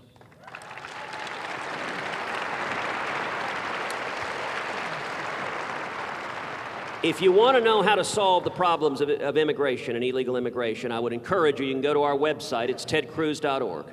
I've got a very, very detailed white paper. It's 11 pages long, single space, chapter and verse, how we solve this problem. We'll start by building a wall, and I've got someone in mind to build it. We'll triple the Border Patrol. We'll increase fourfold the fixed wing and rotary wing aircraft. We'll put in place a strong E-Verify system so you can't get a job unless you can prove you're here legally. We'll put in place a biometric exit-entry system on visas because 40% of illegal immigration are visa overstays, and we need to deport them if they overstay their visa.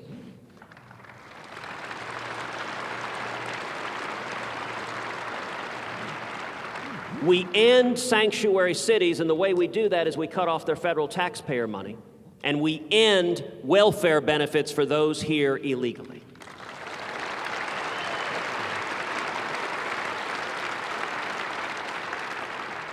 And the important point on all of this, look, the media says over and over again, we can't solve this problem. That's not true. They say a wall doesn't work. Really, go to Israel. Take a look at the wall there. When you got terrorists crossing over from Gaza, a wall that is manned works very well and shuts it down. The problem is that the Democrats and far too many Republicans don't have the political will to get it done. They're not willing to solve it. So the media does these cute lines like they say, well, if you build a 10-foot wall, people will come with 11-foot ladders. It's a cute line, but it's not true. And if you have a wall, and if you've tripled the Border Patrol, and if you have fixed wing and rotary wing aircraft, you can monitor someone when they're attempting an incursion. And by the way, it ain't that hard to see a guy carrying an 11-foot ladder.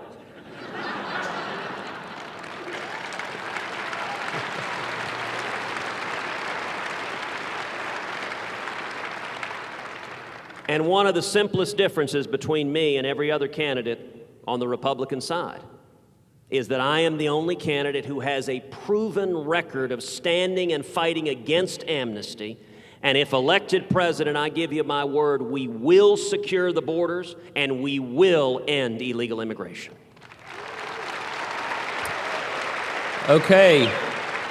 So a lot of these people have been here all day and they know what's coming next. I always love to recognize those men and women who serve in uniform, both in the military and law enforcement and first responders, not just the cops, the other first responders. So if you have ever served in the military or are serving in the military or related to someone serving in the military, if you've ever been in law enforcement or a first responder or related to anyone who's been in law enforcement or a first responder, would you please clap loudly? Okay.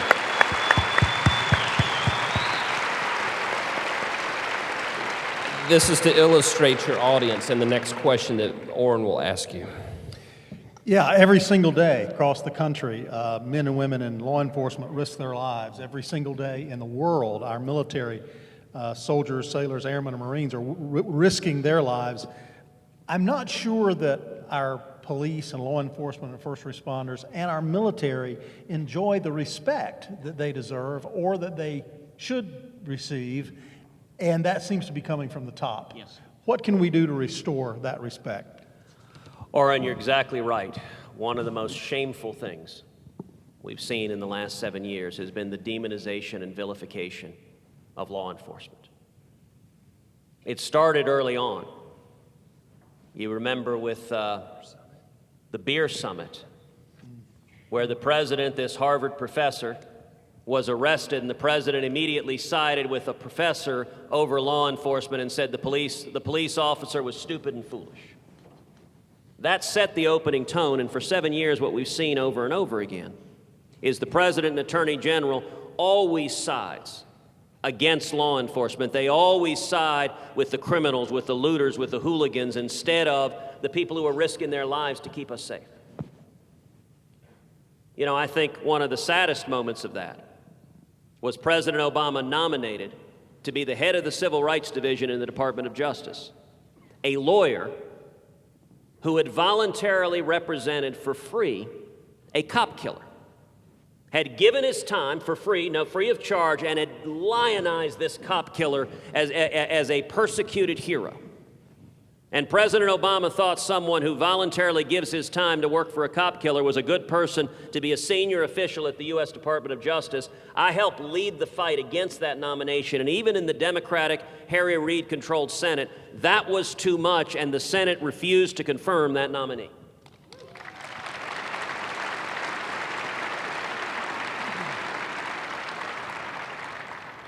And you know, you see, instead, the president, he chooses to divide us on racial lines. So we see, for example, the Black Lives Matter movement. And one of the astonishing things about just how extreme the Democratic Party has become is that Hillary Clinton and Bernie Sanders are unwilling to utter the words, "All lives matter." Listen, every one of us is a creation of God Almighty. We are precious in God's sight. And if they're not even willing to say that, that shows just how extreme they are. But I'll tell you, the president's vilification of law enforcement, some of the people hurt the most by it are the African American communities. If you look, for example, the city of Baltimore, when you had the riots, when the president immediately sided against the police officers, the month of July following those riots, there were 45 murders in the city of Baltimore.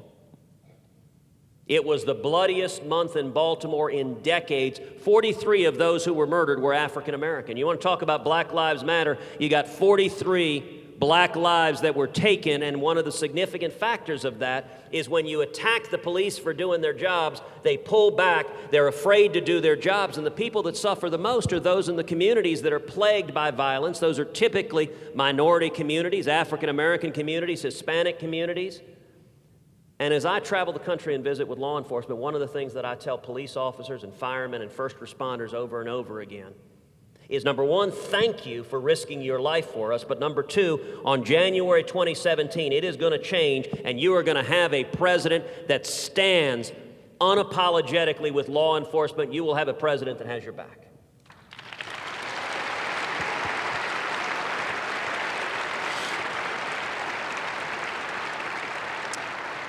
A slogan that we have used at Palmetto Family Council and Palmetto Family Alliance has been that we're about defending and strengthening families. And this is a question related to that. And it may be the hardest question I have for you because it's one that I can't figure out the answer to.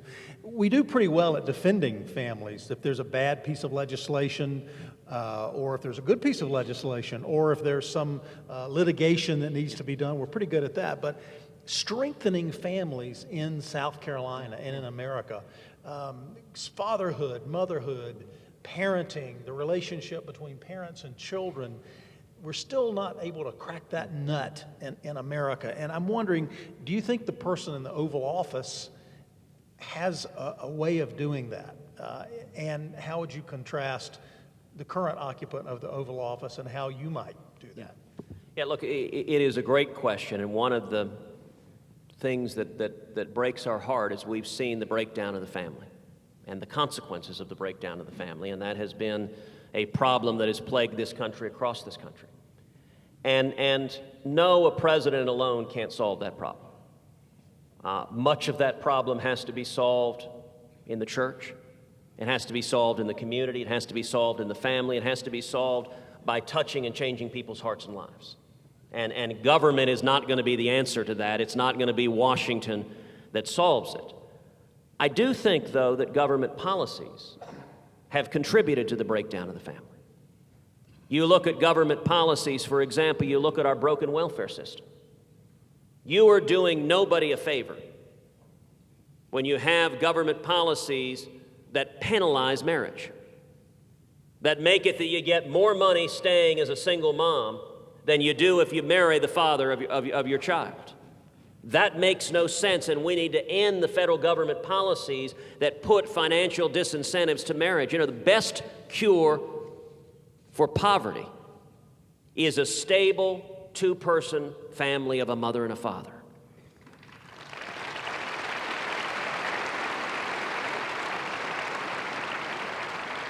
And related to that are policies that trap people in dependency.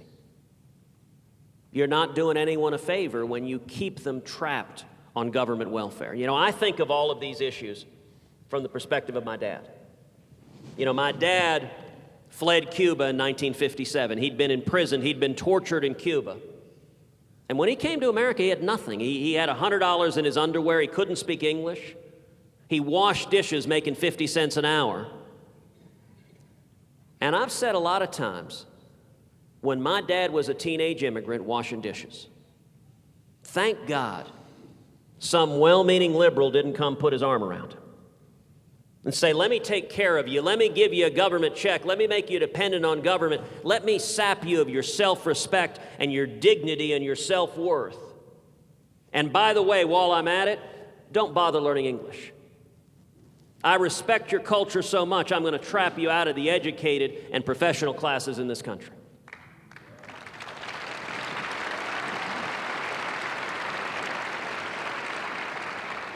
That would have been the most damaging thing you could have done to my dad. You look at what Barack Obama has done, the lawlessness. One of the lawless things he did is he lawlessly waived the work requirement in welfare. As president, I will reinstate the work requirement for welfare.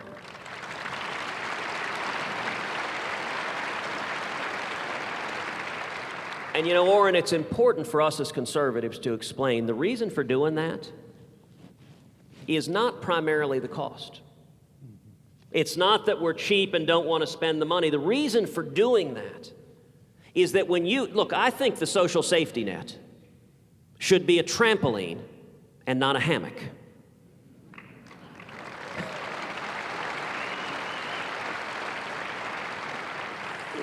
Look, all of us get down on our luck. All of us encounter hard times, and we have a system that can help you there, but the central focus of the welfare system should be to get you back on your feet, to get you back working, back providing for your family, having the dignity of seeing your kids and providing for food, providing for your family, and that helps bring families together and strengthen them when the parents can get a job, can put food on the table, can provide for them, and you don't have the federal government trapping them instead in a culture of dependency. So I'm about to pivot, but before I pivot from the family question to another question that has a direct impact on the family, I learned this evening how you see yourself in your family. It's very similar to how I see myself in my family. And you know where I'm about to say. I was in the back room calling my wife, got her voicemail, was going to leave a voicemail message, saw Senator Cruz, thought it would be cool, presidential candidate, leave a voicemail with your wife's. So I hand him the phone and he says, "Hi, Jennifer, this is Heidi Cruz's husband." So you know your place, Senator. Indeed, and my response to Heidi is, ma'am, yes, ma'am. Yeah, and no excuse, ma'am, right? So the next question is about the environment. And under the environment, the EPA, which is the regulatory agency for the federal government, it is promulgating regulations and policies that are raising the cost of living in a family, raising the utility rates, the energy costs for families, and the cost to run businesses. It is making it difficult for small businesses and families throughout this country. You look at the President's Clean Power Plan. Yep. One of my favorites is the Waters of the U.S. rule, which basically seeks to define a ditch in your backyard the way they would regulate the Mississippi River. Yep. So my question is, we're all conservatives, and conservatives want to conserve the environment. But at the same time, we also recognize that there's a need to balance a livable environment with the cost of regulations on businesses and families. As president, how would you strike that balance between the cost of regulations and having a livable environment? Great question, very important question. Let me take each piece of it. You mentioned the president's so-called Clean Power Plan. It'd be the most expensive regulations that have ever come out of the federal government, could cost literally tens of millions of jobs, driving up the energy and power bills for every person here in this room. Now, I want to take a minute and congratulate you, Alan, because South Carolina and Texas and a number of other states have filed litigation challenging this rule, and just a few days ago, the U.S. Supreme Court issued an order preventing these rules from going into effect and taking away millions of people's jobs.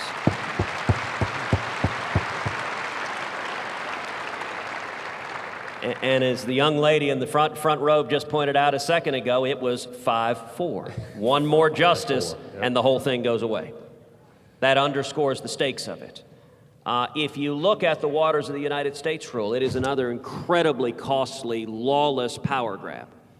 And you know, we talked a minute ago about President Obama's abuse of executive power. What he's done wrong with that principally is that he's intruding into the Article I lawmaking authority of Congress. That under the Constitution, all legislative authority is vested in the Congress. That means the president doesn't have the power to make the law, to change the law, or ignore the law. That being said, the president has robust authority under Article II of the Constitution. All executive power is vested in one president of the United States. And if you look at the entire regulatory state, these armies of unelected bureaucrats that issue all these rules, that represents over the decades Congress's efforts to rein in the Article II executive power of the presidency. And the sad dynamic we've got right now when it comes to regulations, when Democrats are in power, regulations grow exponentially. When Republicans are in power, regulations still grow. They just grow a little more slowly. You know, a friend of mine suggested a bumper sticker. Republicans, we waste less. You know, not exactly a banner to march into battle under. We have never seen a president willing to use the full Article II executive power of the presidency to go after the regulatory state, to fire regulators, to go after the EPA, to stop the job-killing regulations. When it comes to the waters of the United States rule, I will rescind the waters of the United States rule. We're in the last two questions. One of the core principles of Palmetto Family, and it's represented by the stars around our palmetto tree here, is the principle of stewardship, as in stewardship of God's creation. Some of those concepts that were developed so well by the English theologian and statesman William Wilberforce. We believe that the natural resources we have were given by God for us to enjoy, but we shouldn't exploit them or harm His creation unnecessarily. So when it comes to energy, on the subject of energy, what do you think about renewable sources of energy? Should we as Christians encourage clean alternatives for energy, like University of South Carolina has a hydrogen research study, hydrogen, solar, wind, other types of energy like that? Well, listen, you are absolutely right that we are commanded to be good stewards of the earth. And you know, every one of us wants, for example, clean air and clean water. You know, all of us breathe, all of us drink water, and we would like our kids and grandkids to be able to do so as well. So there is an important role for government in ensuring that we have clean air and clean water. Listen, we saw just recently in Flint, Michigan, the tragic consequences when government fails its basic obligation to ensure that there's clean drinking water available. The problem we're seeing at the federal regulatory level is the EPA under Barack Obama. They're not focused on clean air and clean water. These are zealots that are focused on shutting down development, killing jobs, and they are radicals. They're not protecting the environment. They're simply imposing more and more burdens on people living their lives and providing for their families. That zealotry has to end. Now, with respect to alternative fuels, my view on fuels is that God has blessed this country with abundant resources. We ought to pursue all of the above, every one of those energy sources, whether it's oil and gas, or coal, or wind, or solar, or biofuels, or ethanol. We ought to pursue them all. But I don't think that Washington should be picking winners and losers, and there should be no mandates and no subsidies for anybody.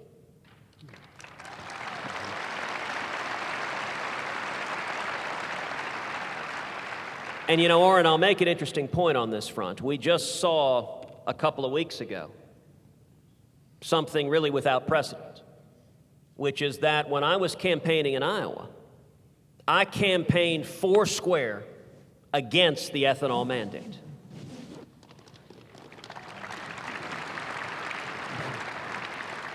Now, everyone said that was political suicide. Listen, that's like campaigning in the state of South Carolina and trying to mandate that everyone wear a New York Yankees jersey. Which I'm not doing, by the way. I'm not crazy. But it was, I mean, you know, they grow a lot of corn in Iowa.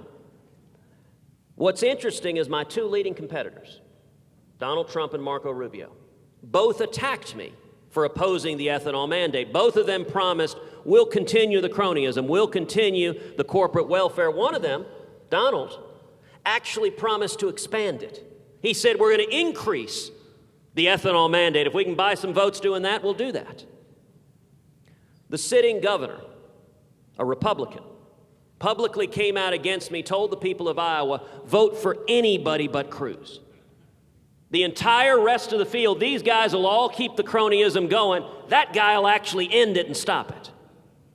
The governor's son is a big ethanol lobbyist. Funny how that works. Ran millions of dollars of attack ads against me in that race, and yet the people of Iowa did something extraordinary, which is they rose up and said, our kids are more important, our future is more important, our country is more important, and we won Iowa with the largest vote total of Republicans in the history of the Iowa caucuses.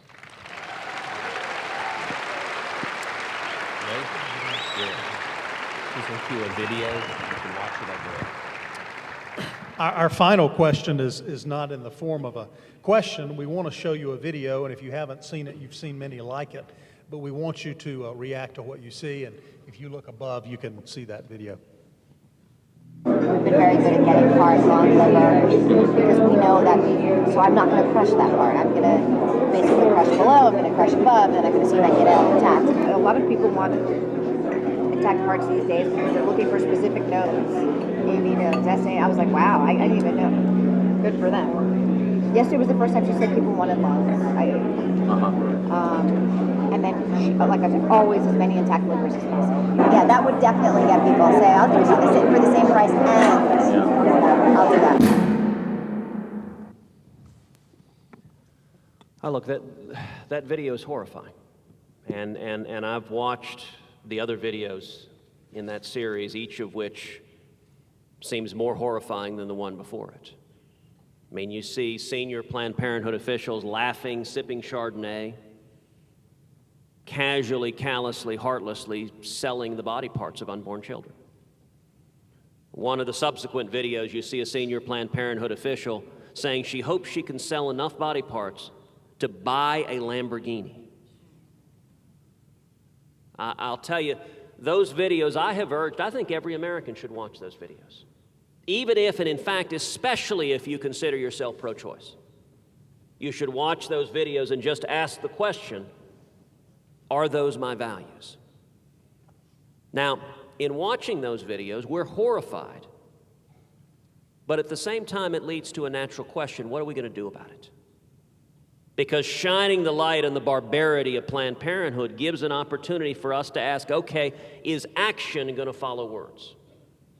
Now, for one thing, those videos appear to be a confession that Planned Parenthood is violating federal law. It is a federal criminal offense, a felony, with up to a 10-year jail term to sell the body parts of unborn children for a profit. On those videos, it appears to be essentially a video confession.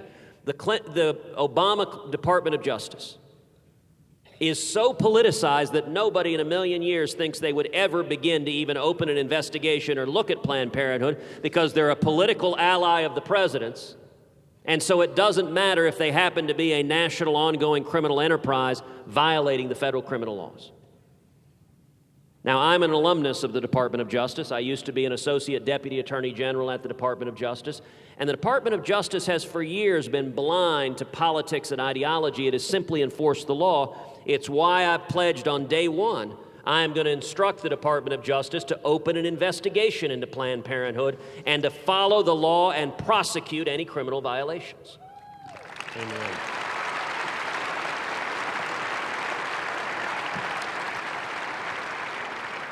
But let me say a second thing, because that video highlights a difference. Listen, in the Republican primary, everyone is going to tell us they're pro-life. That's what you say in a Republican primary. You say you're pro-life, especially in a state like South Carolina or a state like Texas. And I think the test we need to apply is show me. Show me where you stood and fought to defend the right to life. And I would note there is a marked difference between my record in this regard and the other candidates running. Donald Trump has spent the first 60 years of his life describing himself as very, very pro-choice and supporting partial birth abortion.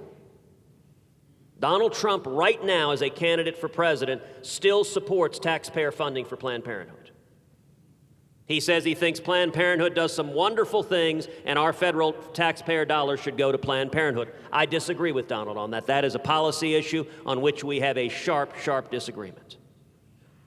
And I would note that my friend Marco Rubio has spoken out against Planned Parenthood.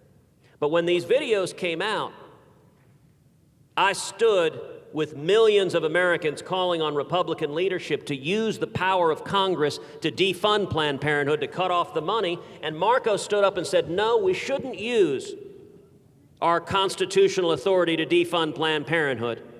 That's a mistake. So he and I disagreed on that. I believe if we had leaders that were committed to it, that would stand together and say, we're not going to send $500 million of taxpayer funds to Planned Parenthood, we could have defunded Planned Parenthood in the wake of those videos.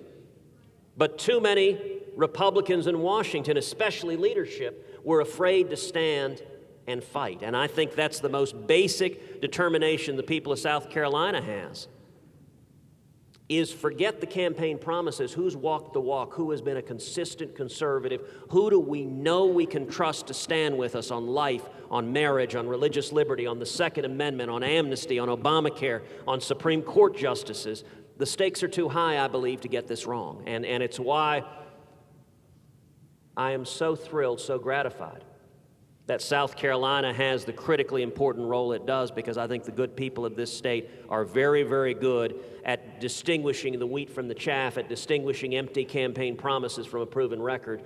And I'm grateful to be here to ask for each of your support, to ask for each of your prayers, and for asking to each of you not only to come out on February 20th, but to bring your friends, bring your families, sit down on the phone and call like your country depends upon it, because I believe your country does, and we're either going to pull this country back from the brink, or we risk losing the greatest country in the history of the world.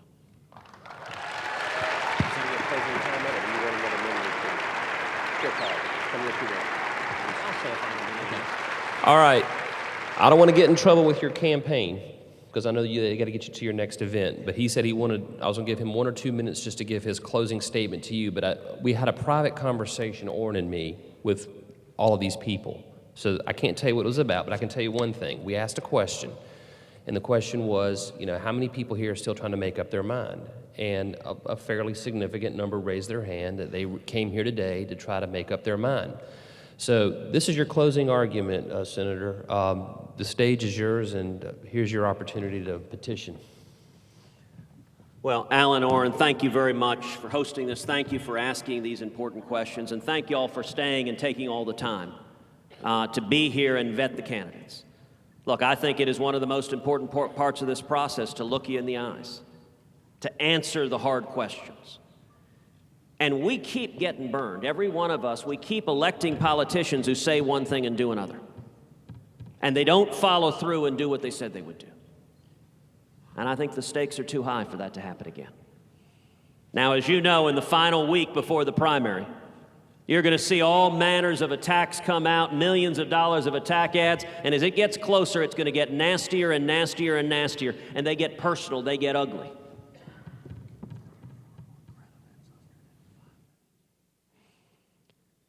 The determination I would encourage each of you to make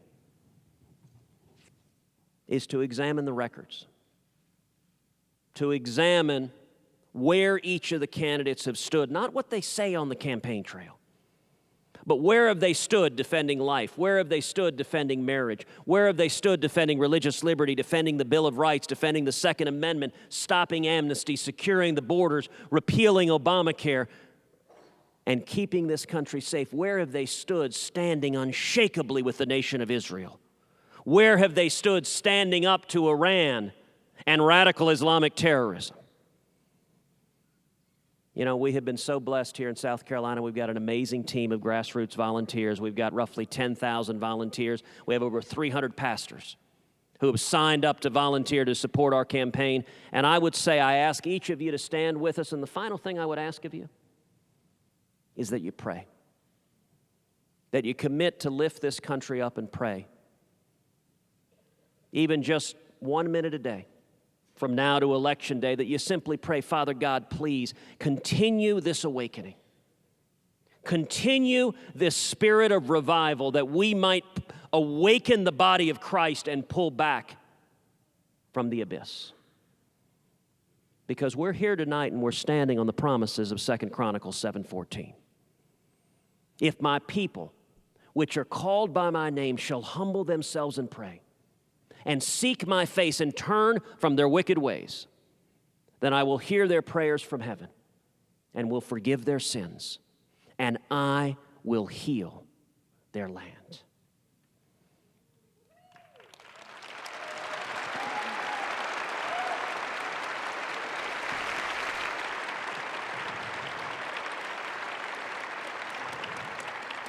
A bit of history that our friends in the mainstream media will never share with you.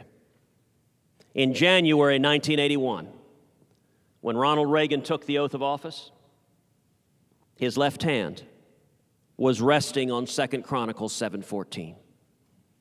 A very real and concrete manifestation of that promise from the Word of God. We have faced these challenges before. We have faced the abyss before, and the people of this country rose up and pulled this country back. We have done it before. And if we stand together, we can do it again. Thank you. Good job.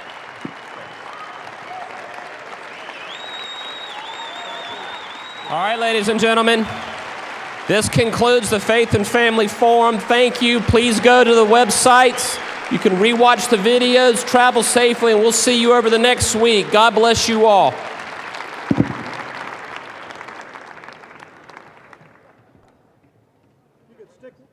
Got a mic? Okay. Have I got a mic? Now, Dr. Richard Phillips from the Second Presbyterian Church in Greenville will deliver the closing benediction. Thank you. In 1984, President Ronald Reagan spoke at a prayer meeting, and he made the comment that whenever a nation had risen high and had then fallen, that nation had always turned away from God. And Reagan said these few words. He said, without God, there is no virtue because there's no prompting of the conscience. Without God, there is a coarsening of society because we are mired in the material. And without God, democracy will not and cannot prevail. Well, let's, agreeing with that, exercise our constitutional privilege to talk to God and to ask Him to put His blessing on what has been said today. Would you pray together with me? Great God and our loving Heavenly Father, we call upon your name in what we really do know is a crossroads in the history of this nation. And we do not appeal to you with our heads lifted up proudly because of our righteousness. But no, Lord, we appeal to your mercy. And we confess to you so many ways in which now this nation, so blessed by you, has so intentionally turned away from you. And Lord, we stand at an hour when there are concerted attempts to remove one plank after another and one privilege and even our rights so that you would be excluded from the life of this nation, and we pray to you. Lord, we do believe that this presidential election is a watershed in our history, and so we pray to you for your mercy. Father, would you cause leadership to arise in this nation, and yes, to be elected by the people that honors you and deliberately seeks to rule and to enact legislation and to speak in ways that is in keeping with your word, because your word is true and it is right and it is a blessing. And Father, we want to pray for these candidates and their families. Would you put your blessing on each of the men who was here today and their wives and their families? We thank you for words fitly spoken. But we pray that they would take them as a solemn oath, that what they have said here would not merely be a pursuit of votes, but a pledge that they will stand before you and ask your strength to keep. Father, would you strengthen them in body and spirits? We know it must be very hard. Would you strengthen them in faith and in conviction? We do pray for our country, Lord. We pray that you would give, through the ministry of your Spirit, power to your word, that the gospel would go forth, that there would be a regeneration of hearts, that the light would shine in dark places, that there would be salvation, and that we would stand together again looking to you. Father, would you provide us spiritual leadership? But yes, Lord, we would be grateful for godly political leadership that would lead in keeping with your truth, your grace, and with your morality. Well, Father, now bless us. We pray for the electorate of South Carolina. We pray that the Christian people would register, and having registered, that they would vote and be heard. And we pray, especially those of us who are here, that we would come before you and we would seek your guidance in how we would vote, not pragmatically, but out of Christian principle. And then would you cause, Lord, your blessing on us as we go our way, Lord. Would you cause us to think about things that have been said and more resolve that we need you, and that we would pray to you, and that we would take a stand upon your word. Would you, through Jesus Christ and in his name, put your blessing on us? We pray in Jesus' name. And God's people said, amen. That concludes the Faith and Family Forum. Thank you so much for coming out today. You can rewatch all the candidates' videos online at clpforums.com. Thank you to our sponsors, Palmetto Family Alliance and the Conservative Leadership Project. Also, thank you to the Attorney General Alan Wilson and Dr. Oran Smith. Have a great evening and a safe trip home. Good night.